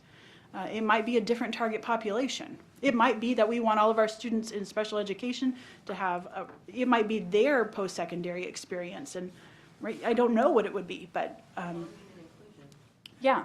So, yeah, go for it. Aaron and I, when we first got on the board, we had the opportunity to go to the national, and we thought, I shocked her, at least I know I did, when, was it Johnny Taylor from the Trim? Yeah, and he said, listen, go back to your districts and tell them, he said, tell them I want two diplomas. And he said, I want kids who have critical thinking skills and who can write 2 paragraphs that are understandable. He said that they don't ghost, which I had to ask somebody what that was about. And he said who can just show up and do that job, and you don't have to hold their hand, but they literally can think, this is the next step I need to do. And I was just like, there it was that. It was like really wild, but apparently that's kind of somewhere we are. Yeah, some boards choose that with certifications. Like if I get a national, I don't know anything about tech, y'all, but a national, I know how to do computer stuff. Tim, you know, I think you know 10 times better than I do, right? An IT certification that says, actually, my junior and senior year, I learned these skills. I've mastered them. Even CNA. Some boards choose to use those measurements that if they want their students to be workforce ready, they'll say the number of students who are mastering, CTE national tests increases from 20% to 40%. Yeah, lots of CTE. So that's one way where you can say, actually, no, I really do know what I'm doing and I'm ready to get this job. Okay, very good. All right, we're not going to take a break because we changed our time up. Okay, so we discussed inputs, outputs, outcomes. We've distinguished between outcomes and student outcomes, and we've distinguished between student outcomes and student outcome goals. Now we're going to add the next layer, which you guys were already jumping onto, interim goals. What might an interim goal be? Oh, that was like our 10% by year. Oh, yeah, it was you two. Yeah, that's right. Yeah. It's the 10%, it'd be the parameters per year that you want to see your goal increase by. So like for us, we said we want to see 10% every year for 5 years. That's our interim goal per year to get to our final goal of 70%. Yeah, so there's a way on the way that you're going to start seeing whether you're going to be reaching that goal in 5 years. You don't want to, just like the peanut butter and jelly sandwich, we don't want to wait till the end of class to see everybody's full. We want to be like, are we getting there? Is there a reason to think? Or do you need to make change? Yeah, what else do you think an interim goal might be? I'll go again. A way to gauge progress on your goal. Yeah. A way to gauge, so okay, this is where we're at here, so we're 2 years into this. This is where we're at. Maybe we need to adjust kind of situation. I love that, adjust, yeah. Yeah, interim goal is an indicator, right? It's your little flashing light. It's normally a student output, so reflective of your input, the output, the interim measure. It's used to determine whether a goal is likely to be met or not. There's three important parts of an interim goal. Like the student outcome goal, it has to be SMART, so specific, 10%. It must be predictive of the student outcome goal. So what's something that's predictive of the Alaska STAR test? I think somebody mentioned it. MAP test data, yeah, so they're correlated. So when they do this research analysis, they can look at it and say a score of this on the MAP test is predictive of a score of this on the Alaska STAR test. Okay, so the MAP test would be an interim measure. And they have to be, this is an important one, influenceable by the superintendent. So if all little boys and girls are in wonderful, loving, safe homes with every need met, that would definitely improve student outcomes. Everybody wants that. How much influence does your superintendent have on meeting that? Well, that goal, not very much. Yeah, so you have to look to see your measurement. That is something your superintendent actually can influence. That's what you hire your superintendent to do. So if you say, do this job where you're going to improve healthcare, because if children are healthier, they're going to learn better, your superintendent does not have a lot of influence in improving the Fairbanks healthcare system. So looking to see how much influence does your superintendent have on whatever measure you're looking at. So for your student outcome goals, what are some examples of potential goal progress measures? So the ones you just went through, your student outcome goal, what would tell you something in the midst of the cycle that is predictive of whether you're going to hit that target? I think y'all moved so that I get confused. What did you have the? Was that ours? What did you have? We had the Student engagement, but it wasn't student engagement, it's a post-secondary. yeah, it's supposed to be post-secondary successes, Okay. but we did it on parent engagement. Okay, so post. Oh, yeah. Not engagement. Yeah. So post-secondary successes, that's your outcome. What could you measure along the way to see if that's likely, your students are likely to attain whatever post-secondary outcome you want for them? We can measure what they're doing after graduation. Do we get that kind of information now? Like, There are some districts that do it. It's expensive to get. I think over years, actually, it will become less expensive though because technology is way better. yeah, but I think that would be a really good way of getting, so post-secondary successes apparently doesn't include everything, but I think that certification ready, college ready, employable, military ready, or trade ready should be what post-secondary success looks like, all of them. Okay, for ease, we'll just stick with certification. Okay. So tell me, in between, before, in this cycle, how could you measure certification to know whether you're likely to hit that target, 5 years out? So What sort of things could you measure? How many students enrolled? So on Power School, and I've got to look at it because we have, so like it tells us what the grades are, but then we have like a degree works type of, it'll tell us like how many courses we need to complete for English and for. Yes, similar to the trees, but it's defined in. How many steps they need to take to get to it? Yes, Yeah. So how could you measure that? I think, Talk louder. well, here,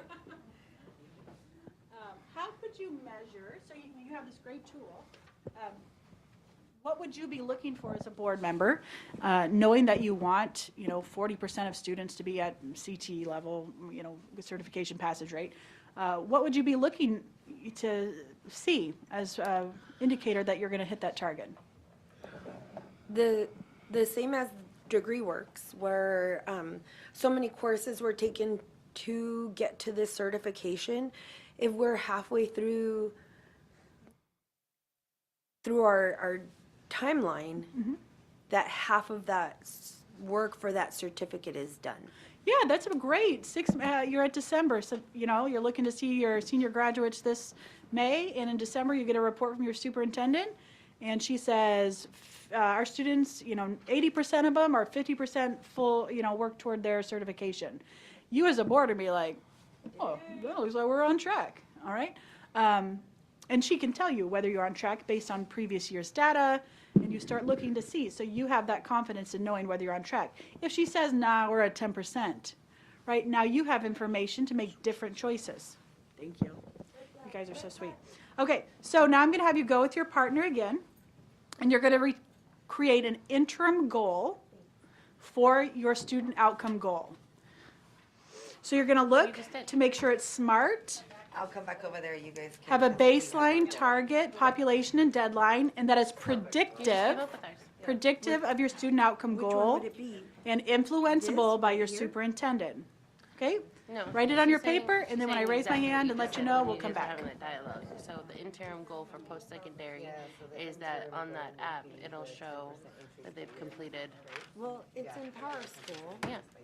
Okay, so then, So interim goal is how we will know. You're the teacher, so how do we know if our 10% increase is working? show percentage of completion. Yeah, Okay. that's it. Good job. Easy peasy. So you know Malachi's an artist, Mhm. and I am not. In LA. Art is in the eye of the beholder, my friend. Yeah, I'm not. I don't care. Okay. Like, I appreciate it, but I don't want to do it. Yeah. So, you know how in LAUSD you have to take an art class, an art appreciation and an art class? Mhm. So I took my music appreciation, Mhm. and then I took calligraphy. Calligraphy? So I didn't have to take a Should regular have art you do class. our wedding invitations. Oh, I need your I do address. that. I have a thank you card for you. Oh. No, let me put it in my phone. If I write it down, I won't bring it home. Ours was about African American feelings of safety. And how did we turn that? Yeah, I'm really glad that we're friends now. Me too. How do I do this?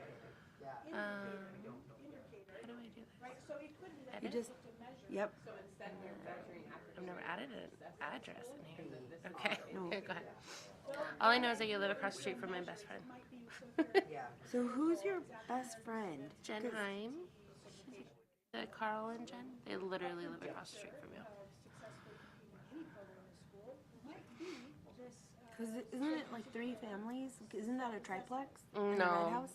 Well, yeah, now it's just, but everyone's moved out, so now it's just one family. Oh. Yeah, Jen and Carl own the whole thing. Okay. So it's like it's like the house, and then they have one above the garage, like an apartment, and then they have the mother-in-law underneath. Oh, I didn't know it was that big. Yeah. Nice. So then Adam, is he, I think they moved out. that's what I thought too. Yeah. I think they moved to Birchwood? Yeah, Sounded like they were going over there. which is really sad, because Noah really liked Adam. Mm-hmm. And Adam was one of the few kids that I would allow to come over when no grown-ups were home. Mm-hmm. Because there's only a handful of children that you can really trust that Yeah. they're not going to tear up your house. Yeah. So Adam was one of them. Wesley was another. Sean, of course. Mm-hmm. Yeah. Yeah. Yeah, our house is a duplex. Is it? Mm-hmm. Oh, I didn't we know have that. so many children that, Each of those is a one-plex, basically? yeah. You don't rent out the other one? Well, no, we don't have enough room. We have, right now I have 4 boys living in my house. Oh my gosh. And my mother-in-law just moved in. That's a lot. Yeah. Mm-hmm.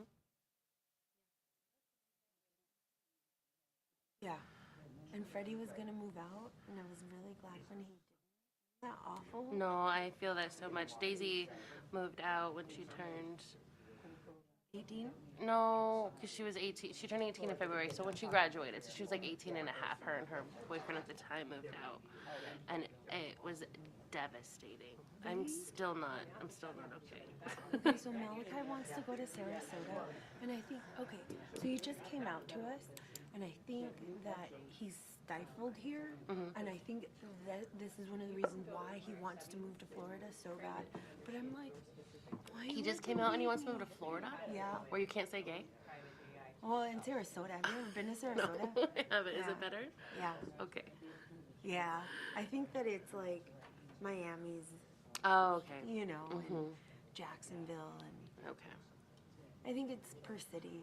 And But didn't Fred take him on like a Yes. school tour out there? to Sarasota, Oh, did he like it? they loved it to the point where Malachi wants to move, right? Oh no. And Fred and him looked for homes. It was so funny too. This boy is such an old soul, Aaron.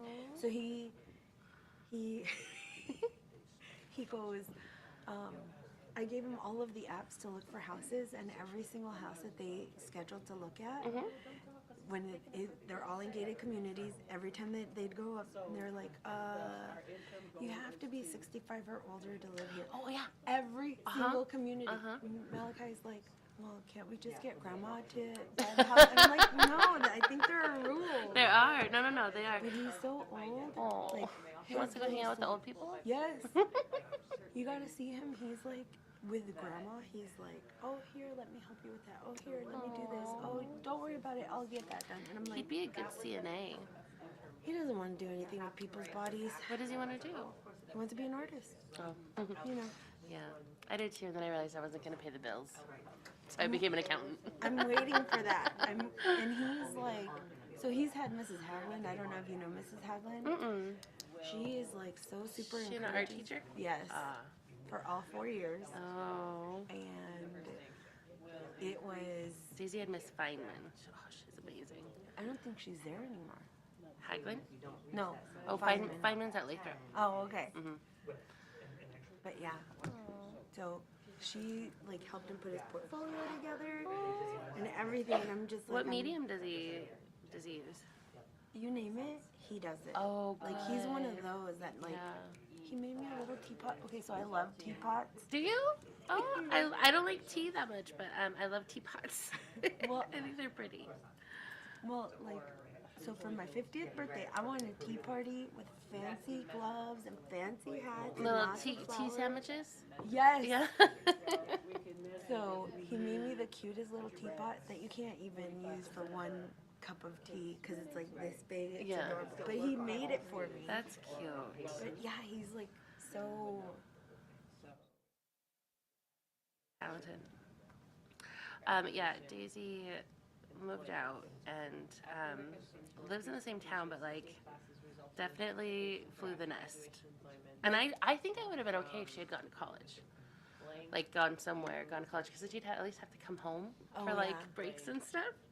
I would hope. Well, do you guys get to spend much time together? Not or- as much anymore. She's all like adulting and What the heck's working wrong with her? 40 hours or more a week. I know. Where does she work? Napa?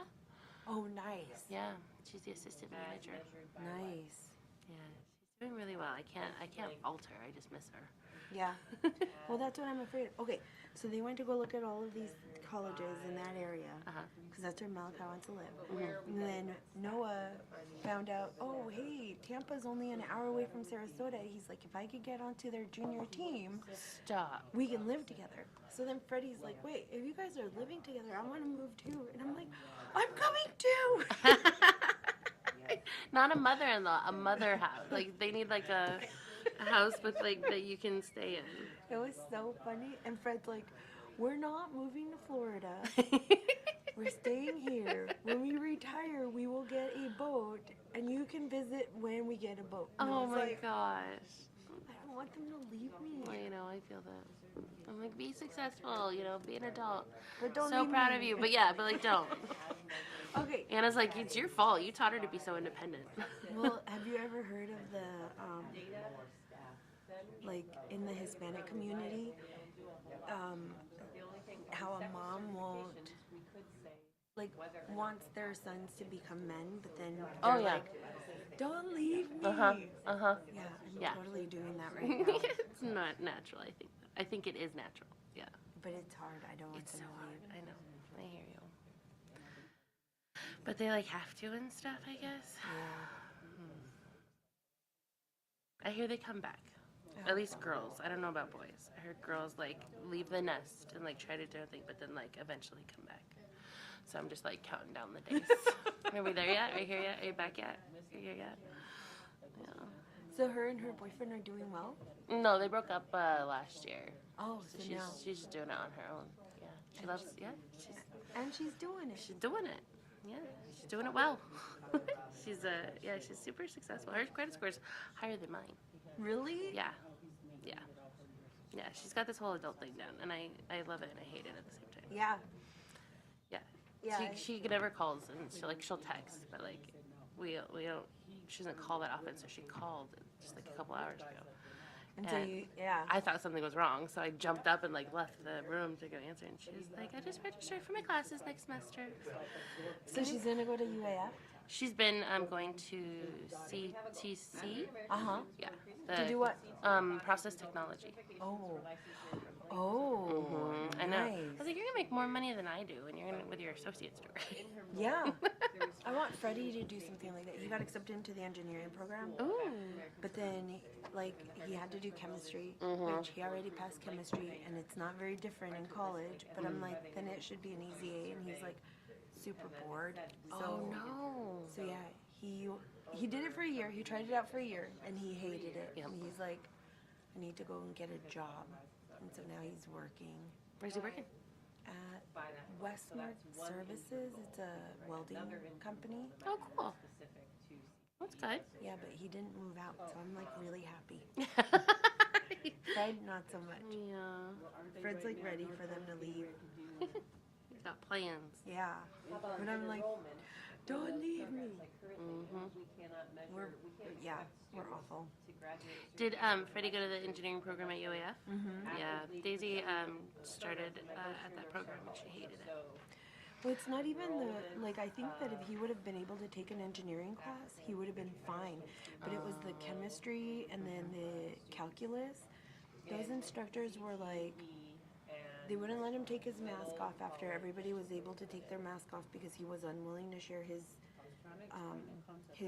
health history with anyone. Oh. Which, I mean, I don't blame him. Like, it's your health history. And he's like, they won't let me take my mask off. And he's like, and clearly I'm not sick. And I'm like, yeah, uh-huh. But then, like, I can't go in there and be like, let my baby take his At mask college? off. Yeah, like, you know. So it was a rough one. Mm-hmm. And then he works with a bunch of guys that are, Yeah. In the trades. yeah, so they talk dirty, they're completely filthy, and they share a lunch together every day. I think it's super, super, super sweet. I think we got it.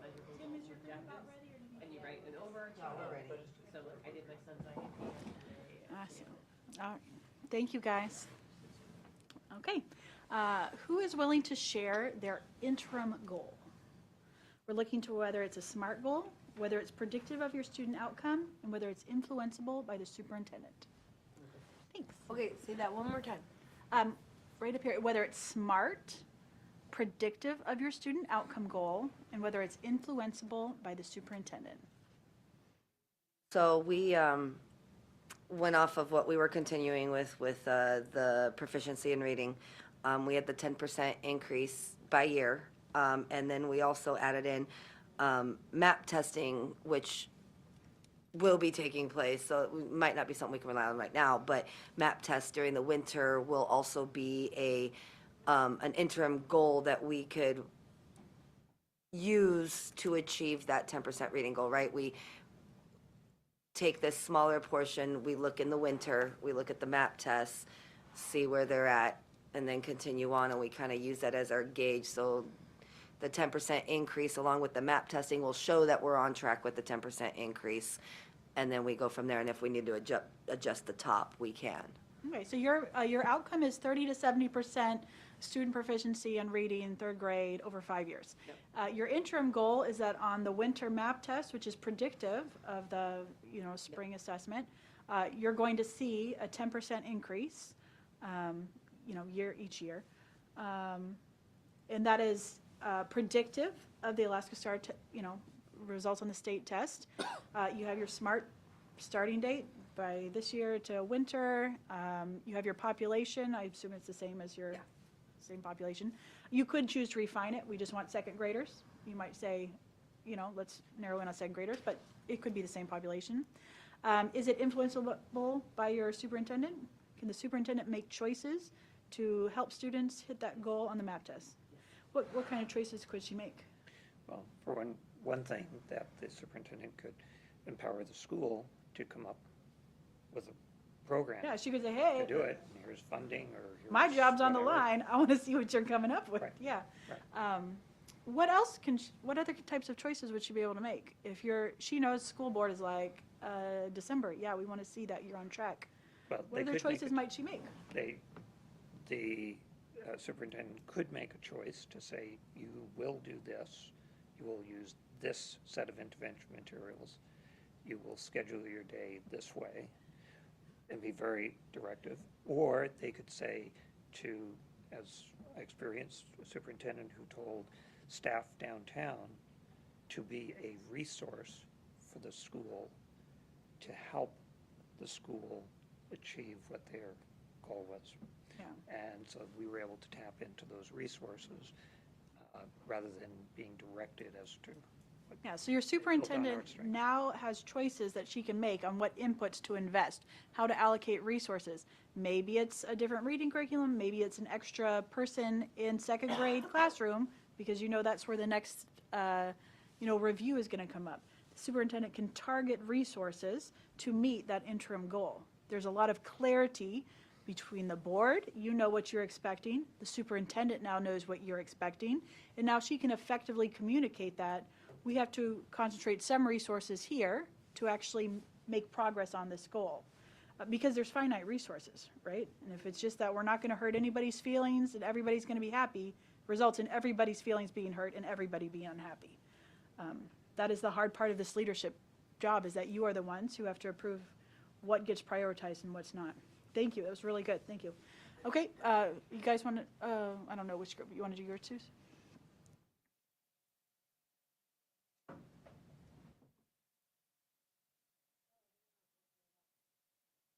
Oh,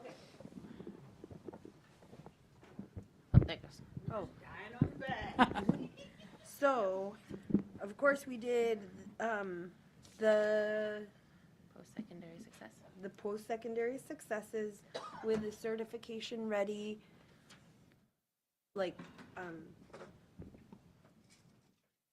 goal that our students that are seeking a certificate, a post-secondary certificate, will have, the predictable outcome is 50% completion by December if they're graduating in May.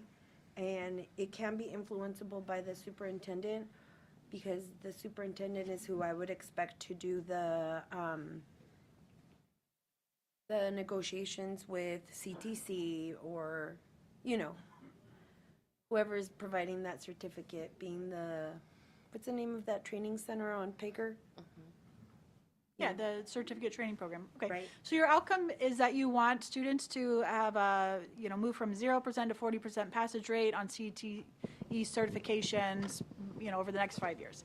Your interim goal is that you want to see, between now and December, 20% or 40% of them at 50% completion on that, on their progress toward that. You already have the progress measure in place on, and it's influenceable by the superintendent, because she can decide how to direct resources toward that, including some of what I've heard a lot of you elevate, individual work with individual students to check in and have counselors or career coaches working with them individually to check for that. That might be how she chooses to direct input to hit your 50% expectation by December.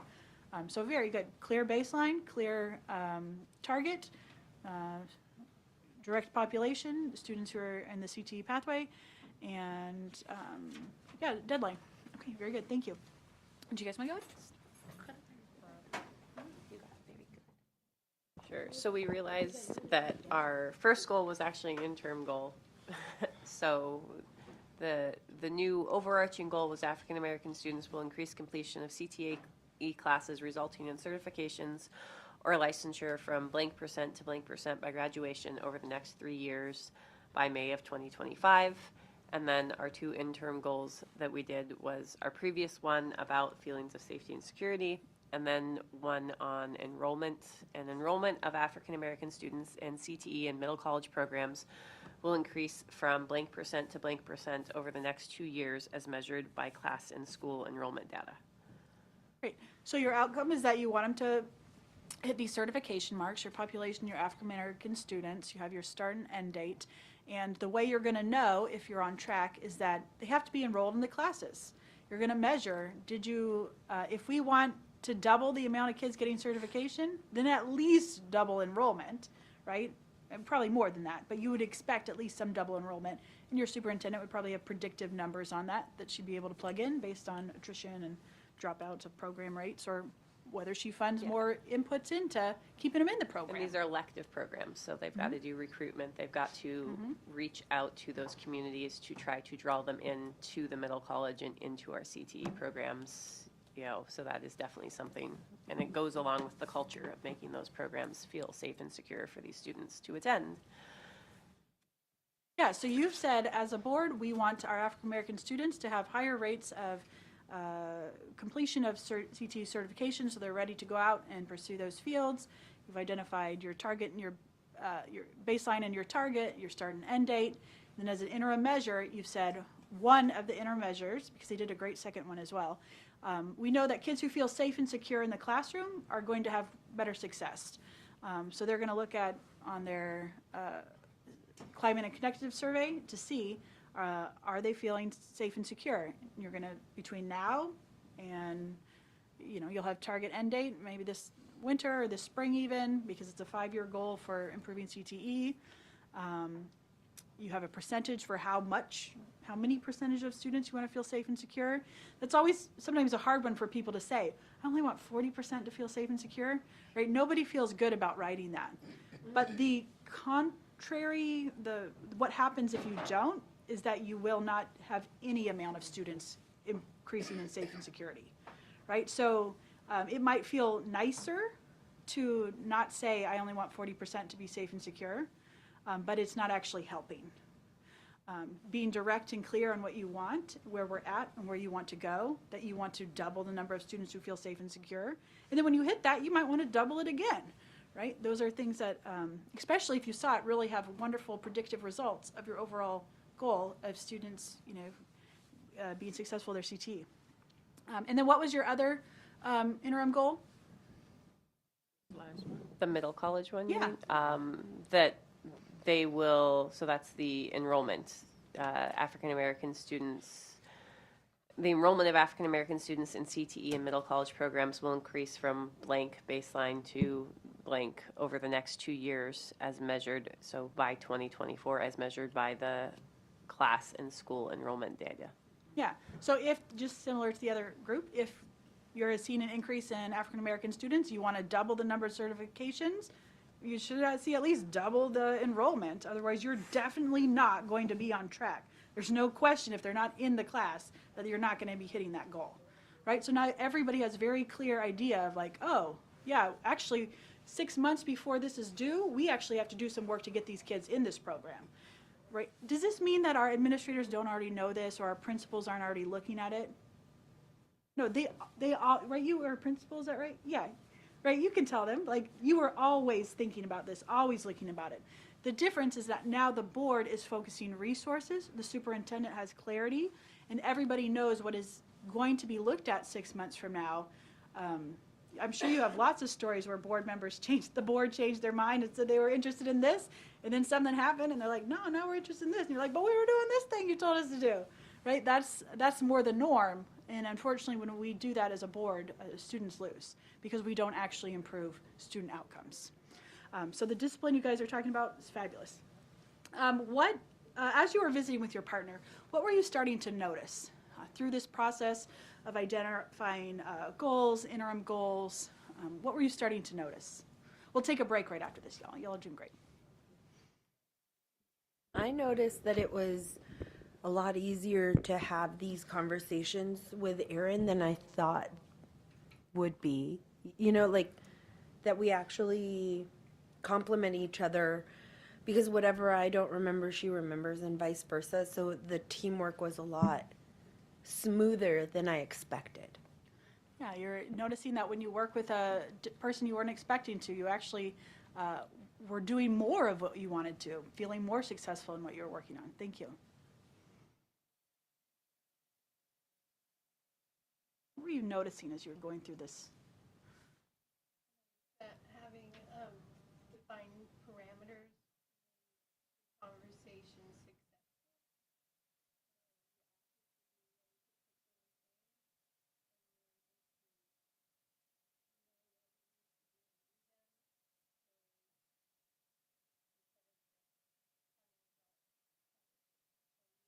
Ourselves, we needed a measurable goal that sort of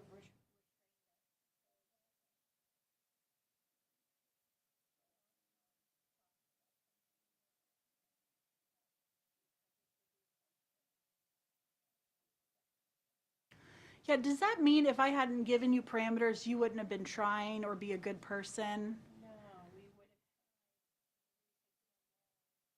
Yeah, none of this is to say that the people working in our school buildings, they're not working their tails off every moment of the day. But when the leadership, the head leadership, which is you of your district, fails to provide a clear direction of what you expect, they are left in this nebulous of like, I'm pretty sure, I think this is important, so I'm going to do this, and then I'm going to get yelled at 3 months later, and now somebody's mad over here, and somebody's mad over here, because you as leaders did not provide clear direction, and you felt a sense of comfort in knowing what was expected. Even if maybe it's not what you wanted to be doing, you were at least able to do what I was asking you to do. All right. Well, and I felt like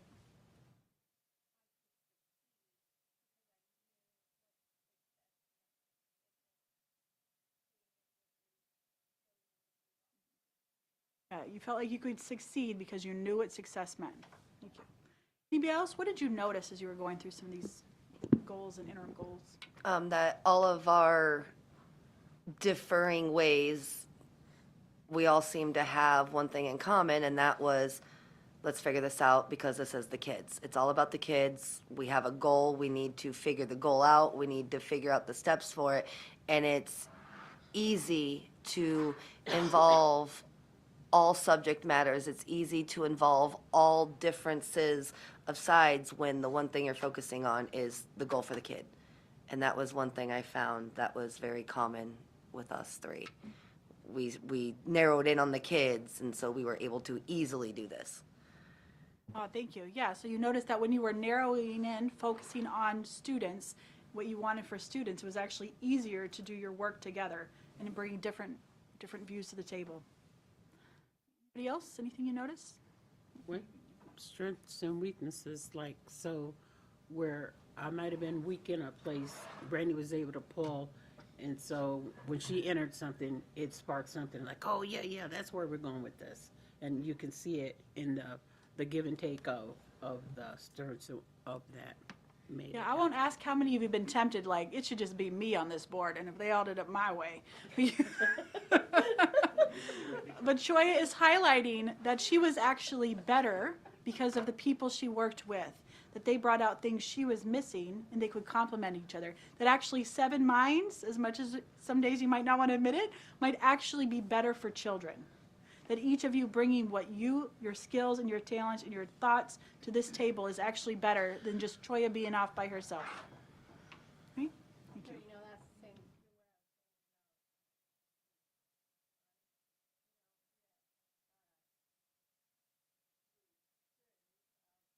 Governance is that the best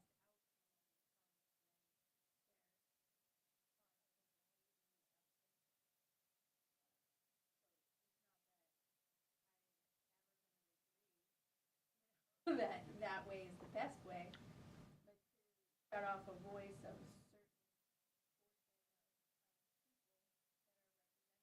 that actually often reflected at our board.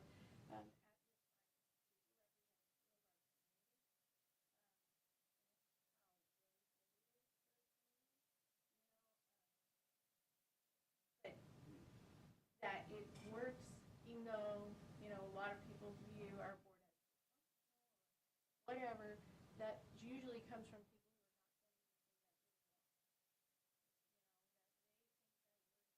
who are not getting along, we're not doing our work, because they're not.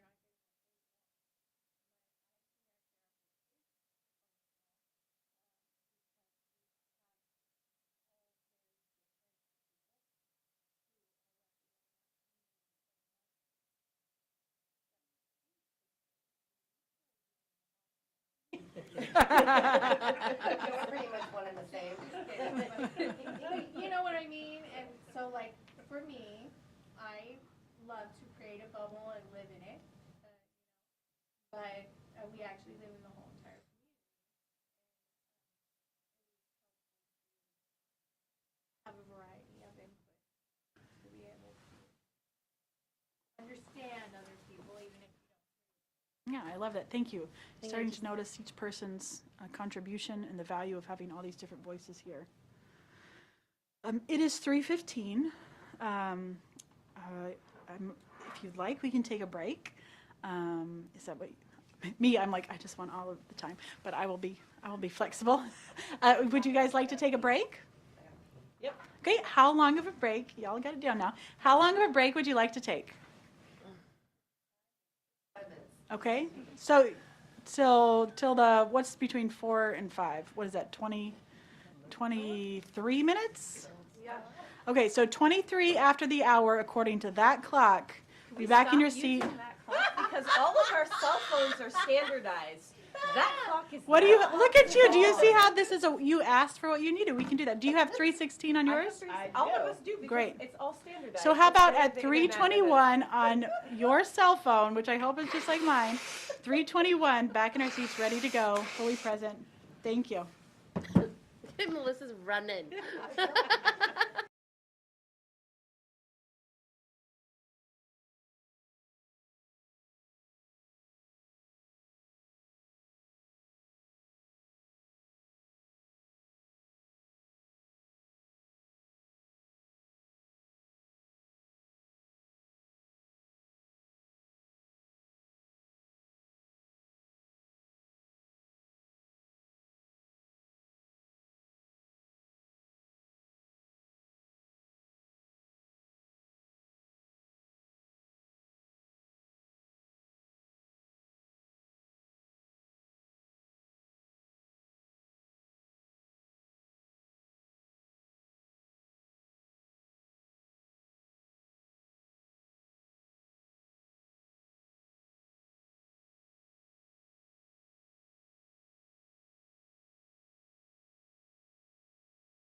so this summer I put my. Made me jealous. I wanted to climb, but I couldn't. As a board? I routinely, like when. You're so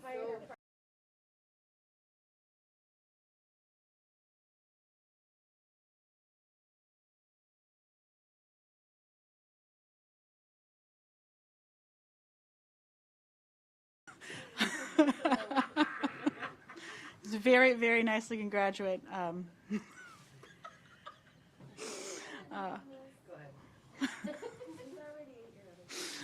Thank you to all of you who are present and in your seat, ready to go right away. One person elevated. I won't go through torturing Toya right now. One person did elevate though that in your board meetings, sliding in at the last minute, last 2 minutes. What does it mean to be fully present right when your board meeting starts?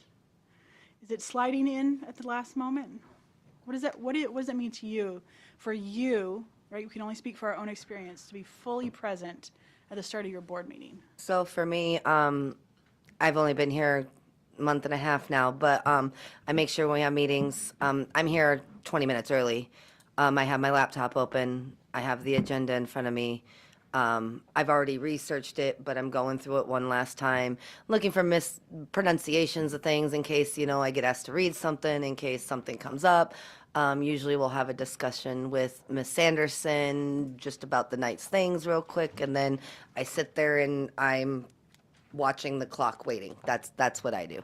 Yeah, so this isn't a discussion on whether it's bad to be a minute late to your board meeting, right? It is a skill of learning about what it means for you to be fully present to the work you commit yourself to doing. So why is it a value for you to do all those things so that when the board meeting starts, why do you do it? Well, when I decided to run for school board, it was something I really wanted to be a part of, and I knew that being a part of something like this meant full 100% in tune with what's going on, be there on time, ready to go, researched, educated in what's on the table for the night. It means a lot to me. That way the community voted me in knows that I'm serious about the role I took on. And that means a lot to me, that they know that I am here, I mean business, and I'm ready to do what I came to do for the school district. Awesome, thank you. Yeah, it's not about being in your seat by some silly 10-second time.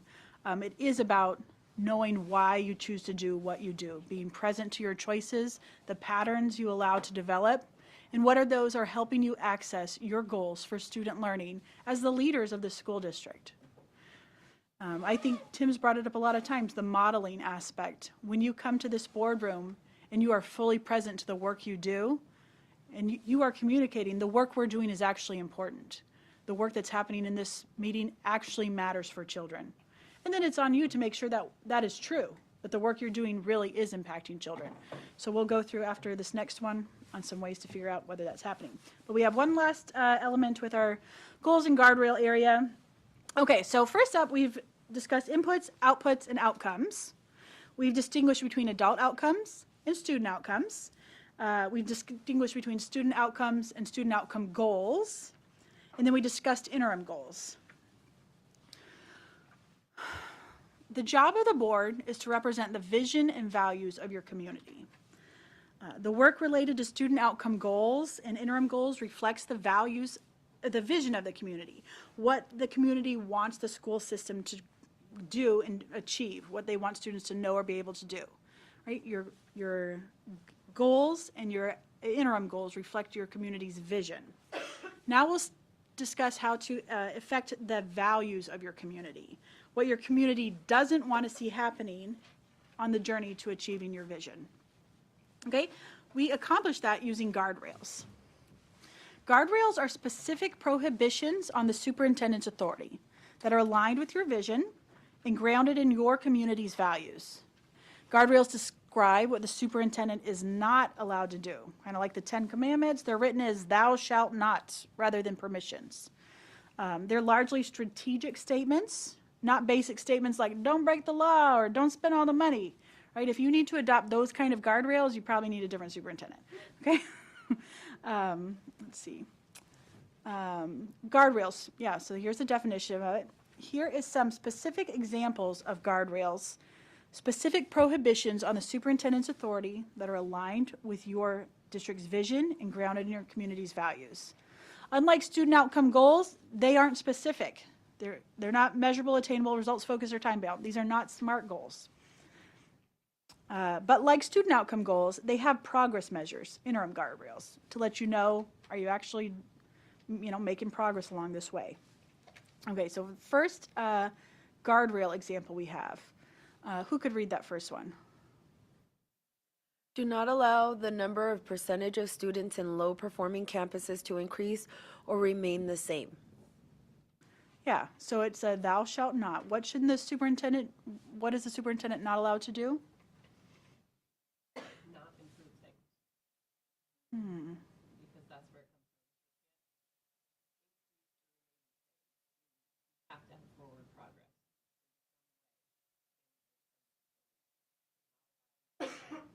To increase, get worse, remain. Right.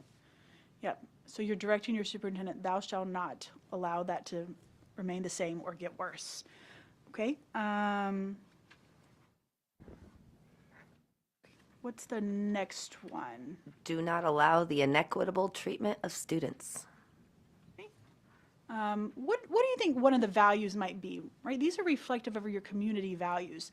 What community value do you think that might be trying to capture? That every child deserves a true equitable education. Yeah. Everyone. So you're telling your superintendent, our value as a community is that we actually don't want you to allow inequitable treatment of students. That, yeah. Are our communities? No, these are just examples. These are just examples of what a guardrail is. Yeah, I saw that you do have some values, right? Vision values, goals, guardrails. Yeah, very similar. Different words. Some people call them constraints, limitations. Yeah. Guardrails, another way to think of them is, say you're going down to Seattle, I don't know, maybe make an IKEA run once a year or something, and you get an Uber and you're like, get me to IKEA, but don't take the highway, right? I can't stand the traffic, I don't trust your driving, don't take the highway. Get me anywhere you want. Now that driver, who's experienced driver, knows how to get lots of places, can use their skill and expertise to get you there. But they're not going to go against your value of, you don't like the feeling being on the highway, you don't like the risk of it. Your value gets to be honored. Yeah, that's a limitation, right? It doesn't have to be, right? It doesn't mean going against, going on the highway is a good or bad thing. Your value is that you don't want that to happen. In this one, they don't want inequitable treatment of students. That is a community value. Yeah, Tim? Can I ask, in terms of the general presence there, guardrails is a fine term with me. But what I am concerned about, every single example is a negative. Mm-hmm. And my question is in terms of what, as you've looked around and stuff, positively stated guardrails. Yeah, so it's a prohibition, so it is negative. This comes up every time, right? Because it's not very nice sounding to say, don't do this. We want to build people up and strengthen them, and especially in education, we're very positive. But this is directions just to your superintendent, saying, superintendent, improve reading scores, right? Do it all. But don't do these three things. Don't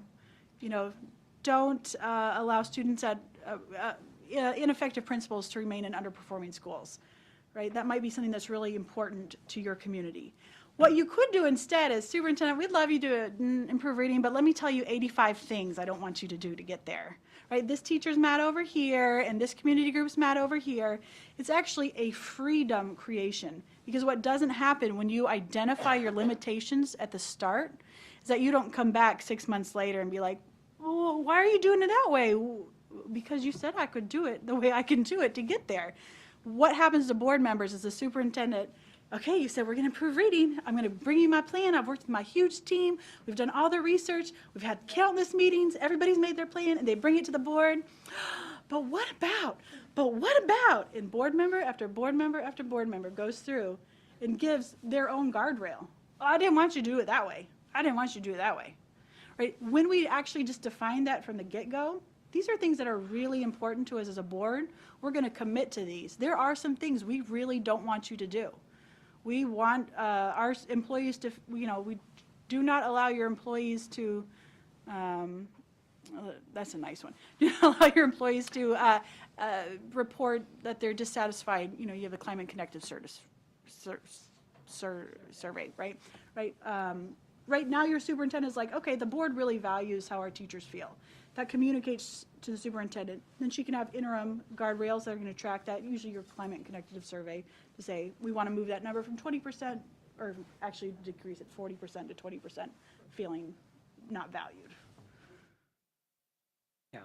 But what happens is you get a new Because reading I am curriculum. steeped in education. Yeah. I would put those as, and in terms of working with staff and getting, Mm-hmm. promoting and encouraging the best, I would write those as positives. Yeah, and who are these Like constraints ensure- on? Okay. Yeah. I would write them as positives. And I absolutely hear you, and I'm happy to That's- share with you where this comes from, because there's a reason for it. In the same way that the Ten Commandments or even the Bill of Rights, right? We get to say, you shall not infringe on our Alaskan Second Amendment right to bear arms, right? You can do all the other stuff because we want a free and open society. There's actually some things that are actually really important to us that we don't want you to touch.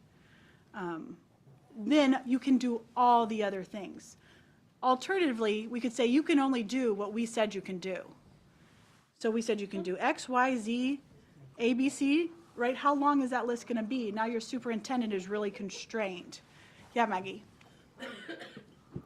So we use guardrails. I used to teach middle school Sunday school, and the guardrails were very successful because taking care of your heart and taking care of your body as the temple and things like that. Those guardrails were set to keep them safe, and once they understood that it was to keep them safe, it was like a no-brainer. So the guardrails, this theory was extremely successful with my middle schoolers in Sunday school. So I've seen this actually work really well.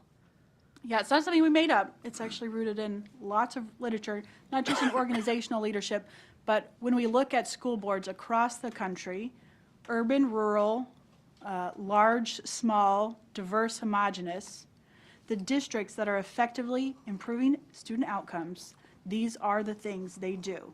They let their superintendent, this expert in their field, they say, we need you to improve reading. And then we say, these are some things that are actually really important to us that we don't want you to do along the way, that are important to our community.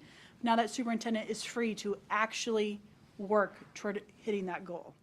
Versus what is really the norm right now is the superintendent says, okay, you're gonna do it, and I'm gonna bring it to you, and you're gonna tell me how it's wrong, you don't like it, I'm gonna have to go back, and we're gonna do it, and we're gonna do this, and you're gonna complain about this, right? And you didn't clearly define at the start of the cycle, at the start of this, what task your superintendent was doing.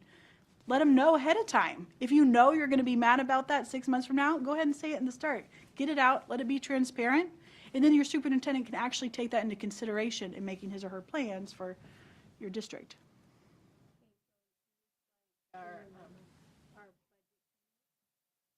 This is kind of like our budget committee, right? That our community brings priorities and they say, we want you to make the budget work, but don't increase class sizes. We want you to make the budget work, but don't cut any more maintenance staff. Right? I like all the protective and investments, but don't make any cuts. Right. Right. You But know, that's a great but it's example, a guardrail, yeah. because then when the people go and make it, and we say what you're going to have to increase the PTR, they can say that was on our don't do. That's why we didn't do it. Yeah, so if your community's value is that we don't want any bigger class sizes. Like, we get that there's constraints and budget cuts, but actually this one is so important to our community, then go ahead and tell your superintendent at the start. Not when you go to approve the budget and you're like, well, are you going to change the PTR? let them know ahead of time, and then they'll say, okay, well then, we're gonna have to make some different really hard choices. So Oh, go ahead. I don't want to No. get into a debate as such with it, but, but just a perspective. What is the difference, for instance, in saying, do not increase class size versus maintain or lower class size? So when you're prescriptive, telling the superintendent, this is how I want you to go about doing this, because you're right, why is that different? Now your superintendent is being told exactly what has to happen. Where does that list stop? So maybe you say, we're only gonna tell you 5 things we need to do. Is that, you would just take these 5, and instead of saying it in the no, you're gonna say it in the positive, and you're gonna limit it there. You're just taking things off the table, options for the superintendent, when you start prescribing it. Because there Which might you're be a saying- different way. Right, okay, and I guess I would go back in terms of our conversation. My research says you would do these in a positive format. Yeah, I'm very familiar, yep. Same end result, same guardrail, but I would phrase it differently. And my research would be that, so we can, Yeah, you know, but for just as our superintendents research may be and different on school something else, boards, but we can allowing do their different things. superintendent to achieve goals, giving them very clear guardrails, limitations, constraints that, okay, do whatever it takes to get there. Just don't take the highway. Just don't take this kind of car, don't drive above the speed limit, whatever your community's value is. Now your superintendent can be like, well, actually, I've been talking to this innovator, and we might, try doing this new type of light rail, or, now the whole world is open to them, and there's room for innovation versus like, nope, the school board told me I have to do it this way. Now Yeah, you've it stops closed being off a safety net, and it turns into a direction. pathway, yes. Right, so Yeah. if you say, don't allow, an increase of the PTR, fine. But, when you say it in the way that you're saying it, it's like, this is what you have to do. So it's just, you can do whatever it's just more empowering as a don't, actually. Because you're saying, you can do what you need to do what you want to do, as long as just this one little thing. But like, so my question to that, or my rebuttal, I guess, to that would be, so how do you bypass a guardrail that says the community and the schools were telling you, do not increase class size, that you do not increase class size, but we're sitting here going, $18 million in debt, we're going to have to increase class size. How do you bypass that? How do you? Based on your budget, I probably would not recommend that as a guardrail. Right, well, right, but our let's say- community is screaming, do not increase Your class community sizes. might actually say, we really want that, and you can say, okay, let's talk about the consequences of that. Because there will be, right, as you're drafting these thou shalt nots and engage in community dialogue, you get to say, I want that too. Who doesn't want that, right? Here are the consequences of it, because we will have to make choices of different routes to take to get to our destination. So now you're engaging people in discussion, and they might actually say, they don't have to ever be happy about it, right? You don't have to be happy about not getting something good that is good for children. That's your hard decision to make. So you can also tell your community, we hear you, we value that so much, but we can't, Give us a solution to escape this. right? Right. That might not be, Yeah, right. If that is your community's thing, here is your part as a community member that you need to Go ask do, for money. And that is, you need to ask a chatbot to write you a letter to the legislator so that we increase the BSA. let's have Brandy do like a public service announcement with the computer. I could see some good things growing out of it. Okay, let's look at some that aren't examples of guardrails. All right, who could read one of these? Enroll fewer students in our low-performing campuses. Okay, Superintendent, we want you to enroll fewer students in our low-performing campuses.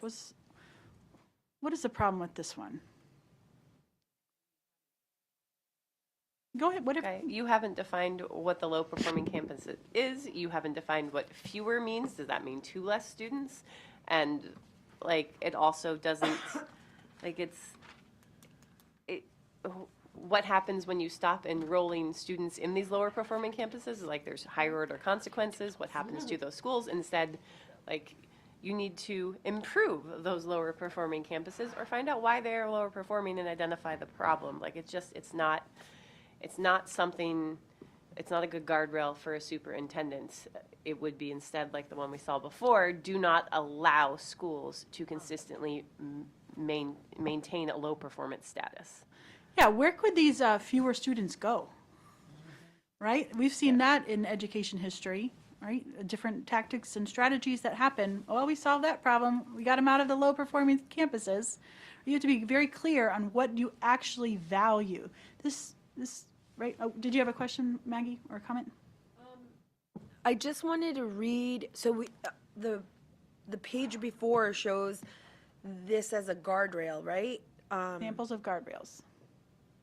And But- this is non-examples of guardrails. Right, but the examples of guardrails doesn't, okay, do not allow the number or percentage of students in low-performing campuses to increase or remain the same. We're telling them to increase the low-performing schools, not increase the amount of students, but increase the education, yeah. So here, we're just telling them, well, don't allow any more Just students don't to enroll. It has nothing to do with whether they're learning or not. Yeah, Right. Yeah, you could say enrollment's full, go to the next district over. You couldn't actually do that, but yeah. Is, are we as a board, are we going to be doing this? I guess I'm just wondering what the point of this exercise is. Are we considering or not considering? Your board is not considering anything at this moment. What I'm walking you through is what is the best practice in districts of all size, urban, rural, large, small, homogeneous, diverse.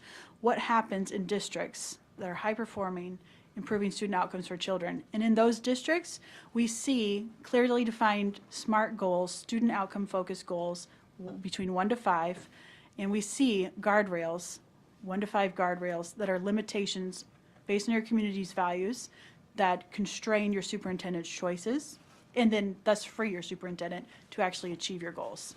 What your board chooses to do next will always be your board's choice.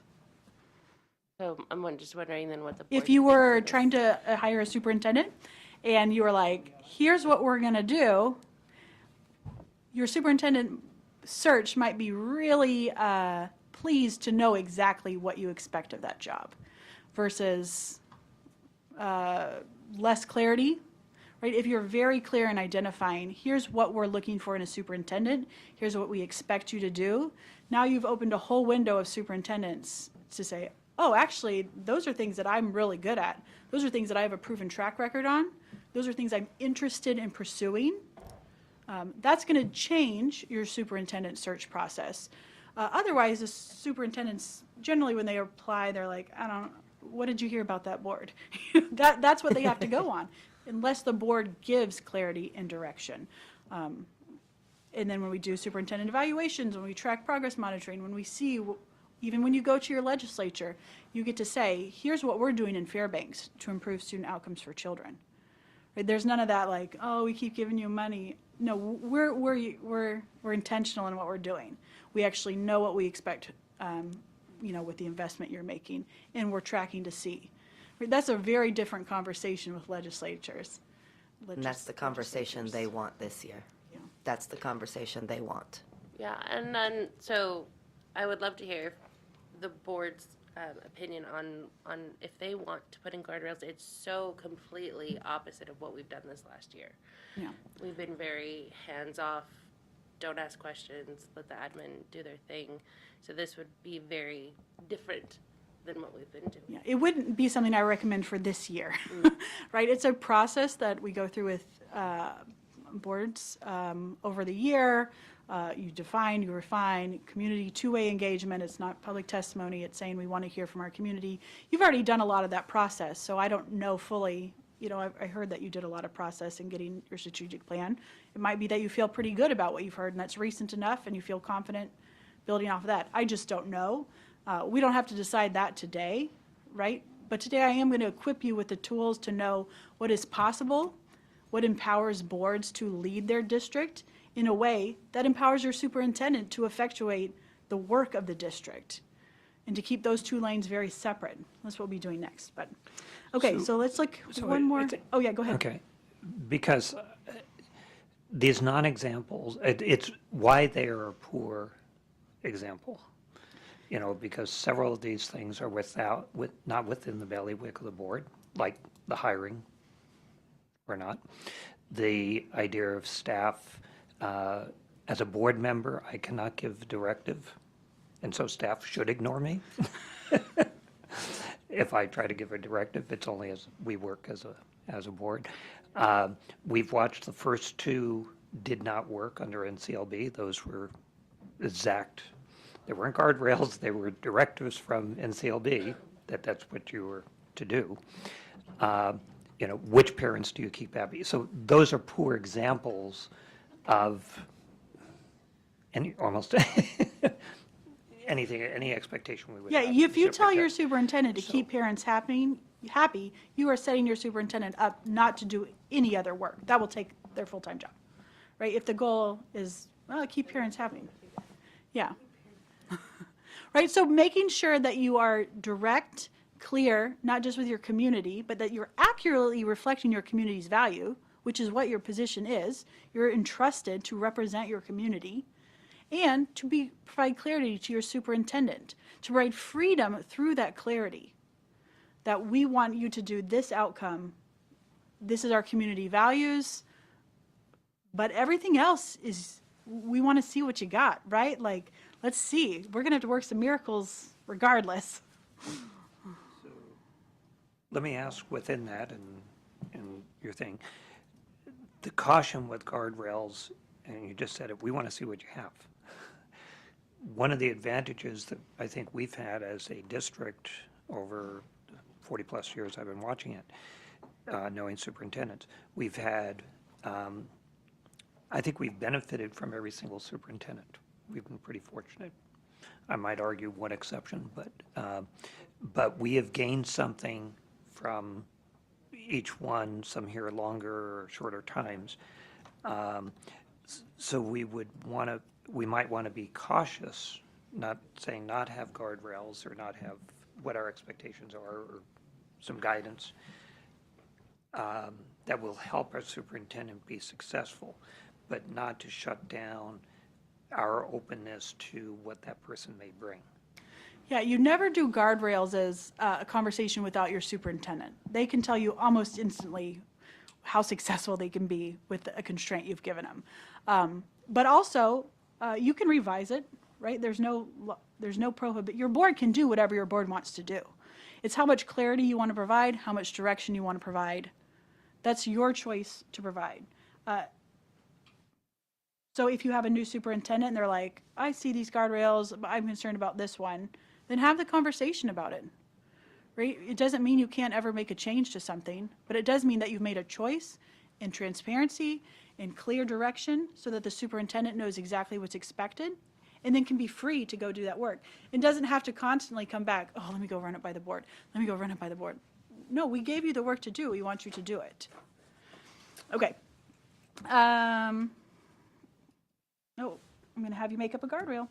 Okay, so, oh no, we already did you already give me guardrails? I got confused. Okay, who can tell me example of a guardrail? I can tell it's 4 o'clock now. My brain starts to dwindle. What is an example of a value of your community, a thou shalt not, a constraint you would want on how your superintendent chooses to effectuate your student outcomes? I think that that PTR, do not increase the PTR is it's been a big outcry from our community. Okay, how would that be as a guardrail? Don't increase the PTR. Do not allow. Oh, do not allow. Or, yeah, do not increase. Yeah, do not increase the PTR at any campus? At any campus. Yeah. wide, it's not campus, it's an at-class average. Oh, unless so we then you could set just say, class do not caps. increase the PTR. Yeah, At it's any an school? average, and it's inequitable. I could go into a whole bunch of other things, Yeah. but And your superintendent might faint, but, right, but that is a guardrail, right? It tells your superintendent what your value is, that you as a community value small class sizes, and it's clear directive. Your superintendent would make some extraordinarily hard choices if that was the guardrail you chose, but you would be able to honor your values, and you would still be able to pursue your student outcome. It would be a lot of other things that you don't like along the way. I'm not saying these are the guardrails I would Yeah, this choose, is just but examples. Nobody's committing you Our to anything. community has come with their own guardrails in our last budget season. Do not cut music, do not cut sports. Mm-hmm. So your guardrail would be, do not, Reduce the music program anymore yeah, so from where it's at now. we want you to improve reading from 30% to 70% over the next 5 years for third graders. But on the way to that goal, we don't want you to cut music class. That is absolutely okay for you as a board to say. Versus, you told your superintendent, well, please do this dramatic reading lift, and then you get to budget season, she's like, okay, well, one of the things that really helped me is I made some changes in the music program. Now you are very angry, and you're like, send the budget back. Now that whole team starts again. If it was of value to you, let them know, right? Come out clear at the front of the cycle so that your superintendent can actually start building a budget, making choices on inputs to hit your outcomes based on your values. Doesn't have to go back to the drawing board over and over and over again. Do you see how the stress starts to go down? That you've actually done the work, there's no surprises, that you've said, here are actually our biggest values that are so important that we're here in our community. Your superintendent will come back with some things you don't like, but they won't violate your values that you've expressed. That you can be sure of, or you wouldn't vote for the budget. I have a question. How do we set guardrails, though? Do we set it via vote, or otherwise we're not allowed to vote outside of a meeting? So, how do we make sure that that guardrail is agreeable to every board member, and how do we set it? Because we can't just do it in a work session. Nope, it's a board policy that you adopted. No, it's not a policy. In your board docs? Board norms. And then we took it, we worked on them.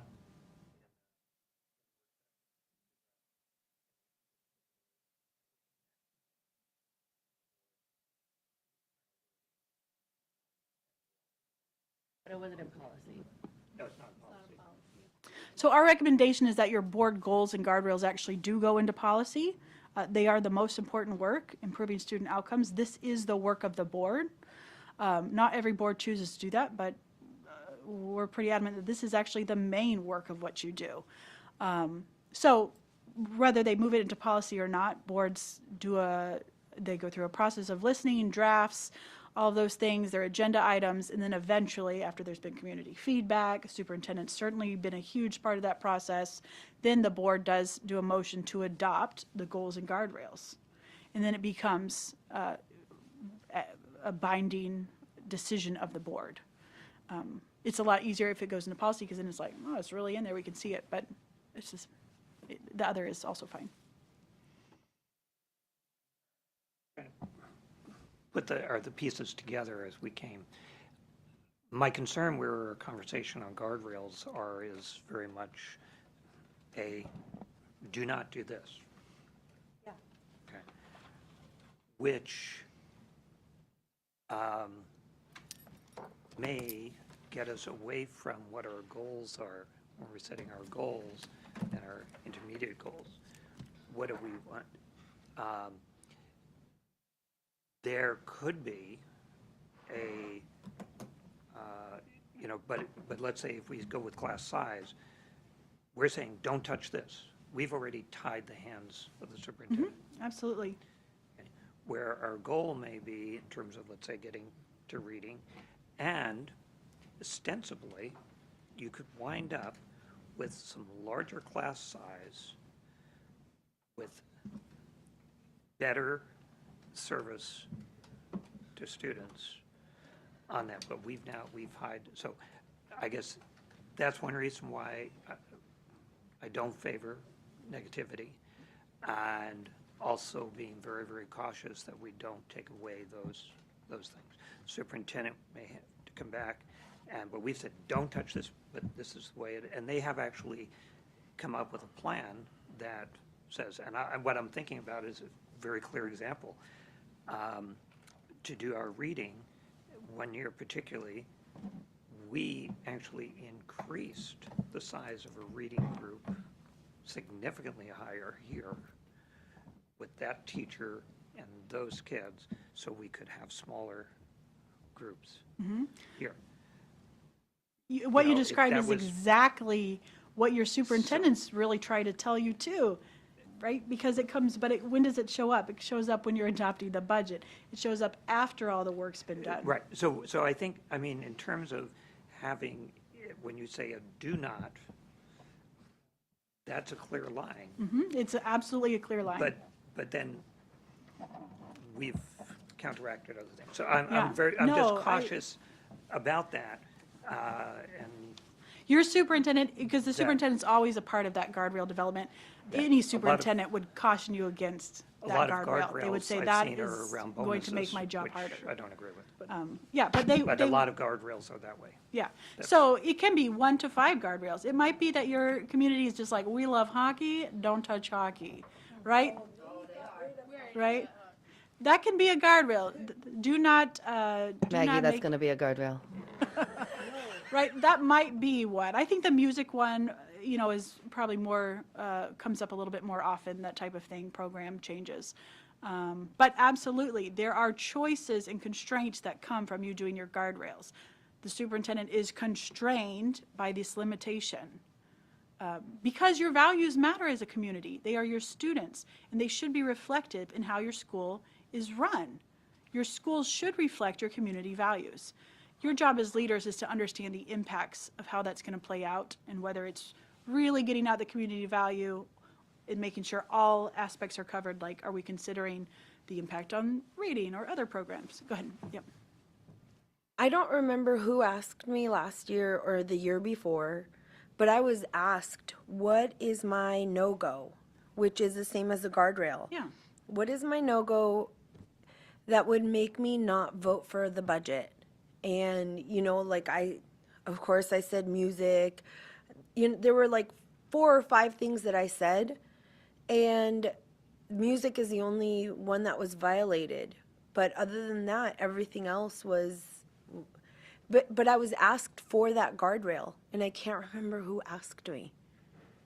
Yeah. Do you remember your answer? Yeah. Yeah. What did she? So, Of course, the don't cut music was one of them. The PTR was another one.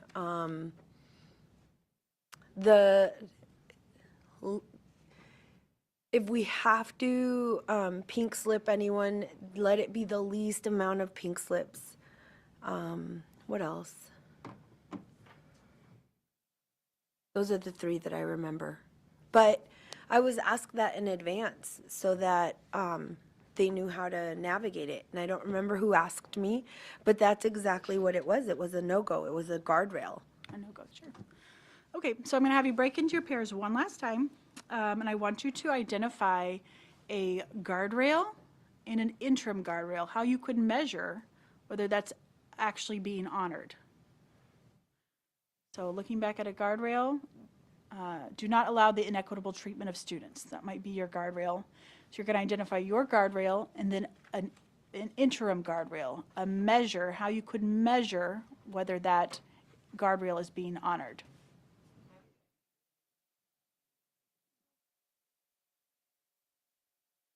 When I raise my hand or say we're coming back, that's when we'll move back.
All right, we'll come back together.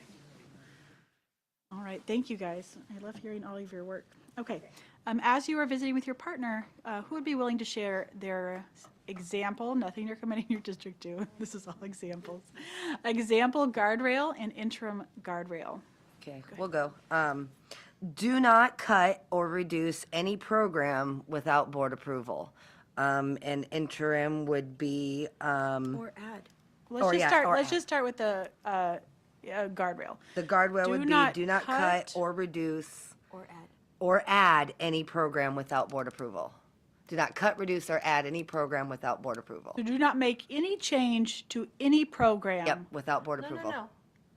Do not Oh. add, Or, reduce, or cut. add or eliminate Don't add or eliminate a program. without board approval. You can, within those programs, you can, Do whatever, but don't eliminate and don't add them Okay, without so board approval. if they wanted to like cut 90% of music, Yeah, no, not that- without board approval. okay, so you're saying that's not cutting it. Oh, The program is still there, oh, yeah, we did say reduce. we said reduce. Yeah, we did say reduce. or reduce. Okay, so that's, Lower it by like 2%, so you might want to write significantly or some kind of qualifier. so since there's no possibility of adding more money, right, like that's not realistic.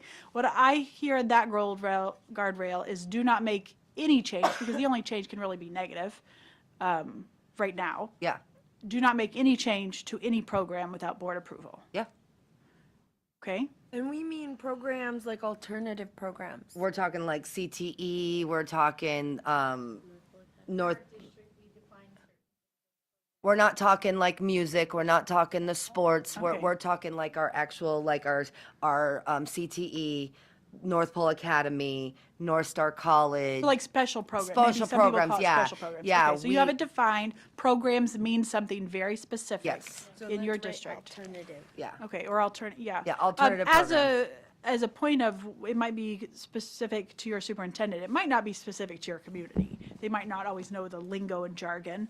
But okay, so you're saying do not cut, Mm-hmm. or in a magic world, add a new one, or reorganize Yep. and create a new Yeah, thing, without combine and board make a new approval. one. Okay, yeah, that's one you can put on them. That is a constraint that makes it harder for some choices to be made. That is not good or bad, right or wrong. It is reflective of your community's values. Presumably that came from your community. Okay, your superintendent might come back and be like, well, what if I came up with this cool idea for doing this? And you're like, nope, we told you what our value was. We don't want any changes to any of those programs right now. That might be a stress point of your community. There could be lots of different reasons why. And it might not be, like as Tim highlighted, it might not actually be in the best interest of achieving your goal, right? In the perfect idealized world, it'd be better if she could change this or that and do all these things. But your value matters. Your community value matters. And saying it at the start and being very clear and transparent is a very clear directive to your superintendent. I'm not going to spend my time thinking about that. Now she is free to look at all the other choices. She knows that's off limits, so she's not going to bother bringing you choices on changes to any of those, right? It might not be what other people would choose or the ideal whatever. It's your community value, and you're saving her a ton of time by saying no. That one's off the table. It's a no-go, right? Okay. Thanks. And then how would you measure whether that is happening in the interim? Whether that value is being honored? report from buildings, from the staff from the buildings on the list of programs once a year is what we figured they could give us, like at the beginning of the year, end of the year. These are our programs, this is what we have, or whatever the case may be. And so we would gauge that every year, kind of look at the situation, look at the size, look at the money, and then we would make our assessment. So we would know what we have, we'd know what we're spending, we'd know how many kids were there, and then they could say, this is what we recommend, and then the board would say, okay, yeah, we'll go ahead and get rid of this, or we'll go ahead and adjust, or, So your interim goal is that beginning this year, we have 20 of these programs. 5 years out from now, or your interim guardrail, we expect to still have 20. yes, yeah, Right? And you'll monitor that Yep. over the course. yep. And these can change yearly if need be, right? If something came in, you were like, wow, we were off the mark, we did not see this coming. Yeah. You can revise your interim goals. The challenge is when you are constantly changing what you're measuring, what you're tracking, what your interim goals are, how does that impact the decision makers on the ground? Makes it really hard to know what's coming next. As a teacher, oftentimes that is exactly what happens. And we feel like we're at the whim of a board that can't make up their minds, or new people have come in and you can't have consistency, and it's exhausting. So what happens, say you created a guardrail and you're like, oh, that wasn't quite what we wanted. You might choose to stick with it because you might be able to get a B+ result out of all of this, right? Your efforts, you did this imperfect guardrail. Oh, wouldn't it have been great if we known this other information? Because the harm in stopping and starting again and changing it, it might leave you with a D result, right? Not even achieving what you wanted to do. So those are the factors you have to weigh. You can do whatever you want as a board. It is always your choice. But you have to look at the impacts of your choices. Are you providing leadership, clarity, direction? Because it trickles down. Other people are dependent on your consistency so that they can make consistency. If you're a teacher in the classroom, and this is what teachers will tell you all the time, that's just the board's thing, I'm just going to do my thing, because they're just going to change their mind in 5 minutes. And they're right? That's what happens. The board keeps changing their mind. If you want to improve student outcomes, the adult behaviors have to change. You have to be intentional in creating these guardrails. You have to commit to the work you do, the course of action. It doesn't mean you can't change it, but there are consequences for doing that. It impacts what actually is attainable for children. Okay, anybody who, you guys went, yeah, what is your guardrail and interim guardrail? Our guardrail is do not allow communications to break down between the 3 district bargaining units and the superintendent. Okay. And, well, that's our interim. Okay, do not allow communication to break down. Is that a specific limitation? What does breakdown and communication mean? They don't talk to each other. They're not an effective team. They're not communicating.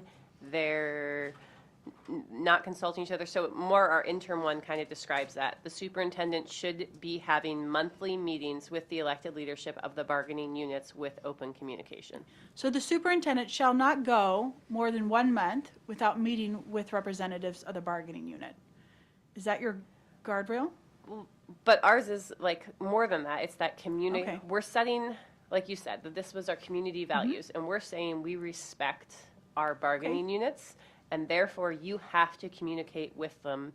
Like, you know, April's been saying, you might not have to agree with everything about them, but you need to listen to their input and value it as equal members. You might not always see eye to eye, but you need to be working with open dialogue and communication and trying to find compromise. So we want that to be like a hallmark. And it doesn't set budgetary constraints, it sets this is something we expect from you to have a working good relationship with our bargaining units. As our superintendent, that is a no-go. You will not allow it to break down. So then your interim measure is beginning today, moving from 0, it's not 0, but moving from, 3 meetings with a bargaining team member. By May of this year, we want 12 meetings a month. I don't know how many bargaining units have. One per person, right? But you want to make it specific. How many do you have? How many do you want to get to? At least one a month. Who You have do all more than met that, but at one a least month. one. So then across the year, you're going to be able to get a report to say, oh, the last quarter, actually, we didn't get that union because our schedules didn't line up, but here's what we're doing so that doesn't happen next quarter. Right? It's not that everything suddenly turned perfect, but now you have a report on the progress of that. Usually guardrails report on once a year, but yeah. Okay. Yeah, you could see, okay, we missed a couple of the monthly meetings, but overall, everybody was pretty engaged, and the problems that did come up, we were able to address, and next cycle. Okay, that's a great one. Did you guys have one?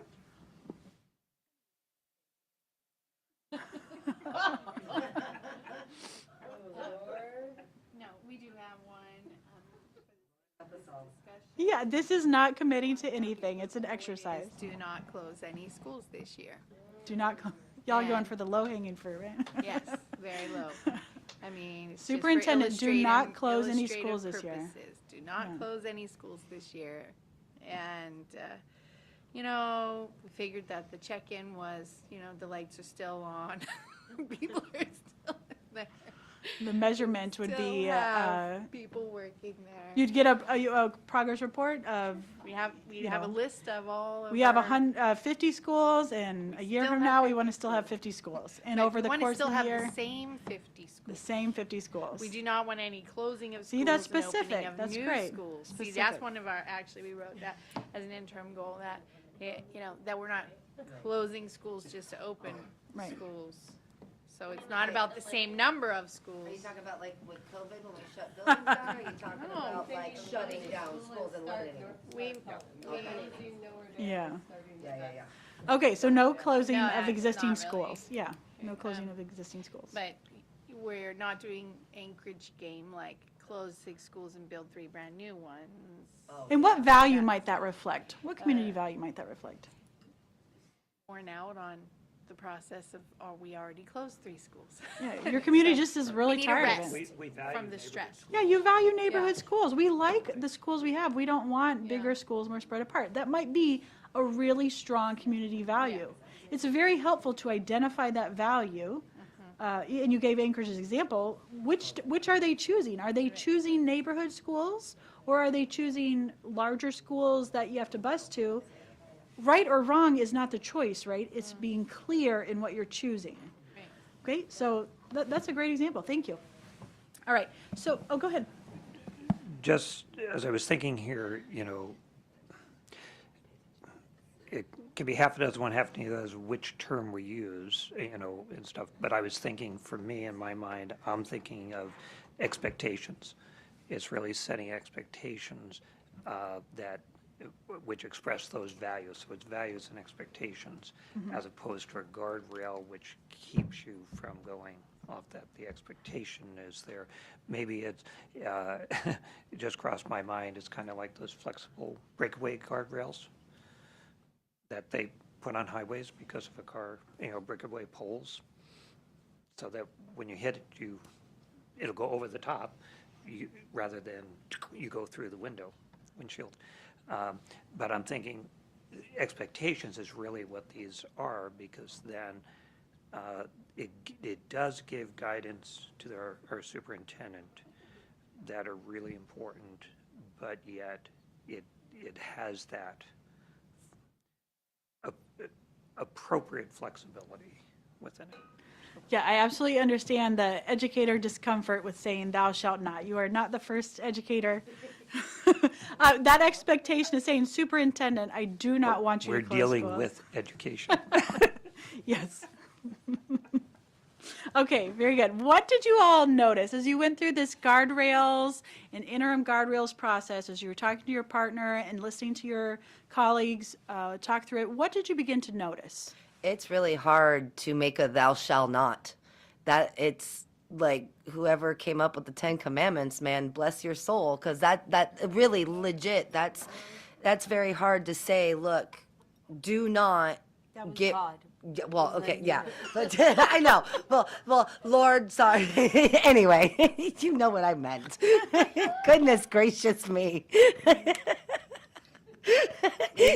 Julia snorting over there. So, you know, God coming up with the 10 Commandments, I mean, that was hard, right? Or maybe the Bill of Rights. Yeah, right? or the Bill of, yeah, framers, coming up you with the put in a Constitution, prohibition. the Bill of Rights. They put in a prohibition. Yeah, That, you know, it's do not infringe. It's hard to say. Let's do prohibition. I'm actually very educated in that one, so let's do prohibition. You know, like it.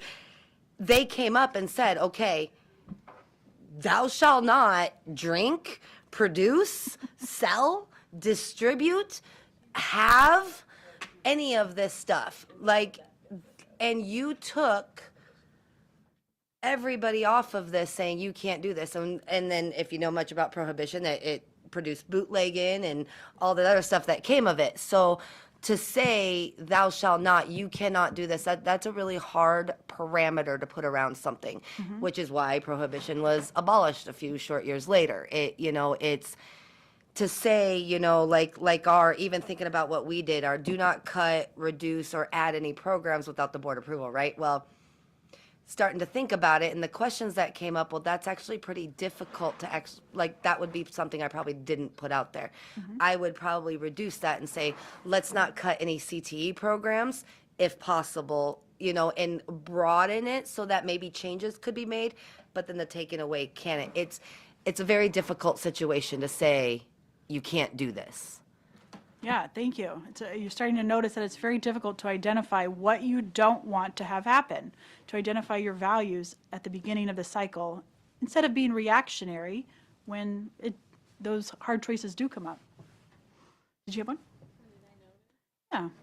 You don't have to. I wasn't calling you. I don't know, I mean, it's that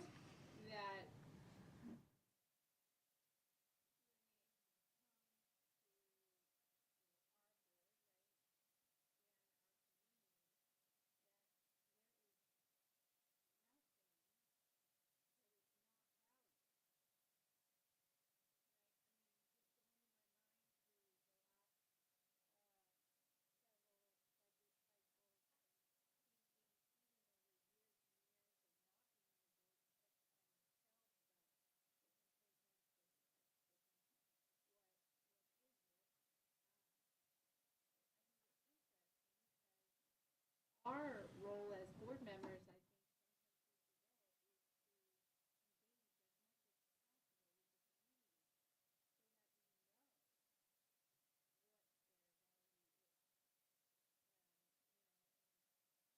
people often think, well, the board doesn't listen to parents, the board doesn't hear what the community wants to do. And then that's true because what the community wants. I don't know, it just made me start thinking.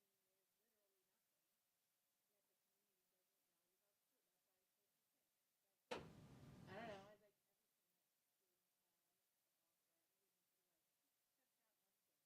don't know. Like that thing over there, pick a sport or pick an activity, building, or something to close down.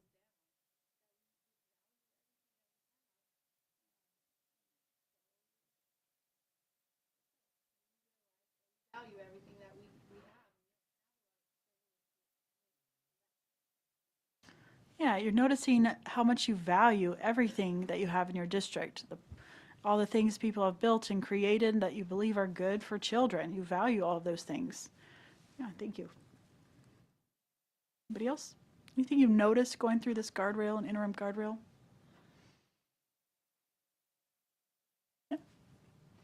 I don't know, more for me, I've always appreciated knowing left and right limits, and then I can solve a problem between that.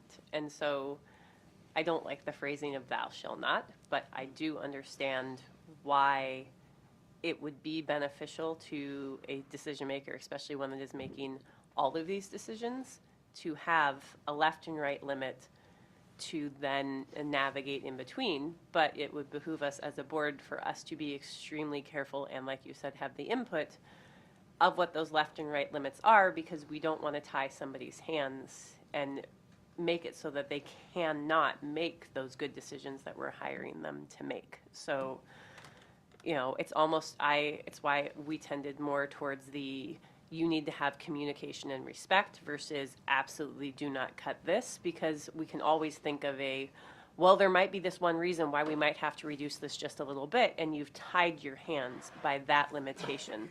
So, it's tricky. Making good guardrails is not something you're going to do over 5 minutes. It's going to have to be refined and done very carefully, and with what we're missing here, community input and the input of our superintendent. Absolutely, yeah. You're noticing that putting these limits on, there's benefits to it, and also real serious risks of not being able to advance what you want. Anybody else, anything you're noticing?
Yeah, and the guardrail helps focus the work to define distractions and what you do want to be doing, and what you don't want to be doing.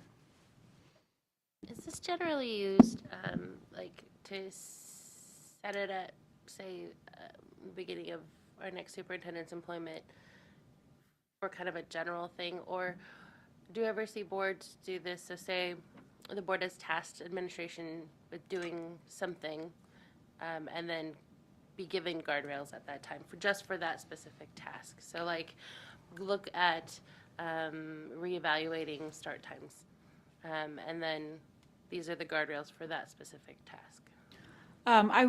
That would end up being a lot of guardrails if you started doing it for specific tasks. So now instead of 3 guardrails, you have 3 for school start times, and you got 3 for over here, and you got 3 versus the board actually saying at the start, this is the values we have, here's the outcome we want. School start times is a management decision, right? What does that look like, day-to-day operations of a facility? The board will approve it because the board approves that. But they're tasked with saying, okay, well, our board said we're not going to do X, Y, or Z, and this is what I'm supposed to be getting to. Here's how, based on the research, my years of experience, the team meetings we've had with principals and teachers and community members, here's what we recommend. And then when they bring it to the board, they can say, look, this is what you told me you want me to do. This is a way that I think that I can advance that. You know, high schoolers getting more sleep improves reading scores 3%. I don't know what it is, but I honored your guardrails. I'm not going to increase class size to do it. So I can both increase reading scores and not increase class size.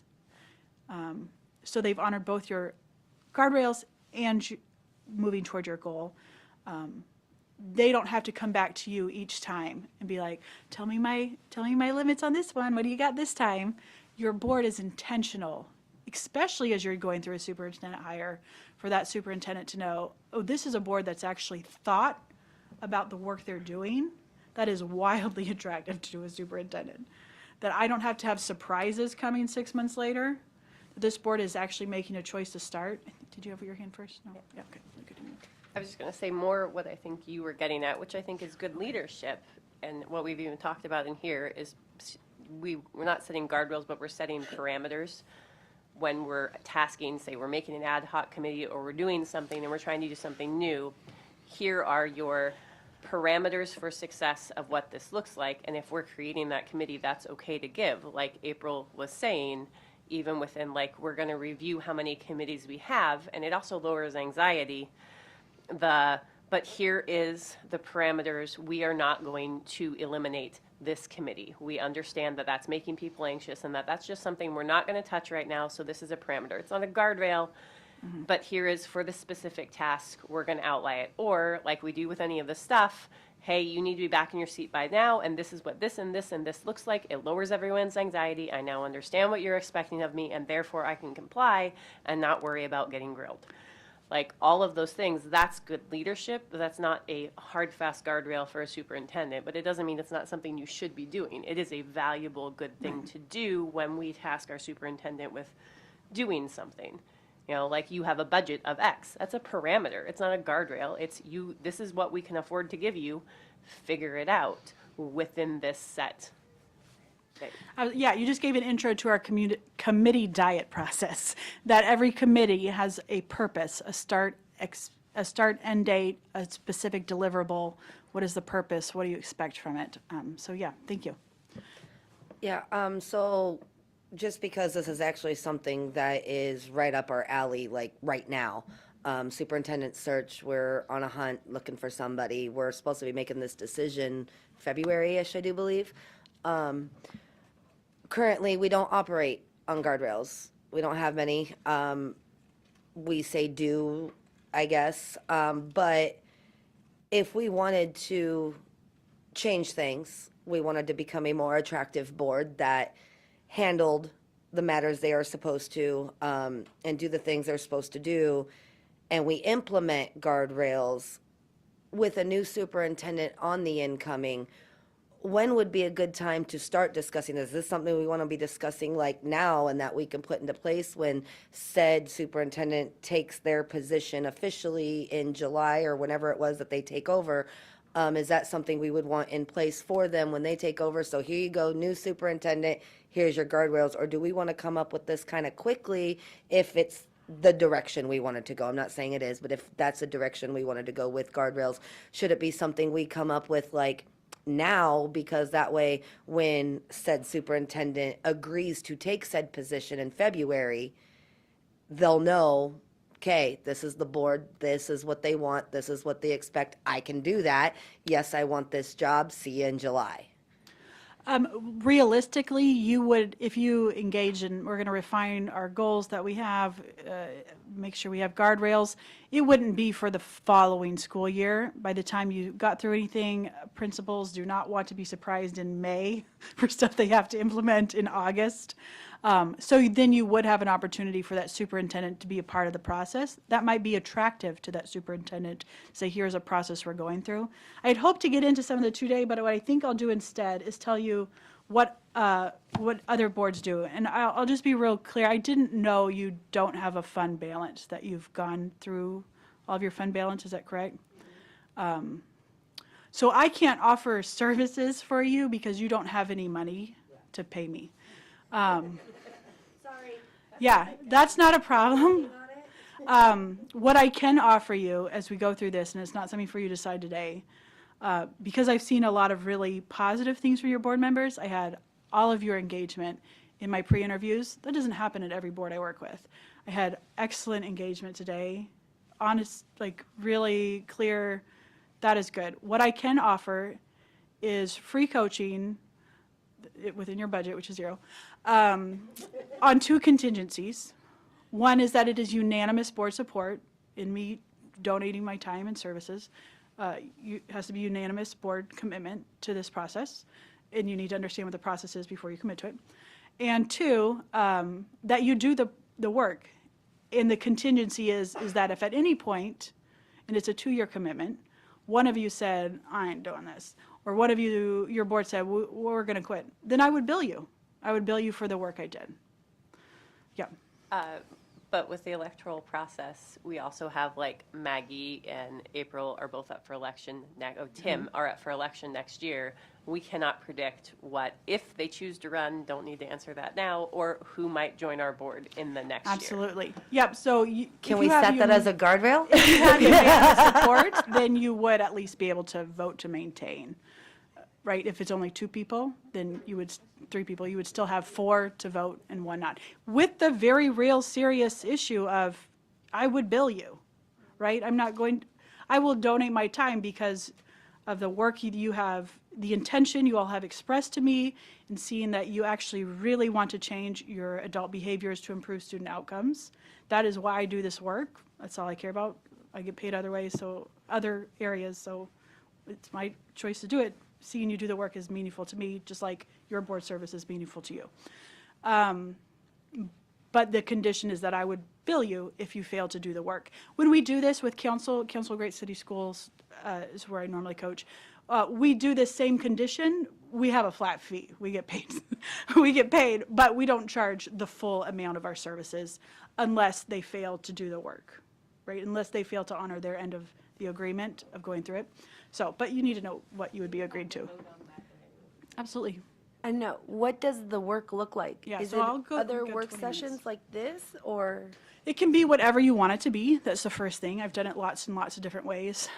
Typically, so what we have is a student outcomes focused governance manual. It's similar in Texas. They have a Texas Lone Star governance. Theirs is a lot of state statute. But you'll see each section has vision and goals is the first one. And it tells you if your board's doing this, you're not focused on improving student outcomes. If your board is doing these things, you are. There's a little point, and then we add those up each quarter to see we track your progress, just like we're tracking student progress, right? It should reflected in leaders on their own self-evaluation. Are you making progress toward what you said you want to make progress toward? So on vision and goals, it says the board's adopted SMART goals, right? That's not something you're going to do this next 6 months, right? But you know that that's something that's coming up and you're going to plan for it. Going through values and guardrails, monitoring and accountability after you've adopted goals and guardrails. But you do have some things you're monitoring right now. You do have some objectives. You can start monitoring what you have. how are you spending your time? Are you spending it intentionally on monitoring student outcomes? Are you spending it, are people prepared for meetings, things like that. So we have a calculation that gets done every month for every meeting you have. There's a committee diet where you review all of your committees. So in your case, you would either have a work section, you would either do it during a board meeting, or we would do it similar here where I call you all up, get your input, send a recommendation to Choya, and then, you know, it might be that you're all like, oh, okay, that's an easy one. Like agenda, usually the board chair and the vice chair and I can meet and everybody's pretty like, but sometimes people choose to adopt it all. So it'll be your board's comfort level. That really matters. We go through training on how to progress monitor. So you'll have at least 2 progress monitoring sessions during your regular board meeting where your superintendent is giving you a report and we talk about what are you actually looking for? What does it mean to ask questions? Not like, why ain't you doing it my way, right? Which is usually question number 1, right? But to really look at who are we talking about and how do we actually monitor progress where it's effective in improving student outcomes. We go through, so your board quarterly self-evaluation, you tally up each of those, and you can see when I did this in Anchorage on my committee governance, we just check it each month we met to see like what's coming up next. So we're always looking ahead to see what was coming up. Time use evaluation. At the beginning, a lot of this is really easy because you're usually not focused on student outcomes at all. So it's usually a pretty easy other section is all your time. Superintendent annual evaluation, we go through that process so that your superintendent knows at the beginning of the cycle what you expect. It's not possible for this year. You already entered your superintendent evaluation cycle, right? You've already given her work to do this year. But when you start your work with the, I'm going to pretend this. Okay, so next year, the start of that cycle, that superintendent should know what you expect for that year. You wouldn't have adopted board goals at that point, but you can clearly define what you expect and then give that superintendent guidance on what you want to see over the year. And then in year 2, it would definitely be based on your board goals and guardrails. That's why it has to be a 2-year process because you won't actually be building all the skills in until the 2nd year for a lot of these things. Okay, so you go through all of that. We do 2-way community dialogue. You create a calendar for 2-way community engagement where you identify different groups that you might go to or that you might invite to the board community dialogue. Part of that would be saying, we're actually going to be focusing on student outcomes. This is a new thing our board is doing. Being very transparent with your board. A lot of times the board chair and 2 others will host a Zoom. Say, here's what a student outcome is. Here's what we're moving toward. Here's some of the changes we're making. We haven't done it all yet. It's a process and we're learning, but we recognize that we have a need. We want to do better for our students. So you do those type of community engagements. It's a calendar though, so you know exactly what's coming. You have a progress monitoring calendar that even without adopting goals, your new superintendent will know before for the next school year. August, you're getting maybe you're going over the Alaska Stars reading, right? Maybe September, you're going over the Alaska Stars math results, right? It's a calendar that's already set based on when, results are available. So not only do you know, not only does your community know, but your staff knows. And once you do your goals, you do it for the remainder of the cycle. So everybody knows exactly what's due for the rest of the cycle. There are no more surprises. I've been in a lot of agendas where they're like, what should we talk about this month? Right? Yeah, and they're like, what report? So as a staff member to have to come up with a report, oh, that's the report you want? They need 3 months lead on it, They need to plan their work cycle to be able to give you quality work, to know what's coming so that they can make any changes too. So we do all of that. Another really big important part is pre-boarding, not just onboarding new board members, but pre-boarding your community. So usually the board chair or other board members take turns. Sometimes one person gets really good at one thing and that you kind of have that person do it. And you host, in Anchorage they call it, so you want to be a school board member. But it's, you'll host training for your community on what to expect in board service. So when we did this in Anchorage, a lot of things not going well there, but what did happen was community members started using the vocabulary. They started saying, oh, we know what student outcomes are. We know what the board is actually focused on. We understand how budget process works. You started educating your candidates and people who are just interested. Now those people who've showed up at all the school board meetings are using some of the same vocabulary, and you could better share what you're confused about, what you're upset about, what you want to see happening. How does this work with our current strategic plan that has stated goals and objectives and, So a and lot is of good boards, till 2025? yeah, a lot of boards I work with have an existing strategic plan that doesn't have a SMART goal to start with, a more generalized goal. Sometimes in one district, they took their strategic plan and they felt confident. They had just had a bunch of community involvement and they felt confident making a SMART goal out of it. Sometimes you continue on that strategic plan as you learn new skills, as you practice these new skills, and you do the best with the strategic plan you have. You might end it early to adopt student outcomes focused governance goals, or you might revise it. Certainly with a new superintendent coming on, they might have thoughts on that too. What other questions do you have for me about what we talked about today, or what might be possible for your board?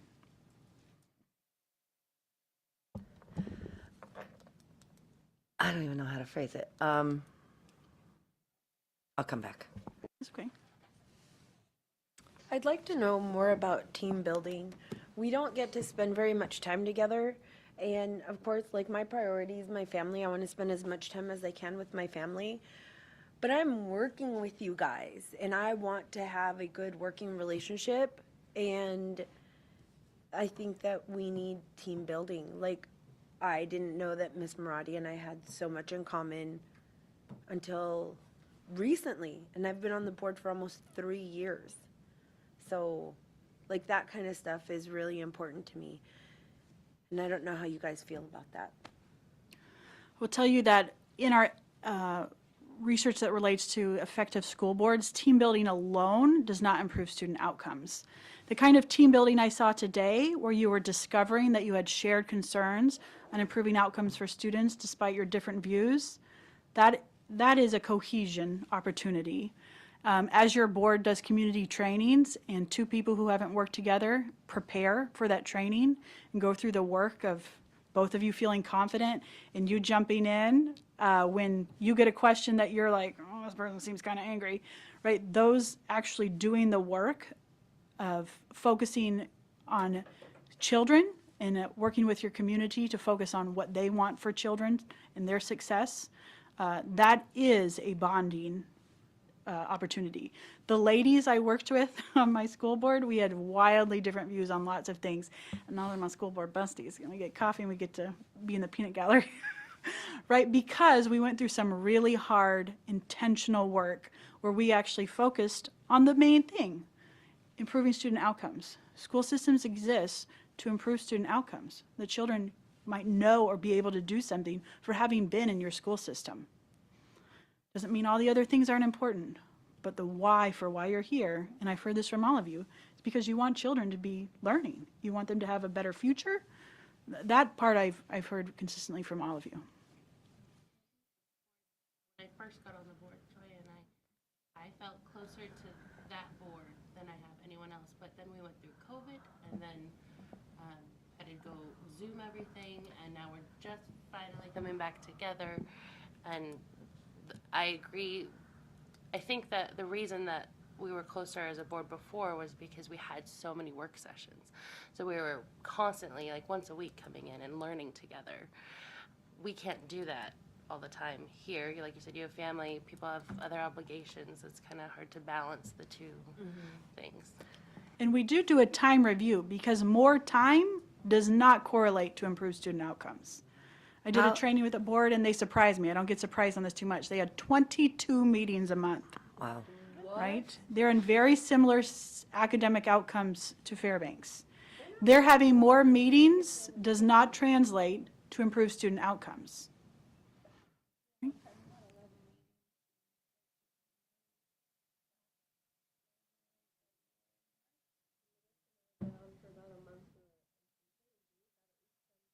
Yeah.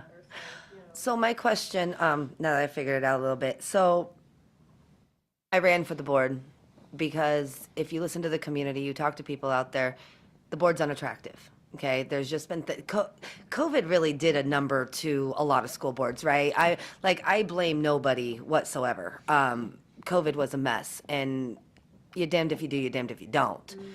So my question is, now here we are, past COVID. We've got Hardy and I who just got on the board, and we all seem to have a really good sense of the same objectives. We're all very concerned about our students. We're very concerned about our teachers. We're concerned about our budget, our superintendent, just everything that now is coming to light. We're sitting here going, okay, we've got a lot of work ahead of us, but how do we, as a board, get our community to realize that, hey, we understand things have been a mess. We understand that maybe things have not gone the way you necessarily have wanted them to go, but we are serious. We are here, and we are ready to do the work that it will entail. We just need you to give us time to figure this mess out, and we will be attractive again. So how do we get the community to listen to us and to engage us again and to know that we are serious? You can't get them to do anything, right? You can only control what you can do. By allowing them to expect you to behave professionally and be prepared and to do the work focused on children that you've said you're going to do, then over time, that tends to build trust. By hosting two-way community engagement where you say, here's the work we're doing, here's our weaknesses, here's how we're working to solve that problem, there is no guarantee that they will say, we love you guys. There is no promise that people will like anything you do. At any point, like some of you have mentioned, somebody's losing. You're going to make really hard choices this next year, really hard choices. The idea that the determinant of whether you're doing a good job by children, given your constraints, is whether everybody's happy. I can tell you the outcome of that already. They are not going to be happy. They might grow in respect for you as you continue to operate doing the same thing, doing what you said you would do in the way you allowed them to expect it. If every September you do a pre-boarding for your whole community where you're like, let me make sure the next people are prepared for this, over time your community grows to expect that, they grow to respect that. See, that board actually cares about making sure the next people, they're not just doing this protectionist thing. This is open to all people. They really want the next person to be prepared. They really want to hear me. They got a calendar. They called me and said, oh, 3 months from now, we want to come out and meet with you.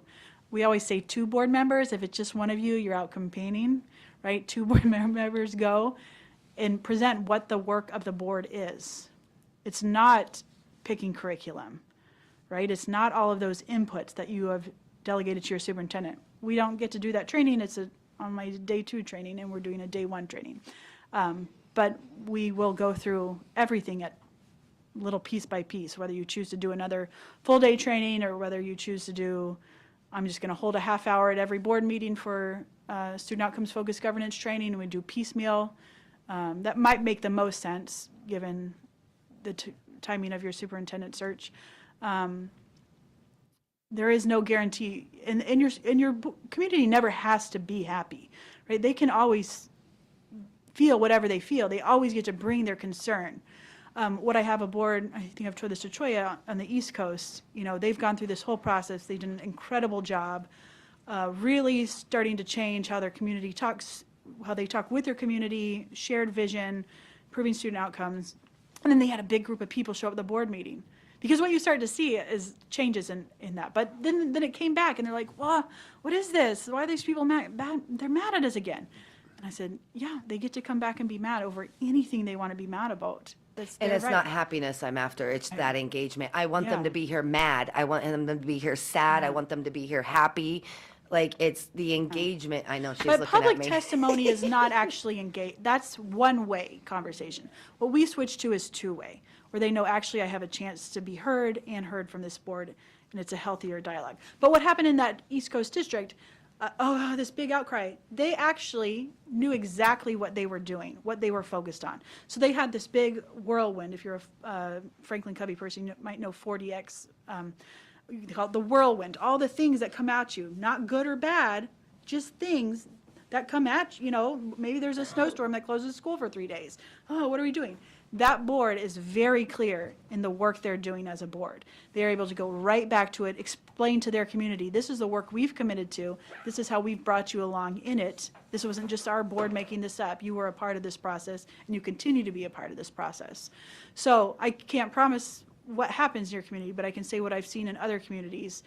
Public testimony changes. When you start talking about student outcomes at the start of your agenda, and you got a room full of angry people, but they hear that 15% of your students in low-income schools are reading at grade level, they will change their public testimony. They'll be like, I had no idea. I'm really sad about that. Also, I came to say, can I have more money for my rich children, right? But they can't not hear that, right? Now you're actually putting the first thing first, or whatever your board values first. So those are the choices you can make, and people respond to them over time. Yep. Good. 2 questions and an observation. One question is, I'll ask, since you're not suggesting a bill at this time, what is the value? What is the value? Right. If we were to build, what would we be? Oh, like how much could you, I mean, I probably charge, well, to get here today, I met with each one of you for about 20 minutes each. So 2 hours, 3 hours prep work, plus, was it 8 hours here, 11 hours, plus I'll do some work afterwards. So times, $200 hourly rate. So, so that was for one training. If it's a year and a half in and you decide to quit, I would expect the bill to be several $1,000s, right? Right, okay, because I think that's important that we know. Yeah, I would What is expect that? it to be a bill you do not want to pay. You don't well, have the money to pay, or- let's be real clear. Or that we would want to pay, Yeah. because it's valuable to us. Yeah. We appreciate not having to pay it. Yeah. But we would need to factor in. My other question is, in terms of this focus with us, the place of the superintendent, who is integral member of our, partner with our board, and 3 advisory members.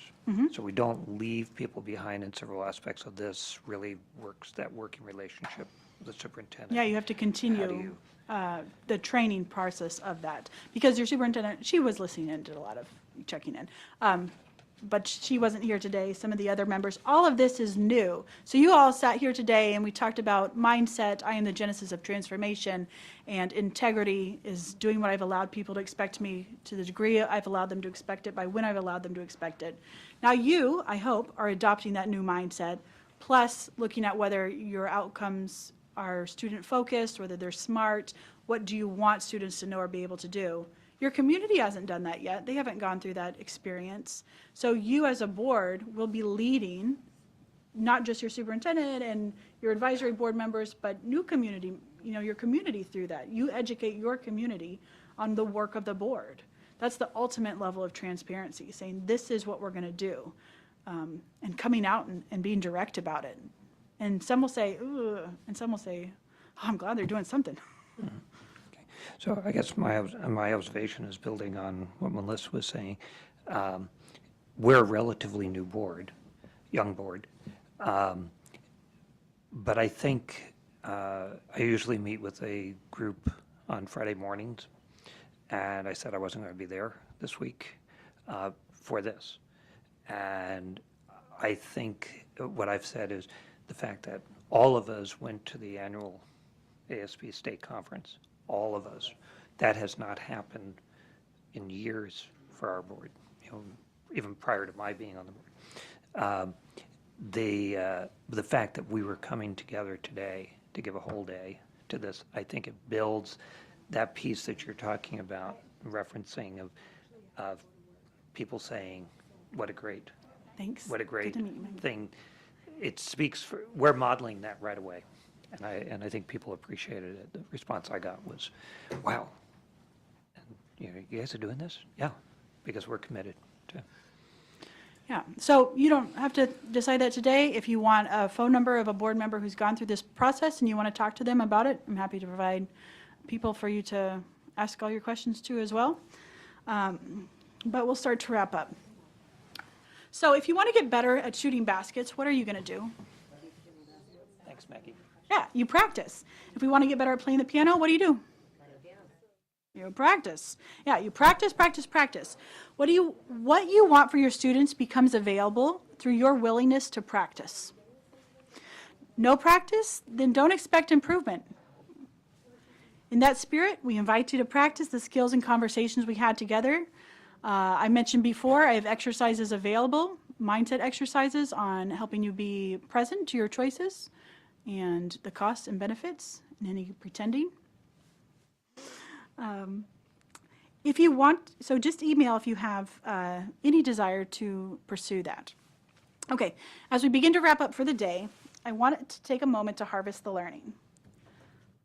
To have my slide on. We started the day with a recap of inputs, outputs. Well, we started this section with a recap of inputs, outputs, outcomes, student outcome goals, interim goals, guardrails, and interim guardrails.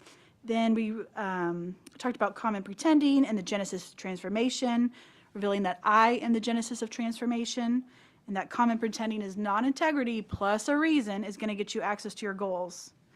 And instead revealed that integrity is your access to your goals. We started to talk about some of the different options on monitoring calendars, board time evaluation, board progress quality tracking, and we didn't get into board superintendent work, but still a lot more to go over. But now as we near the end of our time together, as you reflect on your experience today, what is one word that describes your experience or what you've gotten from our time together? If you could select one word, what would it be? Knowledge. Knowledge, thank you. Appreciation. Provocative. Conviction. Thanks. Understanding. Understanding. Transforming. Transforming. Okay. What will you take away from our time here together today? What did you learn that you'll take with you? And what did you get out of your time today? I know that was a concern for a lot of you. What is the point of even doing this? Who will go first? Thank you, Joya. Well, for me, I just feel like, and I've said this when I took the seat as the board president, I just feel like the group of people that we have right now are really focused on being accountable, being transparent, and really bringing forth change that this district needs. I see deep commitment from everybody is that we want to do this work so that our students, have, that we can support them as much as we can support them within budgets and all that stuff. But I just feel that at this point in time, the group of people that are sitting around these tables, I believe they've been positioned, if we could just focus in, and there's some cleanup work that is not, that's here, that would make what we do more manageable and more, have more weight. But it's that we got to clean up that stuff and get it out of the way and fine tune it so that the tools we do reach for are workable, sustainable, and they're on point that can move our mission forward. And that's work that we'll have to figure out how we, schedule it to get it done. But I really have this it's like a really heavy belief in me right now that we're positioned for this work right now. And as we can get our focus and just, I said it before, I know my weaknesses, and I think in the last couple of days or so, I really have come to a place where I believe that I want to lead from a whole different way than any other president has ever done before.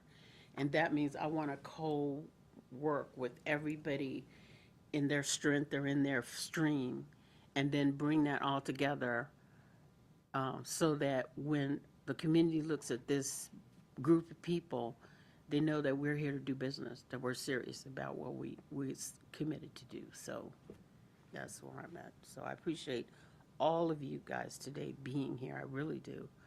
And what you sacrificed to be here. But I just want us to strengthen ourselves, focus ourselves, be of one mind. I almost want to do what the gladiator did when they were doing something where they all did the swords, and it's like, as one! That's what I want to do. That's the rallying cry. Even if we're, different and diverse, but we're doing it as one for the kids.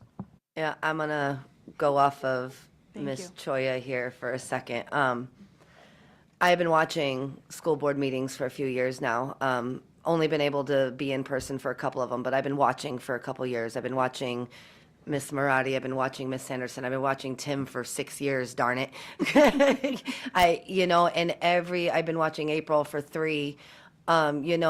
Every person that's on the board and everything that they've brought forward and everything that they've done has always been very inspirational for me, right? I've always watched it and I'm like, wow, what a hard thing to do and how amazing it is for them to sit over there and do it. I ran because I wanted to be a part of it. And when I came in, I knew that I was coming in as more of the undereducated when it came to education, right? But I've learned specifically because of Miss Hardy, really, she's been integral in this, but I've learned that just because I didn't come from that education background didn't mean that I couldn't add something to this. Mr. Doran has also helped, Miss Sanderson, they've all added things and they've all said things to me and they've all included me to where it's what I wanted to be a part of is more than I ever thought I wanted to be a part of. Like, I thought I wanted to be a part of what I thought was, right? And now that I'm here, I'm like, man, I really did want to be a part of this, and I really did. And I'm so happy and thankful to be here and to be a part of this and to be a part of AASB and to do these things and learn about the board and my positioning and how it all works and to work with these amazing people. And like Ms. Sanderson said, we are positioned to accomplish some great things and I look forward to it. So thank you for coming. Anybody else want to share?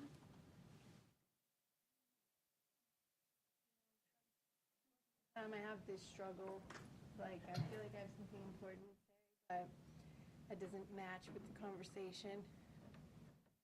Well, what are you going to take away? I'll just say it anyway. Okay, so, Tim was really on to like, what does pretending mean, right? And I feel like, we're all ready to get along, we're all really nice, and we all have this great goal, but there's just a lot going on outside of this room, a lot going on outside of this board, a lot of things that lack integrity. So for our, it's not about saying names. It's just about saying, we all want to get along. We all have these same goals. We all have the same purpose. But live in the reality here too, that don't deny that we all might have the same goal, but we are working against each other outside of this room.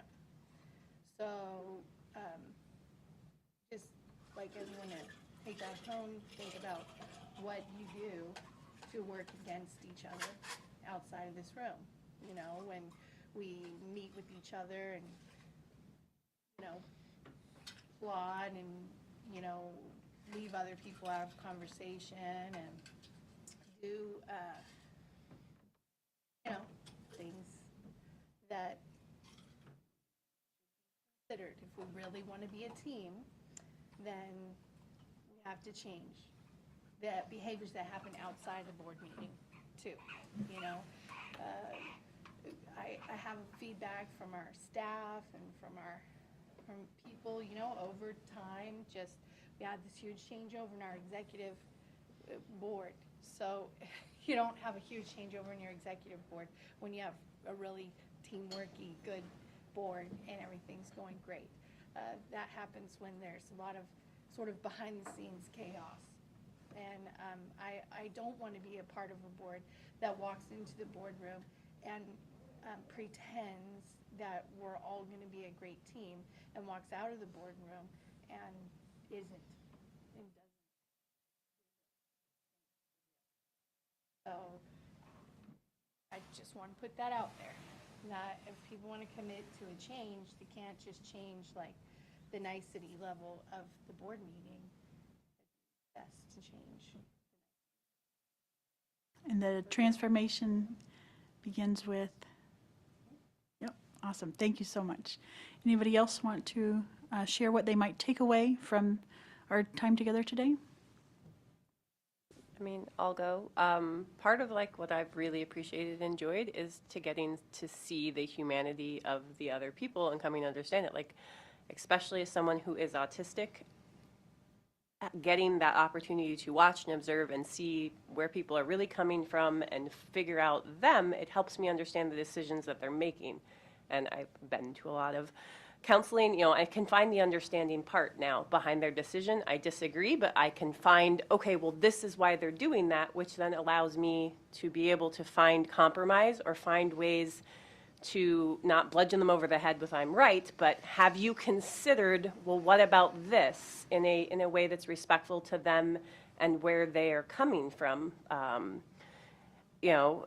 And so even to April's point, I think that part, while team building is maybe not, you know, gives student outcome driven, I do think having courageous conversations is something this board needs to do. And that's not team, it is team building, but it's not throwing a ball around and painting and doing that kind of team building. It is daring, like April, I really appreciate her candor to say, hey, you cannot just play lip service in a boardroom and say we all get along kumbaya, and then go and talk bad about each other outside of the boardroom. And I'm autistic. What you see is what you get. We share that. I will tell people, like, no, I don't agree with what you're doing. April and I have gone as a person testifying to each other. I will tell you my piece, you know, but that it's refreshing because I know what to expect, and you know, you can trust that I don't have subterfuge behind what I'm saying. I will plainly say, this is my problem with you. And then you can figure that out, but also understanding then where did that problem come from? Was it a misunderstanding? Was it you know, that's the hard, sticky work in the middle. And I think the board definitely needs to do that. I really appreciate that April was able to tell Erin, you know, like, hey, maybe I didn't do the best things in this regard. Like, those are the conversations we have to have. You know, you have to be real. You have to do that so that we don't let our adult behaviors impact our student outcomes, and to ignore it and say, we'll just pretend we don't have these adult behaviors and feelings gets us nowhere. We will not succeed. So we have to also devote the time to doing that work as well as creating SMART goals, as well as doing the other stuff. Anybody else want to share what they'll take away? Otherwise I can, great. All right, well, I just want to, did you want to go? Yeah. What I was thinking in terms of what I would take away today is where little variation on team building, we're building a team, we're doing a partnership. Today is only one step in that process. I think very clearly there are things that we put on the table we haven't resolved. We have some major issues for our district. We haven't resolved them. They aren't going to be done overnight. It's going to take a process. But what I look at and take away today is, in terms of the conversation, and why I say my description is provocative, I'm leaving with a lot more to think about than I came with. That challenges me. How do I constructively contribute to the group? And I can't put away my principal mind. I've just done it for too many decades. But in terms of bringing a school, coming together as a school and as a staff, and every time you get somebody new, it's a new dynamic. So as a school board where we do have changes potentially, how do we keep things going? But I take away really a great optimism that we are progressing on that journey. And that, yep, we're going to have to figure, there are things we need to figure out. It's not kumbaya when we walk out the door. But we might get there, and that's our goal. And the joy is everybody here has indicated wanting to get to that point. We're not going to lose our individualities, and we can't because you don't want 7 Tim Dorans on the board. No. Good, good. Oh, okay, good. So we have it. One unity. All right. But I think those are things that are important, but it's how do we place each of those pieces together? And I take away the real appreciation of everybody's time, appreciation for Choya to kind of take the bull by the horn and say, okay, we're going to schedule something and do it. It might not be the most convenient day for everybody, but then everybody's saying, okay, I will be there. Individuals may have said, hey, we need to talk. Everybody contributes to that leadership that's there. So to me, it's very promising. Work is ahead of us, whether it's through this process or another process, we have to make sure we continue that. And I think you're very, very much, it's not, when we're up here, it's not a pretense, we're going to pretend for the audience. We're going to put, our genuineness I am going to, yeah. is there, so. Wonderful. All right, I just want to conclude the way we started with gratitude. You could have all chosen not to be here today. You could have chosen to come in with a hard heart. And instead, you all chose, born of your commitment to your students, you all chose to be here, be fully present, and participate. For that, I thank you. I'm excited for what's possible for your district, and thank you for letting me be here with you today. Thanks, Alicia. Yeah. Motion to adjourn. So, while we're adjourned, okay. May I have a motion to adjourn? Move to adjourn. Thank you. Oh, all in favor? Or do I have to do that? Without objection. Without objection, we are adjourned. So while you guys are all sitting, I need to ask about some, not only our budget, but for some other stuff. So